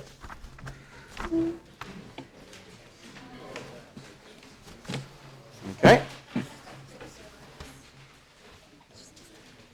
I hope we're all sitting comfortably and are listening. Now, and please note, we did not draw up the running order, because in the ideal world we'd be having an individual debate and each individual article move forward, but that's life. Now, no, what I meant was in terms of it's got to be one summing up on everything. Now, so number 1, which says page 67, article 2, are minor consequential changes. Hopefully that's non-controversial. Number 2, at the bottom of page 8, part 1 is the one that will be of interest to Deputy Dublé. Okay, that goes over onto page 9. And there are 2 parts there which talk about qualifications of civil celebrants, and which is the humanist aspect, and then actually compliance with guidance. Are we all happy so far? Right. It's not a debate. No, sorry, sir. Summing up. Middle of page 9, sir, it then has Amendment 2, Part 2, and members will see Article 7, religious marriages, and Article 7A, same-sex. That's over the page. And that goes actually over to page 11 as well. That is what is being referred to as the tolerance clause. I rather suspect that many people will not be supporting that. Part 3 on page 11 is the issue around religious content. Now, my understanding was that the Chief Minister was accepting that, but obviously he has his own views on that. Page 4, Amendment 4 on page 12 is very, very similar, and it's about the use of, again, religious content in conversions. On page 13, number 5, this is the one that has been amended by the Chief Minister's amendment. Now, in this instance, if I've understood correctly, Senator Green does not support it, whereas Senator Gorst does. So the Chief Minister does support this amendment. That's what he's been saying. On page 13, we then we have Amendment 6, which is again a cross-referencing error. And I think, sir, that is it at this point. Does that help everybody before I sit down? In this case, sir, I call for the appel on part 1, sir. The appel is called for on amendment number 1. Ask members to return to their seats. The vote is on whether to accept amendment number 1 to substitute marriage celebrant and put a comma into marriage birth. Ask the greffier to open the voting.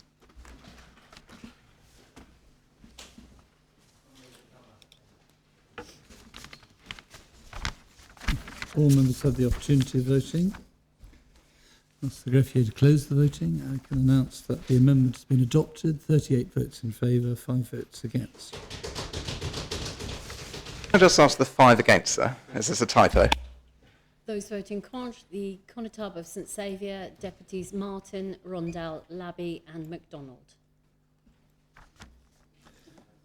We now come to amendment number 2, and we're going to take the vote in separate parts. Paragraph 1, which deals with civil celebrants. I'll ask the greffier to open the voting.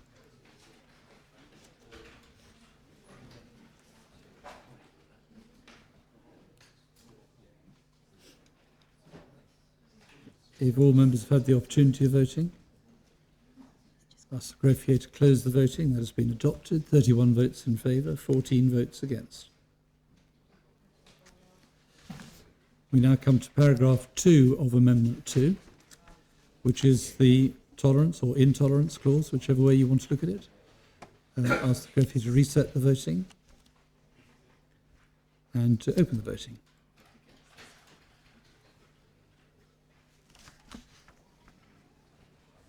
If all members have had the opportunity of voting, ask the greffier to close the voting. That amendment has been rejected. 5 votes in favour, 40 votes against. So can we have the 5 and the 4 and against on that, please, sir? You 5 and the 40? And the 40, please, sir, yeah. Those voting for, Senator Ferguson, the Connétables of St Martin and St John, Deputy Le Fondre and the Deputy of St Mary. Those voting contre, Senators Routier, Ozef, Gorst, Farnham, Balash and Green, the Connétables of St Helier, St Clement, St Peter, St Lawrence, St John, St Saviour and Grouville and Trinity, Deputies Martin, Southern, Grouville, Hilton, Trinity, Kevin Lewis, Tadia, Knoll, St John, Higgins, Masson, Pinnell, St Martin, Bryan, St Peter, Rondell, Mesick, Andrew Lewis, St Juan, Doublé, Labby, Wickenden, Bree, Norton, MacDonald and Truscott. We now come to a vote on amendment number 3, which is the vote on including religious or forbidding religious acts in civil celebrations of marriage. Ask the greffier to reset the voting and ask the greffier to open the voting.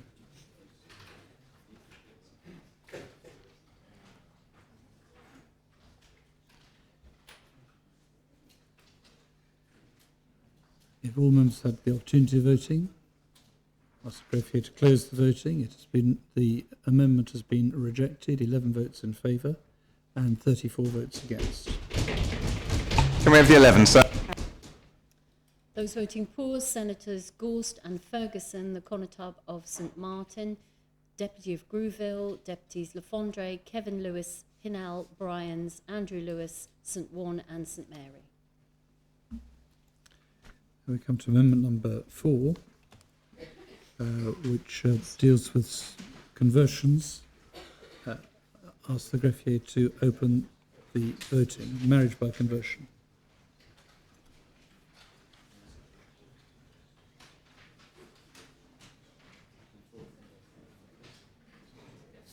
So I'm sorry, I'm a little lost. Could you just repeat which part we're voting on? We're on amendment 4, which brings in an amendment to substituted Article 22, which deals with hours during which a marriage by conversion must be solemnised and restrictions on a civil marriage celebrant by conversion in relation to religious acts.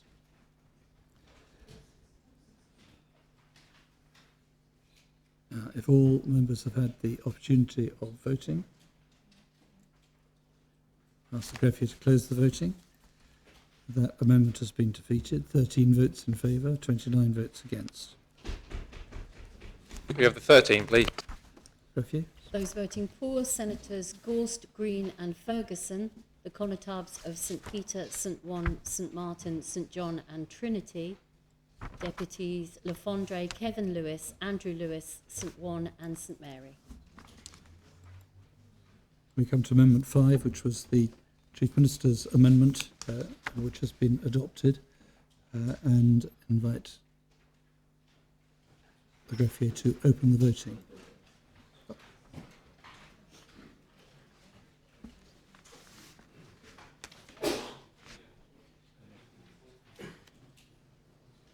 All members had the opportunity of voting. Ask the greffier to close the voting. Can announce that it has been defeated. 12 votes in favour, 32 votes against. And we come to Amendment 6, which are probably typographical corrections. Ask the greffier to open the voting.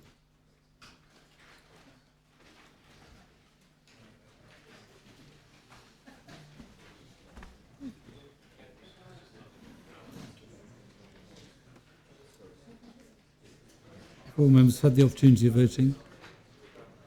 Ask the greffier to close the voting. The amendment's been adopted. 38 votes in favour, 7 votes against. 7, please. Those voting contre, the Connétables of St Lawrence, St Saviour and Grouville, the Deputy of St John, Deputy Rondell, Labby and MacDonald.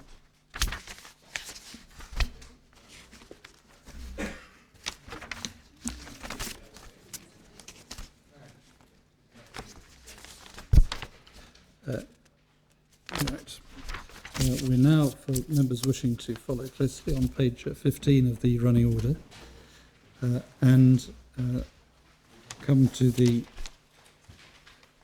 sixth paragraph of the First Amendment, lodged by the Chief Minister. Perhaps I better ask the greffier to read the amendment.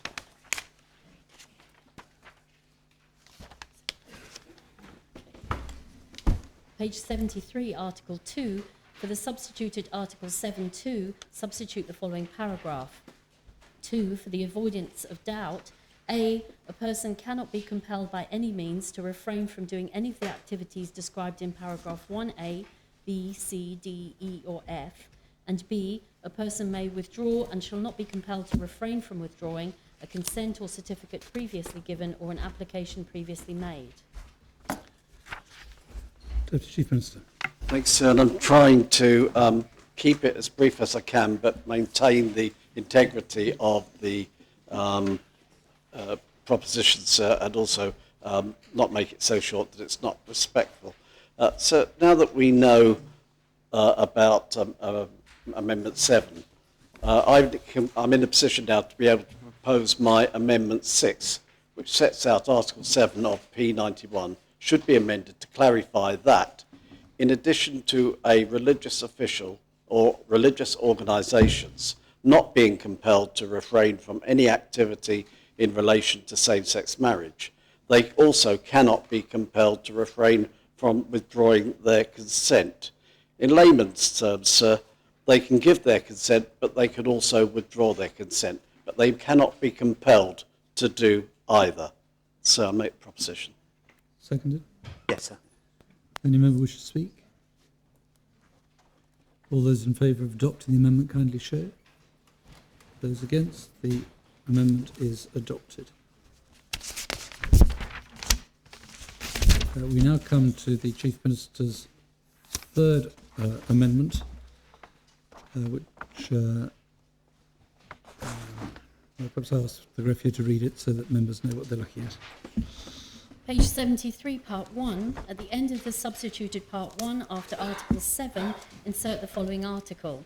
7A. Same-sex, etc. marriages, no compulsion to participate by providing location. 1. A person to whom paragraph 2 applies shall not be compelled by any means, whether by any provision of this law or any other enactment or by the enforcement of a contract or other illegal requirement, to participate in same-sex marriage or an acquired gender marriage. 2. This paragraph applies to the owner or trustee of a location in a case where A, the owner or trustee is a religious organisation and the location's principal use is for or relates to 1. The purposes of the owner, or 2. The purposes or objects of the trust in question as such an organisation, or B. The principal occupier of the location is a religious organisation and the location's principal use is for or relates to the purposes of the principal occupier as such an organisation. 3. For the purposes of paragraph 1, participating in a marriage means providing the location for or in relation to A. a marriage ceremony, and B. any social event or social function directly associated with and immediately subsequent to a marriage ceremony. Deputy Chief Minister. So again, I will try and keep this short, but keep it respectful and in context. So the proposition is simply to ensure that church halls in Jersey, which often have different ownerships and curtilage arrangements, I think Deputy Le Fondre talked about the St Bernard's one, where the main road runs between the church and the the church hall, sir. These churches over here often have different curtilage arrangements in the UK. This is to ensure that they are placed on the same footing as non-Anglican churches, as the religious organisations can choose to consent to same-sex marriage or not, sir. I could go on, sir, but I hope I've covered sufficient for members to make up their mind.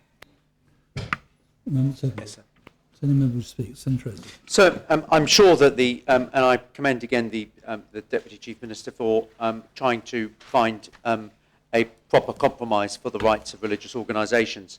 I can't help but just saying, however, that some religious organisations show immense tolerance and love to other religious organisations. I call to mind particularly the Catholic community at St Thomas's opening their church hall for the celebration of Muslim weekly meetings. And I just make that point because that shows tolerance, or I thought showed extreme tolerance. But I understand why the Deputy Chief Minister is proposing this, and it seems to be fair enough. But it's just worth saying, just that our Christian communities, as the Deputy of St Juan has shown, can show love and respect to even things that they might not have in their fundamental thing for the love of their fellow man and woman.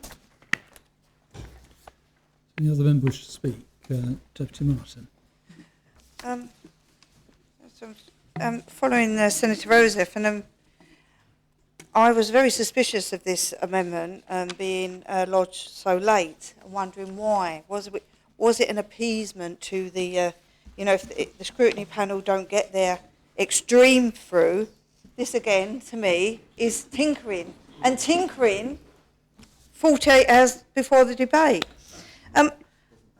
I think this really does. I'm surprised at the comments of Senator Roseff, really, because I have a problem with, and maybe the way I'm reading, just even pay 3B, any social event or social function directly associated with, immediately subject to a marriage ceremony.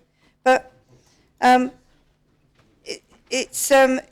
me, it just sort of, we've thrown out just all of the corporate services amendments, which, seem to be very similar to this, and I need to probably hear a much better explanation of why this was lodged late and what is it really trying to do. That the actual law, I'm happy, we go back to the actual law I passed, but at the moment, sir, no, very suspicious, and I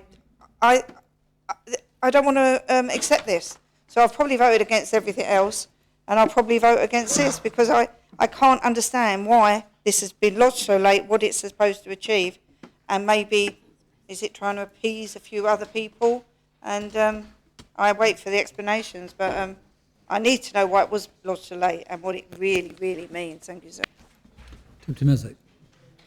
Thank you, sir. I'll be voting against this as well. I mean, we've spent the whole day debating tolerance or intolerance clause, and this is an intolerance clause as well. It is just a slightly watered down one, a slightly less horrible one. Enshrined in this is discrimination against gay people. It's abhorrent, and I'll be voting against it.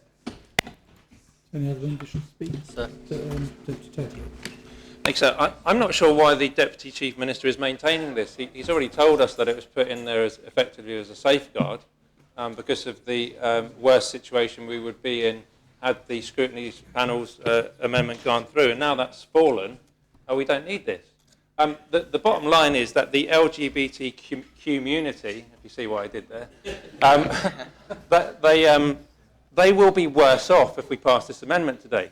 So if we've been talking about them all day and about anti-discrimination, at least this gives them an option to have more premises, more choice, and it also gives churches the option, most of whom now I think are moving in the right direction. So I wouldn't like to see the hall in St Brelard. I want to see that rented out wherever possible to whoever wants it, including the LGBTQ community. And if we're serious about what we talked about, first of all, I'd ask the Deputy Chief Minister to withdraw this. There's no need for it to be here now. But certainly, he doesn't need to, if he does maintain it, he doesn't need to speak in any overly effective way to try and get votes for this.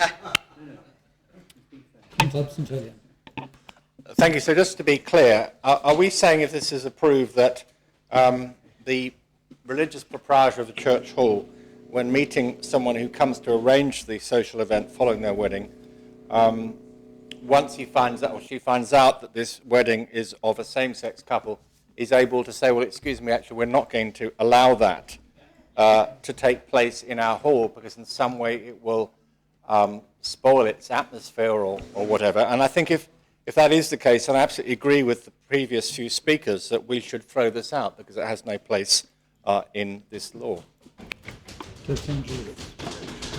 So my understanding here, and I perhaps could ask maybe the Dean to comment on this, and maybe the Deputy Chief Minister in summing up. But the issue we have here, and the reason why this amendment is here, is because it conflicts with canon law. So unless you change the canon law, then you've got an issue. So I appreciate what everybody said so far. It appears discriminatory because it is. But unless you change the other law, you've got a problem for the clergy. And I wonder if the Dean could perhaps, if he's going to speak, could clarify that. That's my understanding of this amendment. If that's the case, I would not wish to put the clergy in that difficult position without that law being amended first. And I think members need to have that explained to them before the vote goes ahead. So I wonder if the Dean could speak if he wishes, or the Chief Minister, Assistant Chief Minister, respond to that. So could I add to that and ask the Solicitor General also to give a legal position, an opinion? Well, the Dean indicated he wished to speak. For point of clarity, Canon E14 refers to the church porch, or the church yard.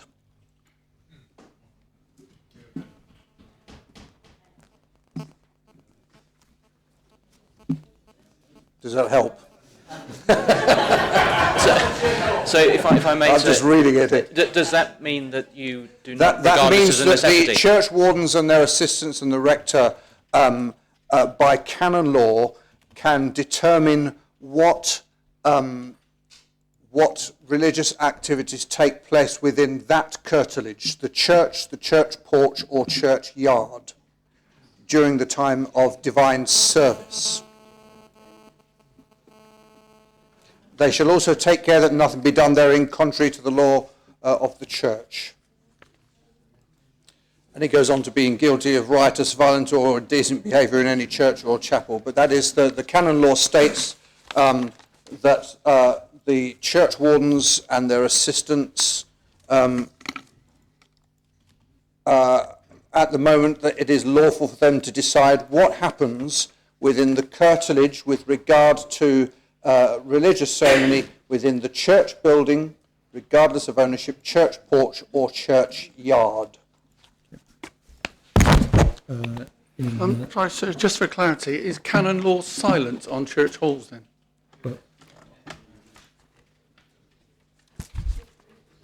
It is not. Are you comfortable with this, Dean, or would you rather Solicitor General? I would rather Solicitor General, at every possible level, sir.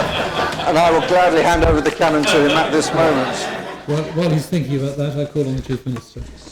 So there is, it was late, for which we apologise, and the chairman of the scrutiny panel said, yes, we had met with them, tried to understand their intentions with their various amendments. And one of their intentions was that they pointed out to us that the law treated different church halls differently. So a church hall within the curtilage has the protection that this amendment is now extending to the likes of St Brillard's church hall, which is not within the curtilage, so has been missed out of the law. It's not within the curtilage because there's a road between it, and the same with somewhere like St Paul's Centre.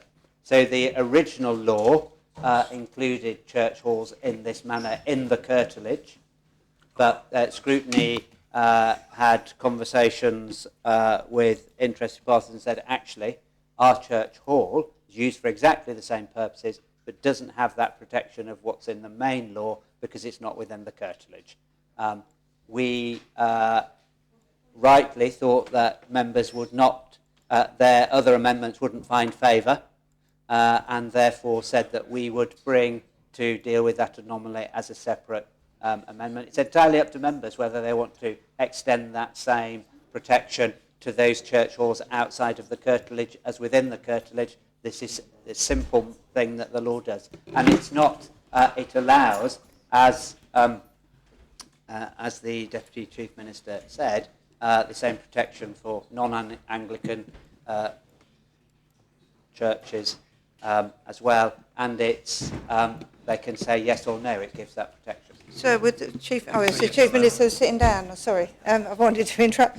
5 times he said this gives protection. Yeah. Protection from whom or against what? I'm sorry. Chief Minister. Can you clarify what you meant by protection? Did you mean the same protection that's available to other churches? I meant the same protection that was available to other churches. If it was a mischosen word, then I apologise. May I ask a question of the Solicitor General when possible, please, sir? Well, if you ask it now, then he'll be no doubt answering in a moment. Yeah, thank you, sir. May I just give a question? So I'm not clear. I understand the Deputy Chief Minister's proposal. Can I take a Catholic question? So if I take an example of St Martin's Catholic Church, there is something, the Columba Hall, that is the church hall. It's not covered by canons. We're dealing with civil law here. I'm only interested in the civil law thing. What's the law that we're passing or not, meaning for the Columba Hall of St Martin's Roman Catholic Church? Without this, or the underlying law, are they compelled to have a same-sex marriage in their Columba Church Catholic Hall? Well, I call on Deputy Lafondre. I think Deputy Lafondre is getting a headache. Right. The difficulty here, sir, is that there are two conflicts going on. One, as I said, for the Church of England, with the status of what is called canon law, which has a legal standing within the Church.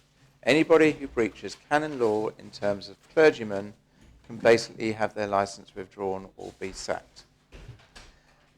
The examples in this instance, and I will just, sorry to divert, sir, the rejection of the amendments in Article 23 has potentially already caused a conflict between canon law and state law, which is what we were trying to avoid. Okay, just to be clear, there may be some issues already between canon law and church law because of the rejection that's already happened. And that's why we were suggesting that there needed to be some flexibility. Now, in this instance, sir, and the two examples I will use will be the Glass Church in my parish, which has a church hall next to it, which was within the curtilage of the church. Okay? And as we heard from the Dean, if it's within the curtilage, this is my understanding from the legal advice we had, then canon law will apply, and there's various restrictions over activities that take place. This goes back all the way to the references of yoga classes and rock bands and what have you. Okay? They are sensitive on that. Bear in mind, and that's why I spent quite a long time this morning talking about canon law and faith and all that sort of stuff, it's not my view, it's just saying that is their position. And in Church of England position terms, it's got a higher level almost because it's church law. For other religious organisations, the general principle on all of this lot is they are not compelled to take part, but they can if they so wish. And it's about flexibility. So the issues for the Glass Church, as I said, there are no issues. As we've understood it and on the legal advice we had at the time, is that that was covered effectively by canon law. But St Brillard's Church Hall, for example, is across the road and is therefore not directly within the curtilage. And then you get into issues as to where the ownership lies. In St Clement's, the Caldwell Hall, I think it is owned by the parish. I thought the old hall, well anyway, sorry, we were not aware, as far as we were understanding, it was not owned by the church. But again, it is not part of the curtilage as we understand it, and there might be some issues around that. It is technical, and what we're trying to say is, does one want consistency? If a church hall is within the curtilage, it is covered already by canon law as we've understood it, and the restrictions over what can happen there. And does one then want to put people, particularly in the Anglican Church, where the church hall is not in the curtilage of the church, and they may be requested to do certain things which will then go against the fundamental beliefs of the Anglican Church. And that then creates a major conflict, and you will potentially see clergymen in court. And that's what we're trying to avoid. I'm going to keep it simple, because I'm sure the Solicitor General said, but that's the advice we had around this whole area, sir. So can I seek some clarification from the Solicitor General?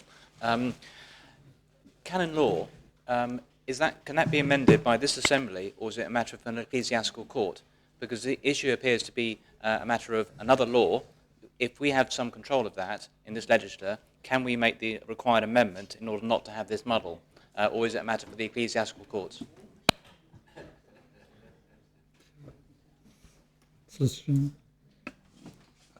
So as regards that last question and the status of canon law, it is a special situation, and I have limited experience of it. I will disclose to the Assembly straight away. But as far as I'm aware, there are special procedures that need to be gone through in terms of consulting with the ecclesiastical authorities before this Assembly makes any decisions as regards an amendment to canon law. So, Mr. General, can I help you? The canon law, in this case, is handed down by an order in council from the Queen, and that has happened and has been approved first by this Assembly after approval by the Deanery Synod.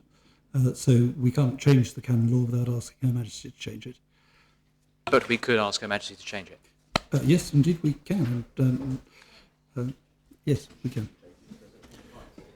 Deputy Taddy, did you have a question, Mr. General? I do, sir. And in asking it, I would be happy to ask whether the Solicitor General would like to consider it overnight until the next day, whenever we sit. I'm not sure where the Assembly sits with the timeline, but if I ask my question first.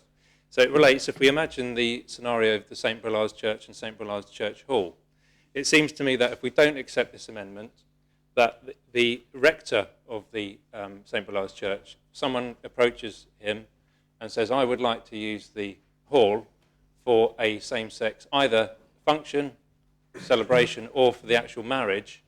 I understand it's not part of the church under canon law. Presumably then it's owned by the parish, and as a parishioner who's a ratepayer, my partner and I would like to get married in there with our own celebrant.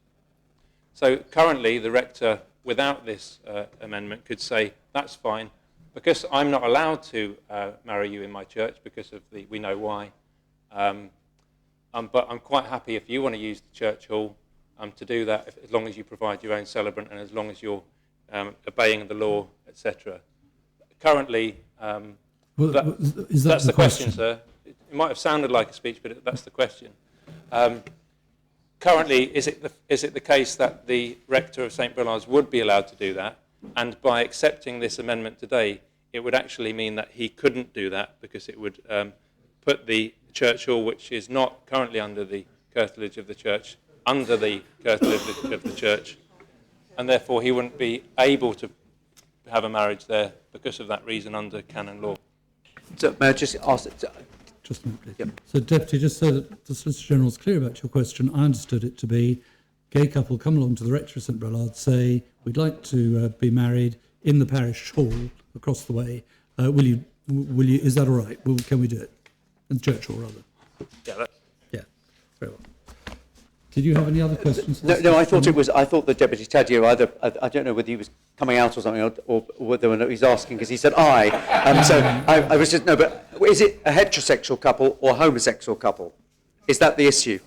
Because one of them is accepted, one isn't. But anyway, it doesn't matter because it's a civil marriage, isn't it? So can I just clarify? I'm not coming out, and that's because I'm straight. But I was obviously using the hypothetical. If a parishioner comes to the I didn't mean to disappoint anyone.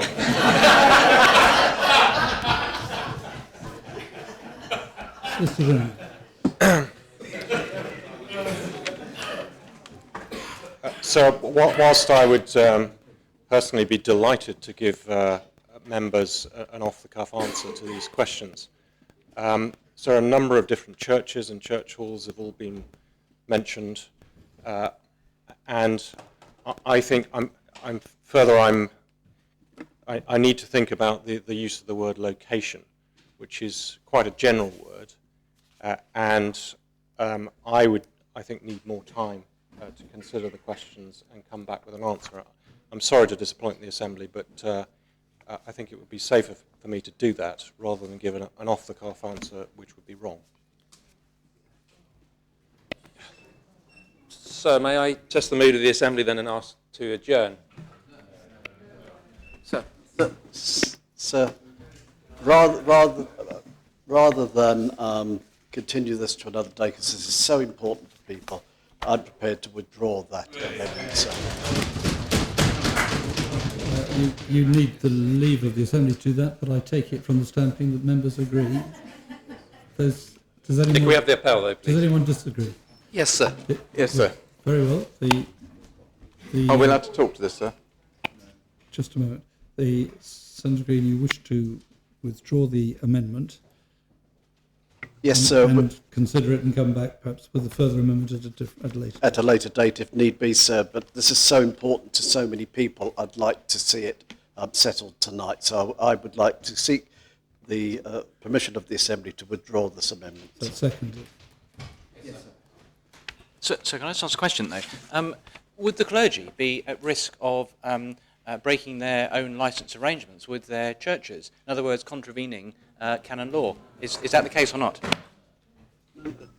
Any other member wish to speak on that limited proposition as to whether or not the Senator should be able to withdraw the amendment? I'll try and talk briefly, sir. The reason I won't be supporting the withdrawal thing is that when we identified this as a piece of work, it was identified as a concern to us by various religious organisations. This paragraph is about not compelling anyone. So if somebody does want to participate, they can do. But if there is an issue because of the conflict between their creeds or whatever and canon law, then they are not compelled to. Now, to be very clear, as I've said previously, I've understood there's already a problem between the rejection of Article 23, or the amendments to it, and this potentially might resolve that problem. But there is a conflict, and there is a risk that if something like this is not approved, or something like the amendments to 23 were not approved, then there might be some problems in the future between the churches and the courts and state laws. And that's what we were trying to avoid.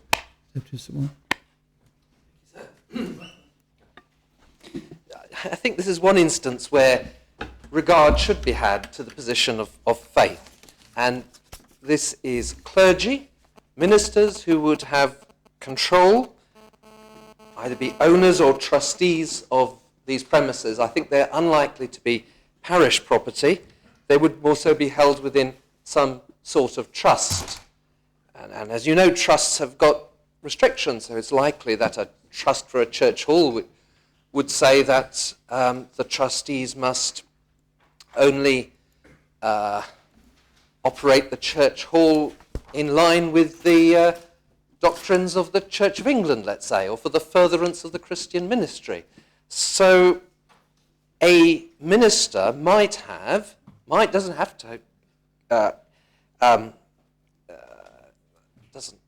a minister might have real difficulty as a result of his faith and what he's undertaken to do as a minister, to allow that church hall to be used for same-sex marriages. But it's not a compulsion. He shall not be compelled, or she shall not be compelled. So if the minister and his denomination was perfectly happy with allowing it to be used, then it can be used. But by not inserting this amendment into legislation, it seems to me we would be entering into a position where some ministers could be compelled to allow the use of that church hall for same-sex marriages against their sincerely held beliefs, or they say nobody can use it because they could say nobody could get married there, which seems a withdrawal of a perfectly good provision for the whole of society. There was a further point I saw in this. Let me see. Yes, so it seems to me that we are trying to divide amongst locations here. So there are some locations where everything is within the curtilage, and there are other locations where a church hall is outside the curtilage. And some people in this assembly are trying to grab hold of some church premises which could be used for same-sex marriages, but others can't be because they're within the curtilage. So it's only right, surely, that all church property or trusts held for church purposes should be treated in the same way. And we shouldn't have all this, it's because it's across the road, that something different should apply. Have regard to the position of faith, to ministers who may have that genuine difficulty, and they should not be compelled to act in a way that is against their convictions. Thank you, sir. This is a very limited debate. Senator Rosen. So I absolutely understand the rights of the Christian community with their own properties to have a right to say whether or not to have that. But we have had conflicting arguments. We have the Solicitor General who can't answer these questions. We have a law, and I accept it was a late amendment. I understand absolutely the Deputy Chief what he's saying, but there is a lack of clarity. The Deputy Chief Minister has given an assurance that he will come back and resolve any conflicts. It should not get us from passing what effectively is now a run to get this law in place for people to do it. And it's better to get it right. It's better to get it right for our religious communities where there is this uncertainty than do something just on the hoof like this on a late amendment, which was done with the best of intentions. I support absolutely the right to withdraw and urge members to support this. Deputy Lewis, can you... Thank you, sir. I will be very brief. I won't repeat what the Deputy of St. Juan has said, but this was consulted on extensively, and it is my understanding, sir, that Liberate actually accepted this. Only lodged 2 days ago. Nobody's consulted us on this. Well, those members in favour of The appeal, please. The vote is on whether or not the Chief Minister or Deputy Chief Minister should be permitted to withdraw this amendment. Ask the greffier to open the voting.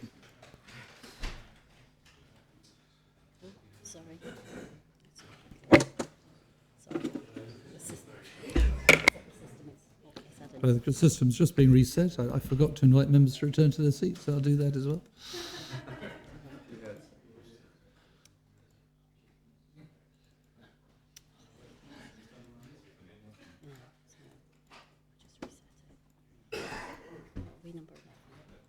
Sorry.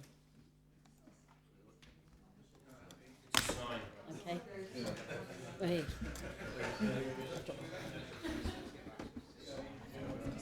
So I invite members to vote now. The voting is coming through.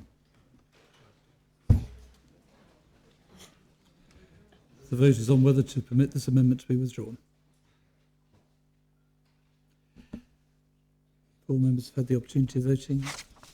I ask the greffier to close the voting. The amendment is withdrawn, 35 votes to 8.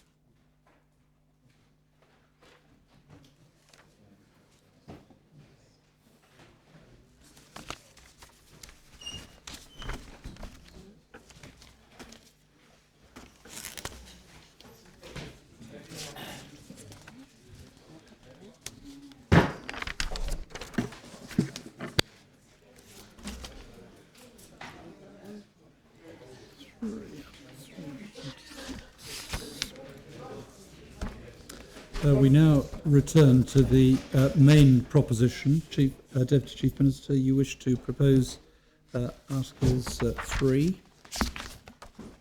to 26. I'm sorry? Have we not done that? I'm so sorry. Thank you for it. The greffier reminds me we haven't actually voted on Article... Yes, we have voted on Article 2. Yeah, we haven't voted on Article 2. We're back on the main proposition, I was correct. And the vote is on Article 2, which introduces the changes to the marriage and civil status law. So if you get out your principal proposition, it starts at page 65. Substituting parts 1 and 2 into the 2001 law and permitting same-sex marriage. Somebody would like to ask for the appel, no doubt. Well, hang on. Hang on, sir. Do we not get to debate this article as amended now? I'm sorry? Do we not get to debate this article now we've debated? I thought we debated it. Perhaps we haven't. Sorry? Just a moment. Deputy Meslet, you're quite right. It's just getting too late.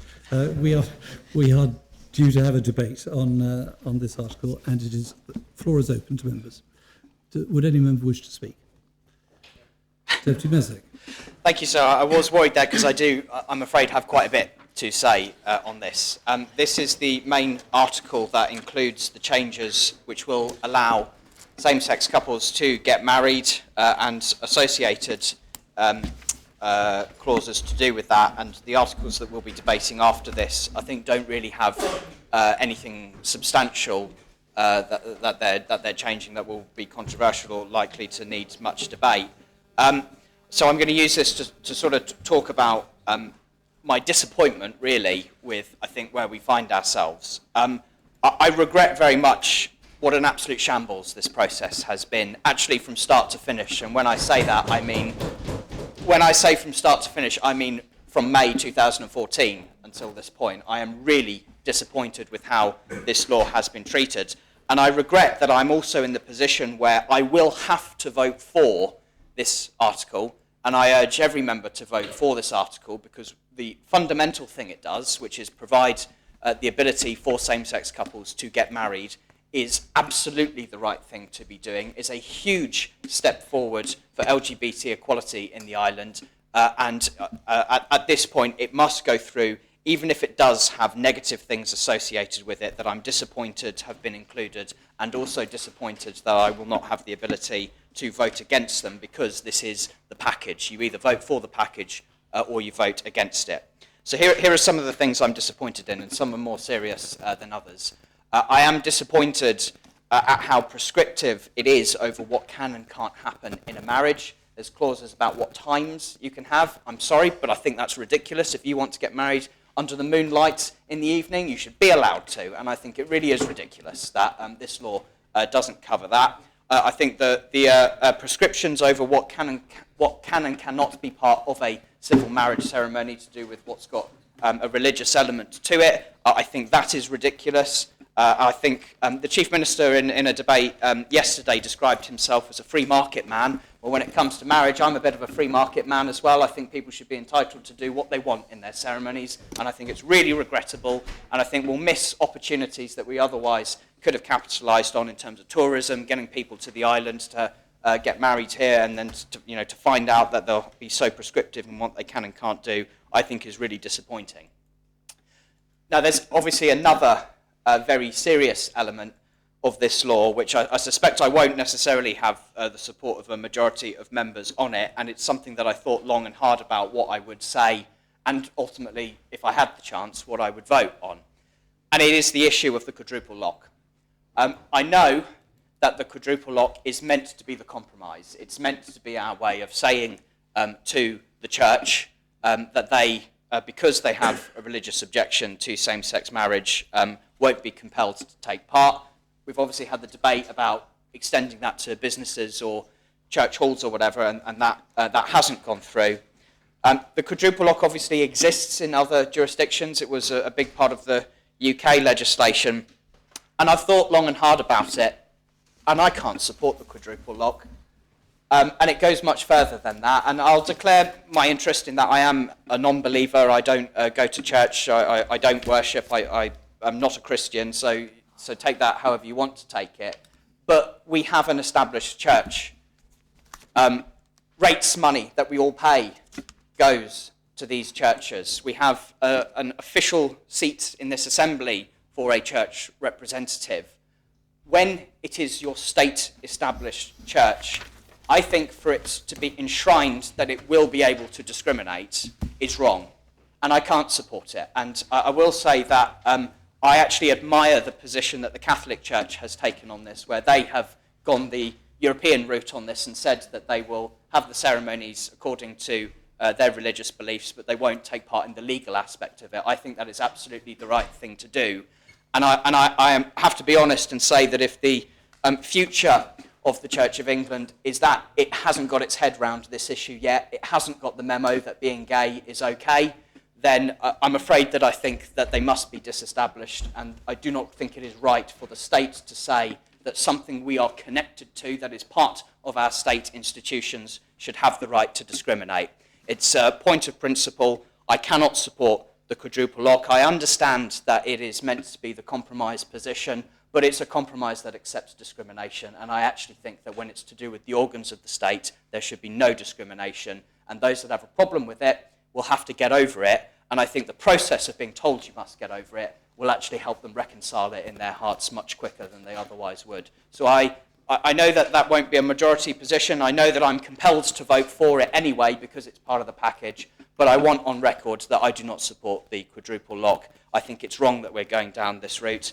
And I say as somebody who, a part of my income goes towards paying for the church. I have a wonderful relationship with the churches in my constituency, both Church of England and not, and I admire very much a lot of what they're doing. I really think they need to get their head around this issue sooner, and I think particularly for young people, they are putting young people off their institution, and that I think is a very sad thing, and that's something to think about in future.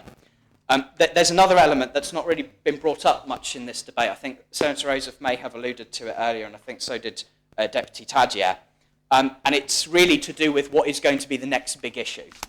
On gay rights, there has been a huge amount of progress in recent decades, which is all something we should be very glad of. I think this piece of legislation is an important step forward in that. But there's another type of bigotry which we still have a long way to go on. Some people who I know who are absolutely not homophobic, who really appreciate their gay friends and family members, even some people who are progressive on that issue, I know have not got to grips with the next one.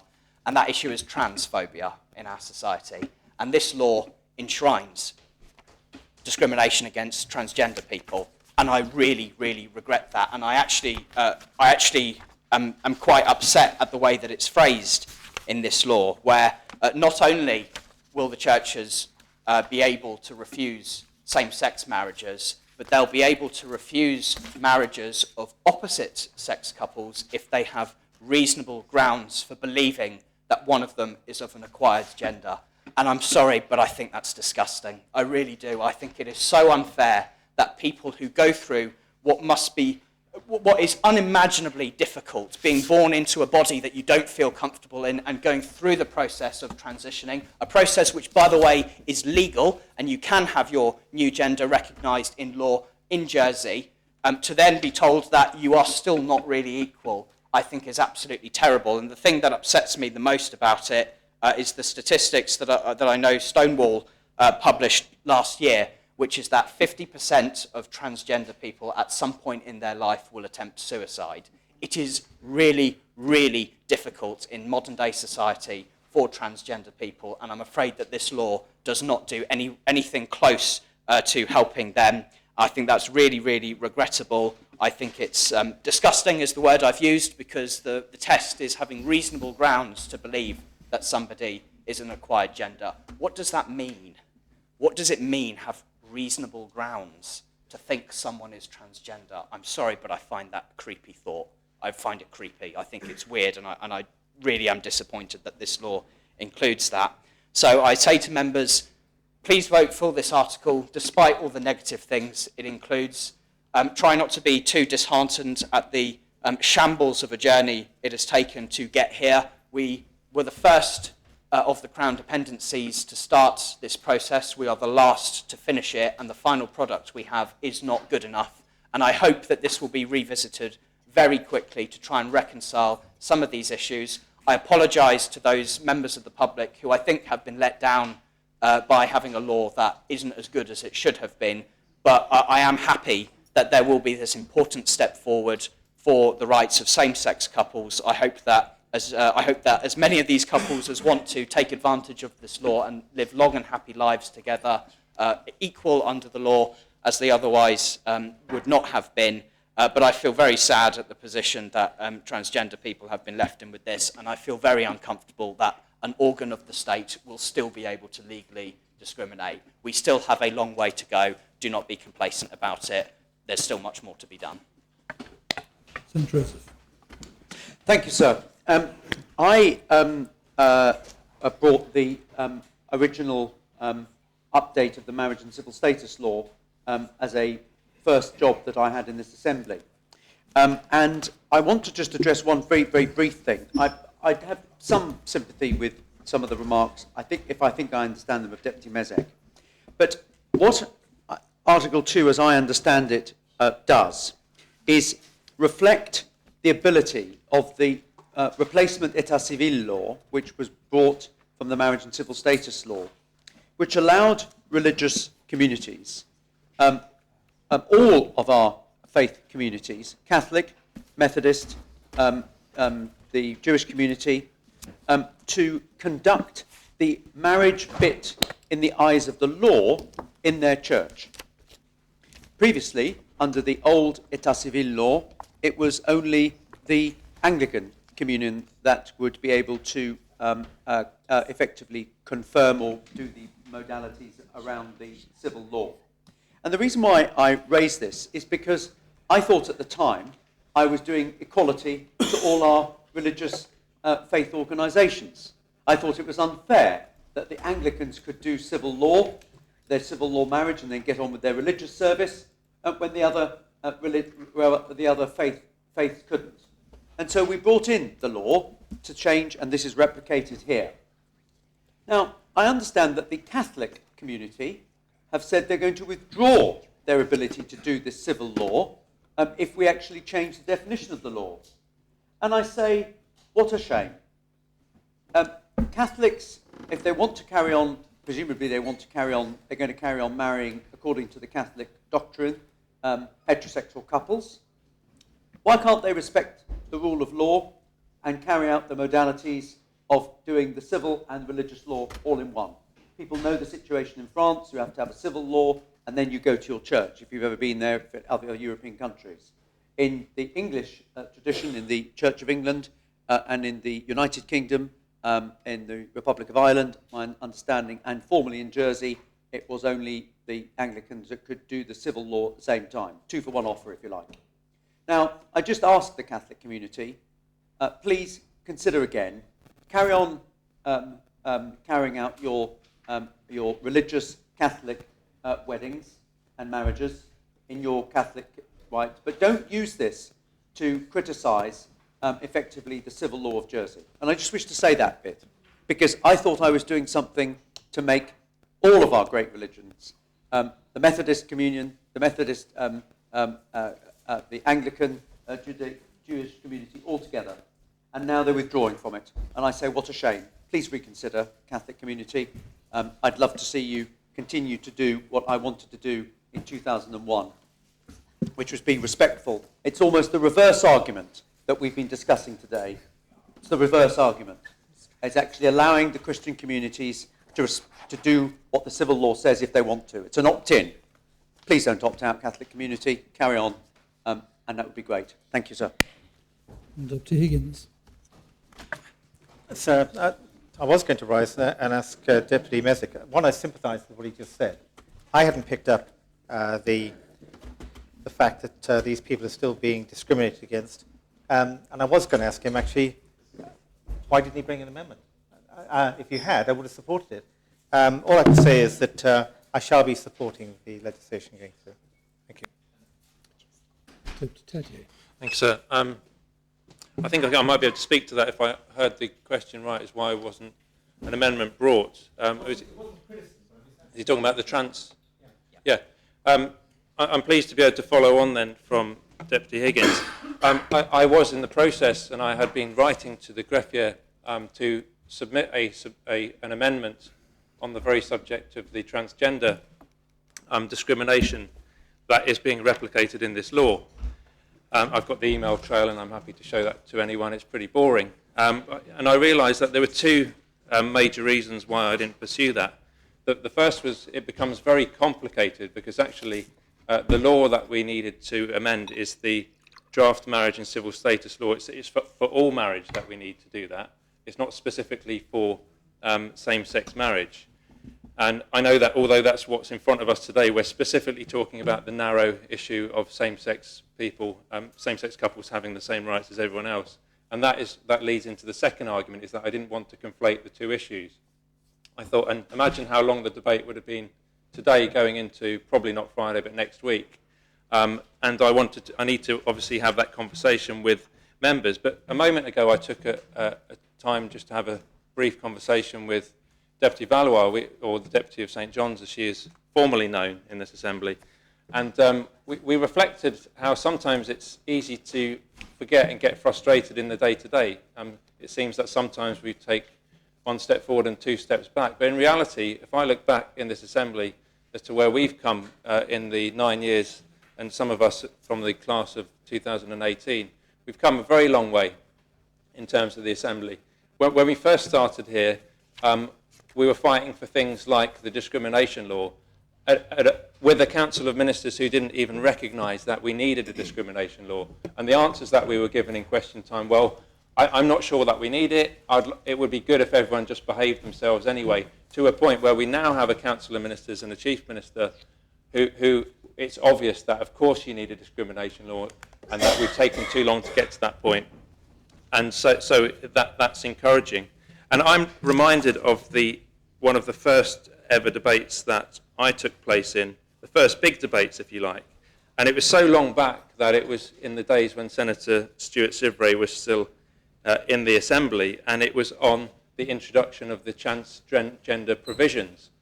And what happened at the time was that the Chief Minister, Senator Terry Lesueur of the day, had brought forward this law, but then had forgotten to actually put a key amendment in, a key article, which actually made provision for a carve-out for the religious community to discriminate. And what it is, and we can find this being replicated today on page 72, Article 7. And the wording, as my colleague on the left has said, is insidious in the way it's drafted. Listen to what it says. It says the marriage celebrant, well, let's start from the context of it. A person shall not be compelled by any means to do any of the following in respect of two persons of the same sex, or of a person whom the marriage celebrant reasonably believes to be a person of an acquired gender. I mean, what kind of language is that? So, well, normally, you use reason to believe when some kind of offence has been committed.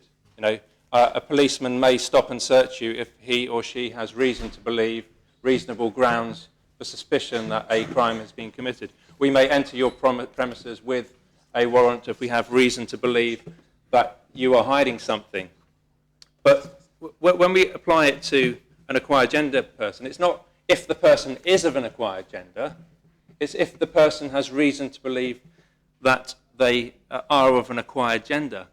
And the argument I had to make back in the day, because it was an amendment of the Chief Minister, so it's not an amendment that I had to bring, but I was one of the ones who had to lead the charge against that amendment, was to say, why are we enshrining discrimination in our law? And remember, at the time, we didn't have a discrimination law, to say that it's okay for an organ, an operative of an organ of the state, to override what the law says for everyone else, because we put provision in other parts of the law saying that you can't ask. So if somebody comes up to you and they are a man or a woman and they have the piece of paper to prove it, as if they would need that, because I think most of us don't behave like that anyway, you serve that person accordingly. And of course you have carve-outs. I mean, we talked about carve-outs for sporting events, etc. And that's because we fundamentally, in the past, some of us haven't differentiated between sex and gender. But they're two very different things. And so it is possible that somebody feels that they are a female, even though they might have the biology of a man when they're born. And of course, there are hermaphrodites that exist. And gender is much more complex than just biology. And I think we've started to appreciate that much more. And it's absolutely outrageous now that this piece of discrimination has been replicated. But I'm reassured, and so part of the consideration of this is this wasn't the right time to amend it, but it needs to be amended. And what I'm hoping is that I circulated earlier, I think there were 17 who voted in favour of what I would call the non-discrimination, which is quite a mixed bag of people, and there were 32 who voted against. And interestingly, Senator Roseff and I were on different sides of the debate, and we've spoken about that since. But what I hope is that in those 9 years, that there has been a move within the Assembly, and if that proposition were to come today to get rid of this article, so Article 7, which I'm very uncomfortable with, but I can only speak against it, I can't vote against this without voting against the whole of the law, I would hope that even in this Assembly, let alone in the next Assembly, we've moved on to the point where we say, no, if a parishioner presents themselves to your church and it doesn't matter now whether it doesn't matter whether it's a same-sex marriage or a mixed-sex marriage, whether that person's of an acquired gender.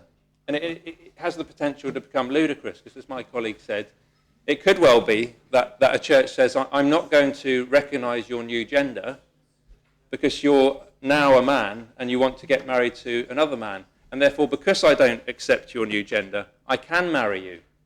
So you could marry a same-sex couple who are legally same-sex, arguably, in a church because you've chosen not to recognise their acquired gender. Now, I don't think that would stack up legally, actually, but it does show this whole academic nonsense that is becoming, when we should actually be thinking about real people and real lives here that we're dealing with and the effect it has. Does that make somebody of an acquired gender feel more accepted, or does it make them more likely to have low self-esteem and actually be one more of the statistics of those 50% who consider suicide at some part of their life? We need to get on top of that bit, and if somebody brings forward that amendment, and hopefully it can be done in short order, I would expect that now, after the debate we've had, it would be fully supported. I joked, and it was only really partly a joke, and it touches on what Deputy Mezek said about the privileged position that the Church of England has in Jersey and in Britain, and it's part of the state, which is not the case for other churches and other religions. And I fully agree that it's now the time has come to question whether or not it is right for the Church of England to remain established.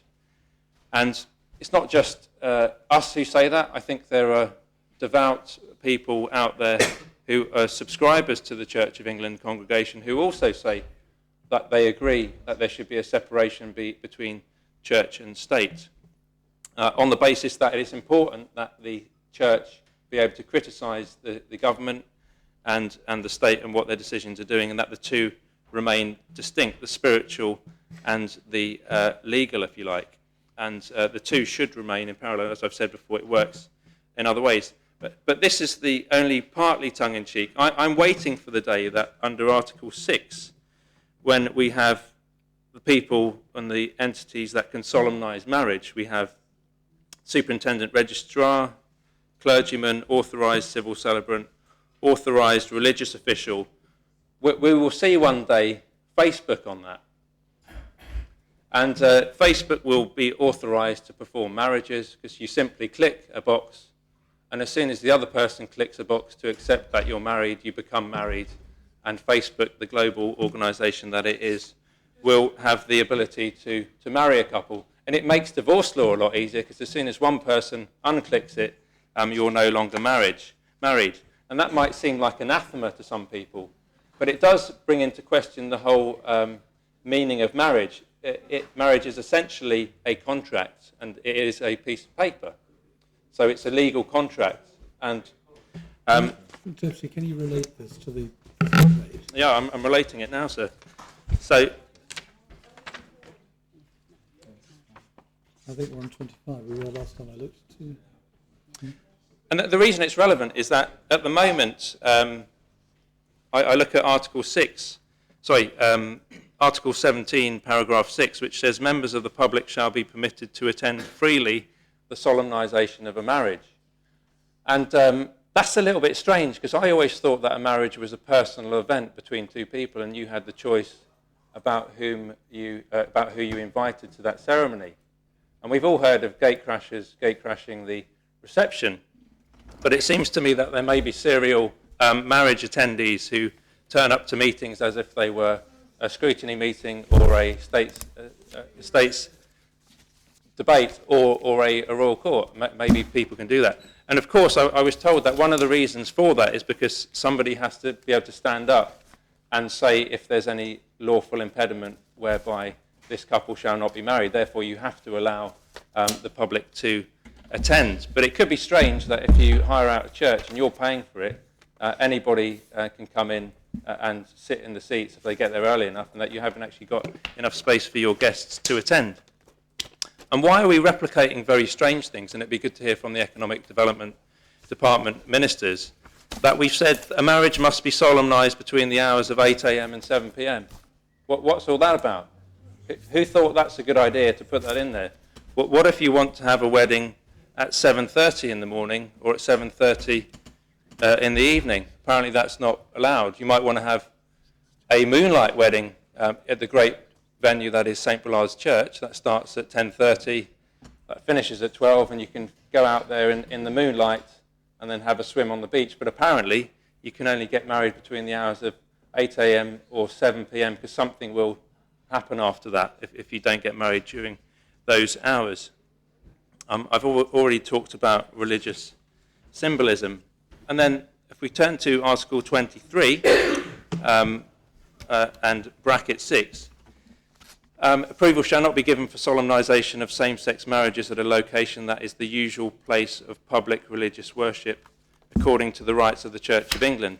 Now, there is a simple solution here. We don't need to put that prescriptive part of the law in. What we could say is that the church, because the Church of England can use it, so if you're religious and you're part of the congregation, you can use it. But ultimately, who owns those buildings? And that's something that the Deputy Labby raised himself. Ultimately, they are paid for by the ratepayers of the parish, and in some cases they might receive other funds for upkeep.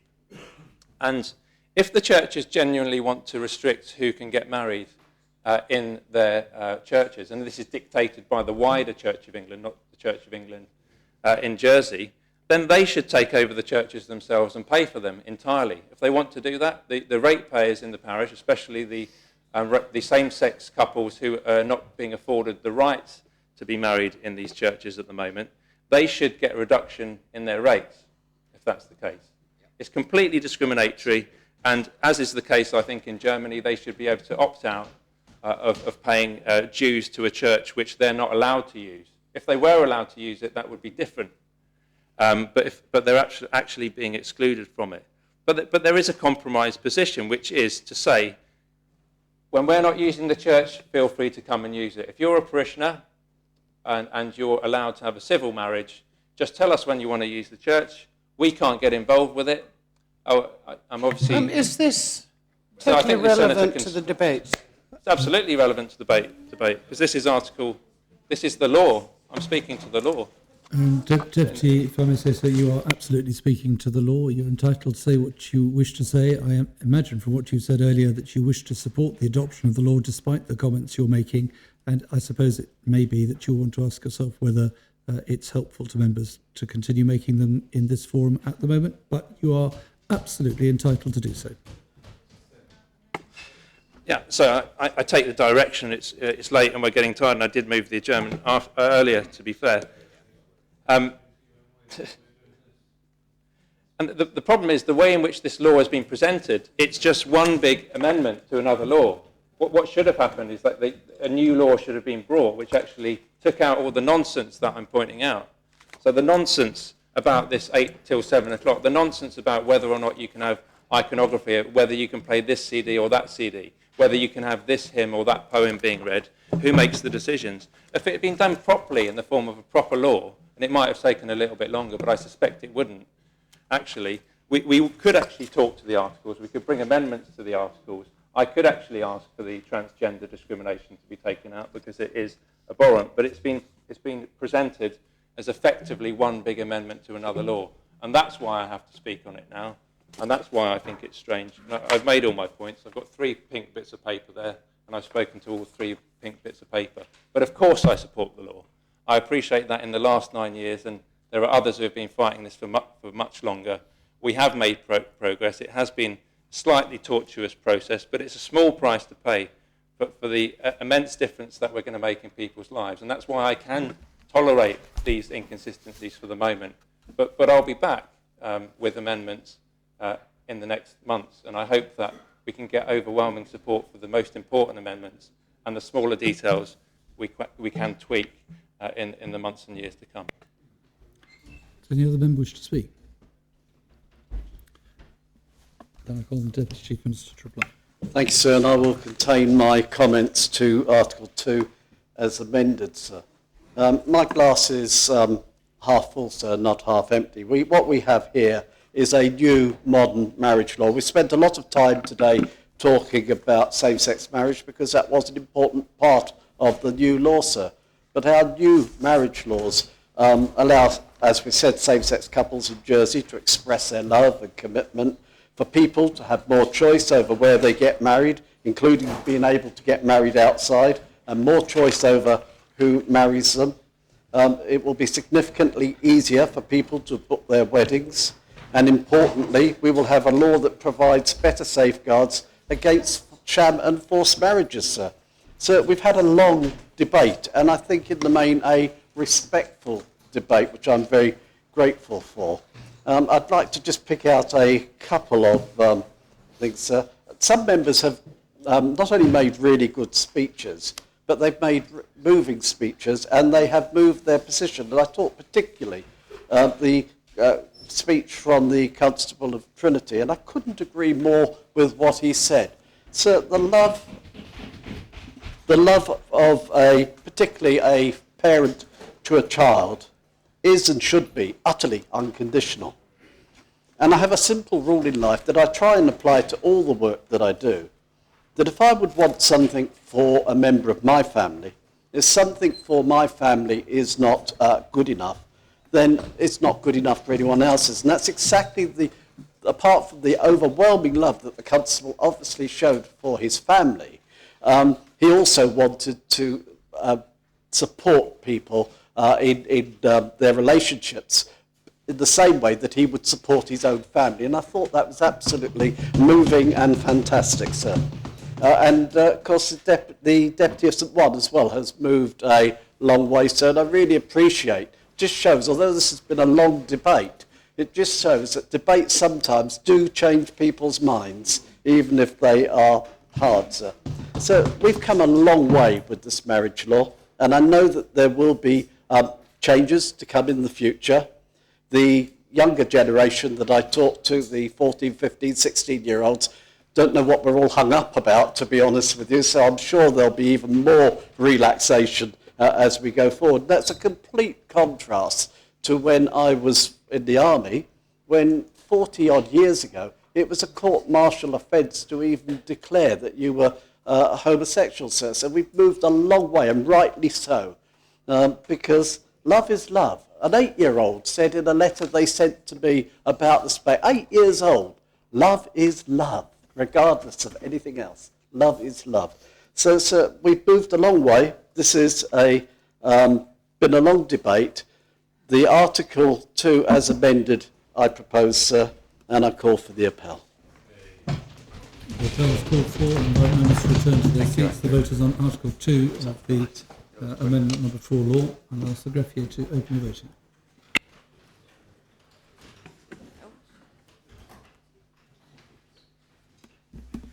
If all members had the opportunity of voting, I'll ask the greffier to close the voting. It can announce that the article has been adopted. 43 votes in favour, 1 vote against. The Connétable of St Martin voted contre. Now, the running order suggests that Articles 3 to 26 will now be proposed, but that's on the basis that the schedule will be dealt with separately, and the amendment to the schedule falls because neither paragraph 2 of Amendment 2 nor the third amendment has been adopted. Just for explanation as to why that is so, if you are on page 17 of the running order, you will see in Article 24A refers to in any case where Article 7 or 7A applies. And as we don't have a 7A, clearly we can't vote on that amendment. So, Deputy Chief Minister, can I invite you to propose Articles 3 to 26 and the schedule? Yes, thank you, sir. I'm just finding my place on this.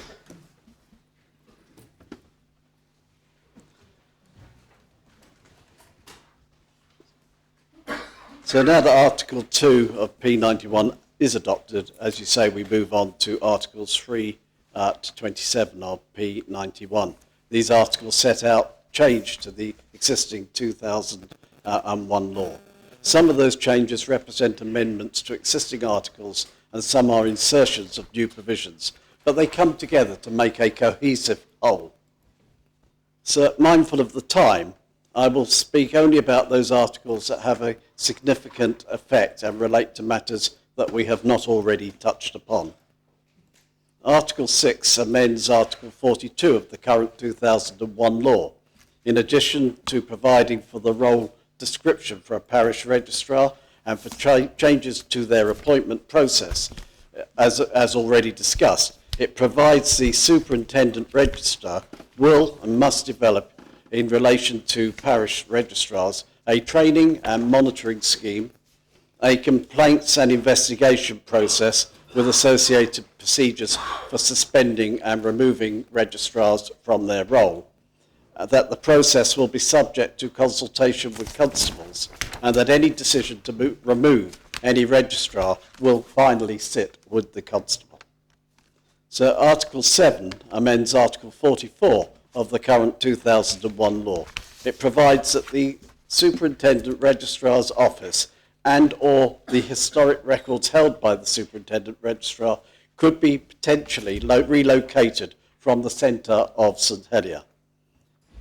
This is important, sir, because this Assembly has already agreed as part of the MTFP2 that the office must be self-funding by the end of next year. Article 21 amends Article 76 of the current law, and it provides for offences relating to the solemnisation of marriage. This includes offences that can be committed by any person, by the Superintendent Registrar, or in relation to the solemnisation of a marriage. A new article, Article 80C, is inserted into the current 2001 law. It provides that the Minister will, by order, prescribe the fees to be paid under the amended law. As set out in the 2015 set out in the 2015 law, fees charged for converting a civil partnership to a marriage will not apply to conversions that take place within 2 years of the same-sex marriage being introduced. Couples who have already paid their registration for their civil partnership when they were previously not able to marry should not have to pay again. A new Article 80D makes provisions for the forms and documents that the Superintendent Registrar will publish. Those forms, in addition to being a standard size to facilitate printing and scanning, will allow people to choose the designation that they used on their forms. This will allow 2 brides to marry, 2 grooms to marry, 2 spouses to marry, or any variation thereon. Sir, I propose Articles 3 to 27 of P91. And I did invite you to do that, but Article 28 as well, do you want to propose that at the same time, which is the citation and commencement? Yes, sir. I propose Article 28, the citations. That's seconded. Does any member wish to speak? Does any member wish to speak on any of those? No. Then the appell's called for. Invite members to return to their seats. The vote is on those articles, and I ask the greffier to open the voting.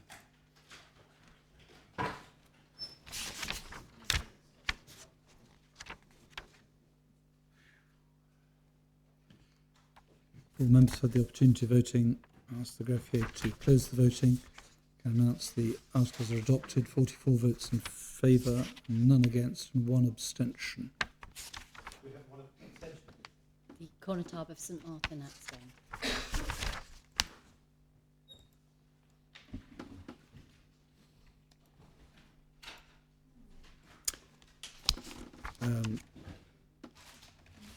I think it's implied I ought to have ensured that the Deputy Chief Minister advanced the schedule as well as Article 26. Article 26 does say that the enactments in the schedule are amended in the manner specified, so I assume that members have approved that, but does anyone wish to debate the schedule? And I think it follows automatically. That's been adopted. Do you wish to propose the bill in third reading? Yes, I do, sir. And I'd like again to acknowledge the very respectful debate we've had, the long day we've had, thank members for their tolerance. But I'd also like to thank the officers that have been in the back room. They've supported us all the way through this, working many hours, weekends, 4, 5 o'clock in the morning. And I'd really like to acknowledge the work. Without them, sir, we would have had even more difficulty in getting through this day, and the support of the greffier as well, sir. So I make the proposition third reading. Seconded. Does any member wish to speak? Third reading? Yes, sir. Deputy Lefondre. Actually, I'd like to reiterate the comments by the Deputy Chief Minister and thanking his officers in terms of the support and advice they have at times given us. I'd also actually like to put down a vote of thanks as well to the scrutiny officers in particular, who've also been working exceptionally long hours. And despite the outcomes that came through on the amendments, there was actually quite a logic behind quite a number of them. Unfortunately, sir, I did just vote for all the Article 2, and therefore I'm pleased to record that I voted in favour. I shall be abstaining on this third reading, and the reason is, sir, I have a concern that with the loss of Article 23 amendments and the withdrawal of the article that the Deputy Chief Minister has withdrawn, with that gap, I'm concerned that there's a potential conflict between what we are going to be approving and canon law. I hope to be wrong, absolutely. And I would seek perhaps some assurances, perhaps from the Solicitor General when he does come back, perhaps he can copy us, or certainly me as the chairman, the Corporate Service Scrutiny Panel, obviously me as chairman, into any advice on that matter, because I think we do need some certainty there.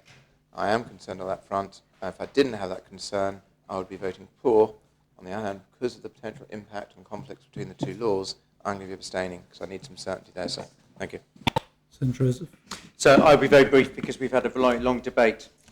So I'm grateful. I've had a number of messages from people from the LGBT community that know that this is now on the cusp of getting approved. And I have no right to speak on behalf of the LGBT community because others have. But I can tell members that the decision that has been made today will mean a huge amount for the LGBT community in all its respects of giving equality and what they regard as fairness. It has been a long road, and I thank members for their understanding and for their tolerance. And I think that we should offer also, the Assistant Chief Minister spoke of the need of healing.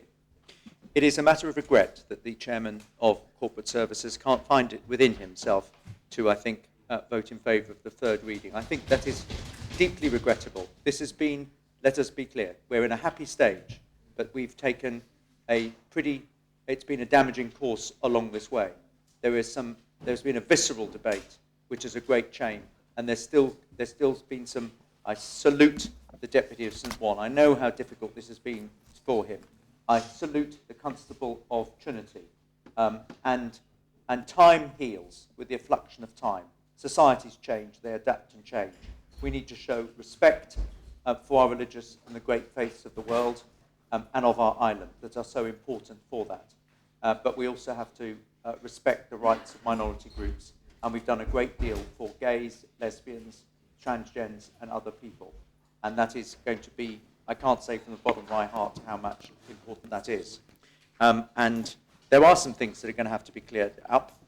Certainly the remarks about Mr. Peter Tatchell, I've had an email now about that. It's not quite as it was portrayed. But I would say to those people, it's a great day. I thank the Chief Minister and the Deputy Chief Minister for what they have done. It's immense, and with all the other things. They've been criticised, but actually this is a bit of really complex law that has taken a lot of work with another. It's only a small team, and it's easy to criticise the Chief Minister's department.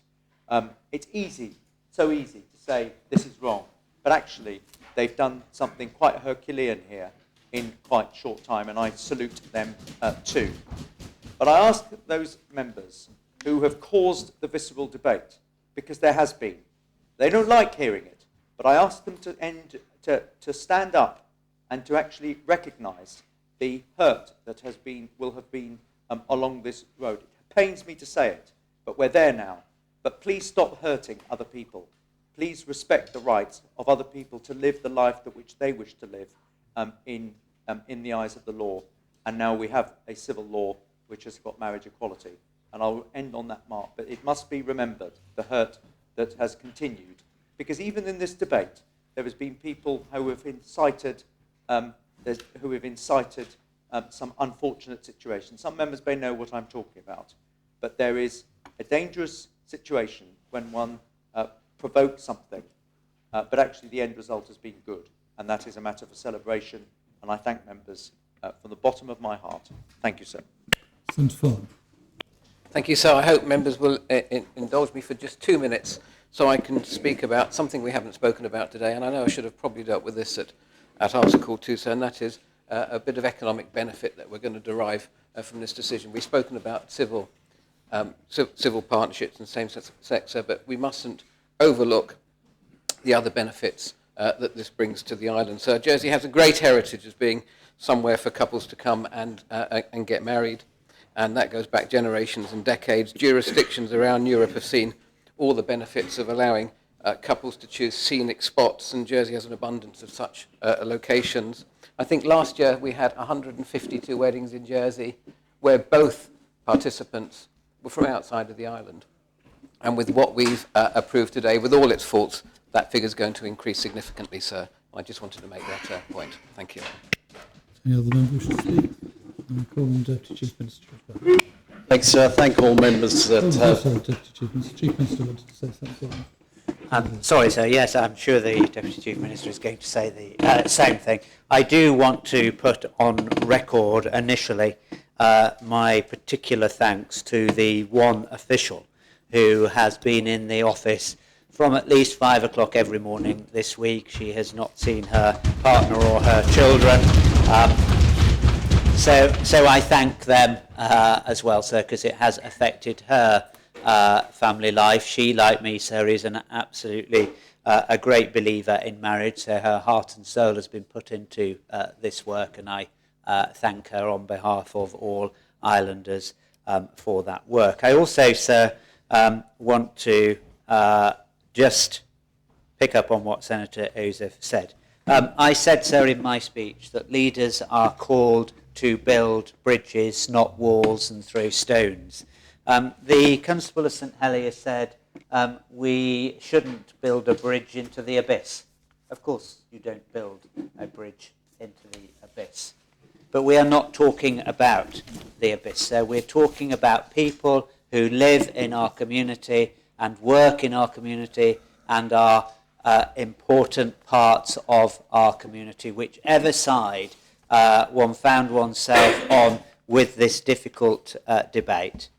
Today, as we pass this law in third reading, is the day or the evening to start that healing process. And I pay particular tribute to my own deputy, because I think his speech was a tangible starting of that healing process. And I ask that others in our community, as I said in my speech, sir, that they do reach out and start that healing process. We are too small, sir, to have such divisions.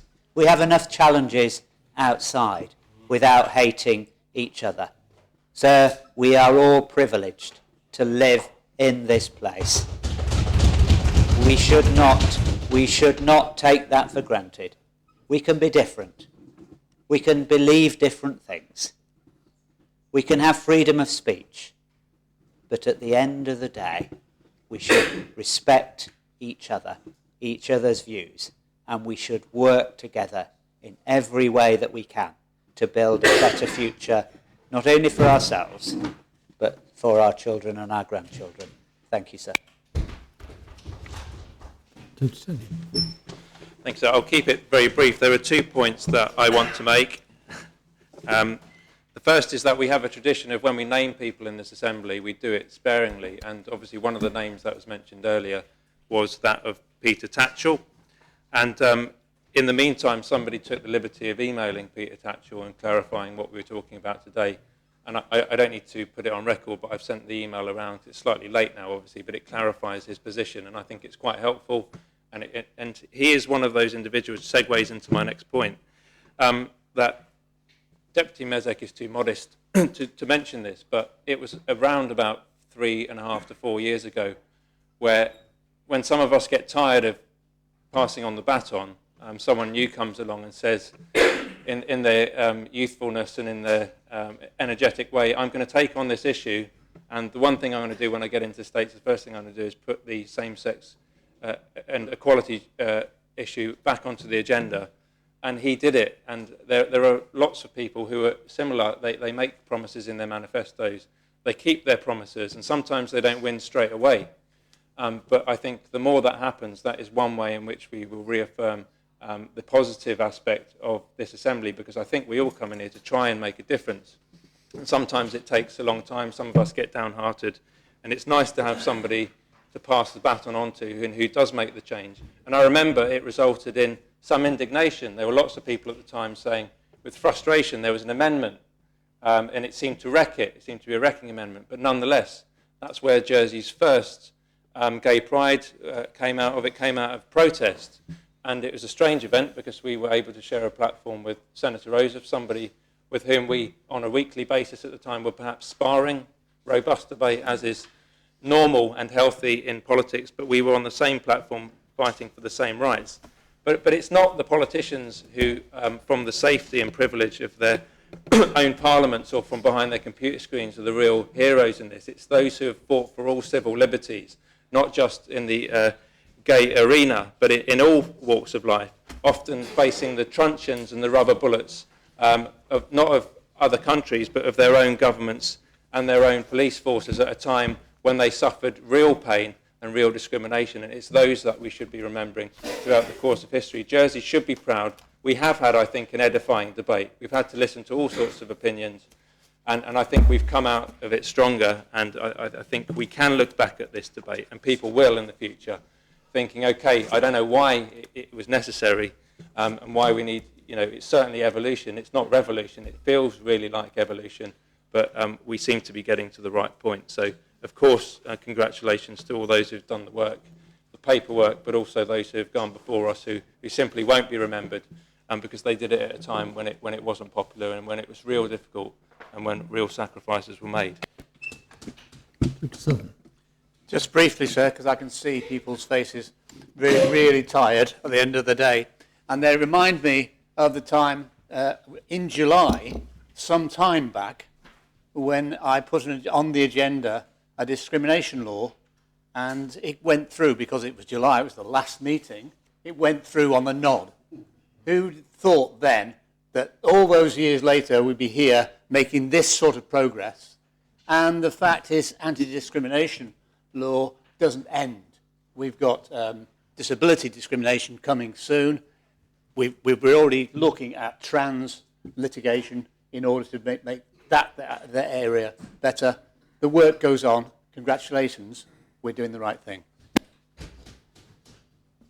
Deputy Chief Minister. Thank you, sir. And I won't keep members very much longer. I'm sure they're pleased to hear. So I'd like to echo the Chief Minister's thanks to that one particular officer. Her and I were having, she was eating croissants. I was just drinking coffee at about 6:30 yesterday morning, and that's been the pattern of her work for days now. So a very big thank you to one officer who's steered this all the way through, working with the Lord Draftsman. So it would be very wrong of me not also to acknowledge the work and the support and the help that we've had from Liberate, and particularly Liberate Chief Executive Officer, who has been very patient with us and worked with us and helped us, and I would like to thank him as well, sir.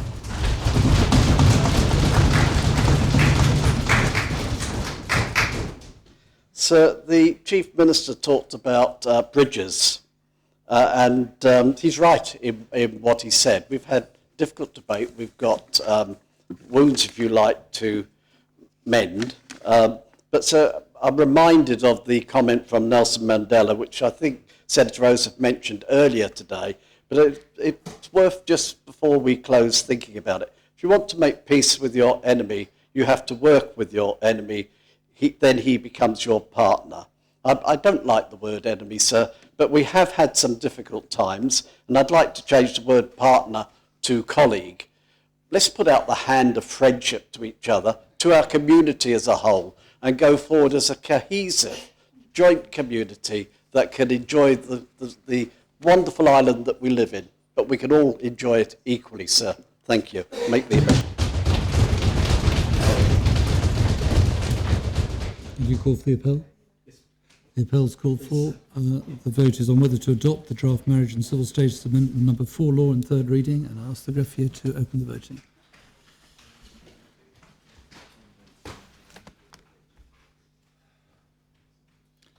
If all members have had the opportunity of voting, ask the greffier to close the voting, announce that the bill has been adopted, 42 votes in favour, 1 against and 1 abstention. The Conotab of St Martin voted contre and Senator Ferguson abstained. I give notice to members that an amendment, Minimum Wage Amendment of States Act, dated 21st April 2010, P121, has been lodged by the Council of Ministers. Chairman, do you wish to propose the arrangements for the next meeting? Yes, please, sir. As per the consolidated order paper, with the exception of, on February the 20th, the draft liquor licensing Jersey law is moved from that date to the 20th of March. On March the 6th, sir, with the addition of P22, a standing order amendment in the name of the Privileges and Procedures Committee. And on the 20th of March, the liquor licensing law, which I've just mentioned, and Pressure 21 lodged today the draft stamp duty and fees amendment law.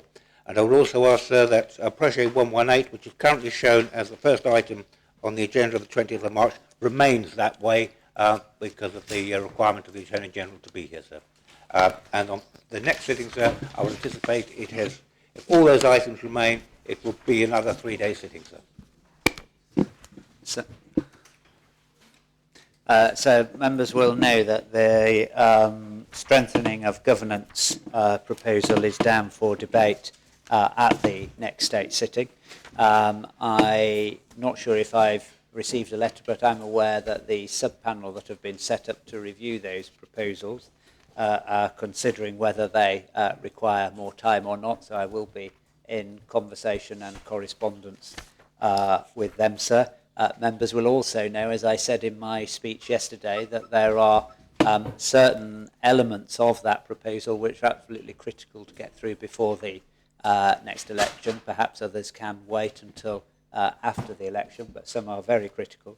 So I'm saying to members, sir, that I will work with the scrutiny panel to see if we can find a compromise permission, but it may be that we start the articles and let scrutiny carry, the principles and let scrutiny carry on, but I'm not sure whether that's going to be a workable position or not, or we'll have to defer the debate, but I'll let members know in due course, sir. Thank you. I'm sure members would want me at this stage to thank on their behalf the Deputy Greffier, Assistant Greffier, Gref staff.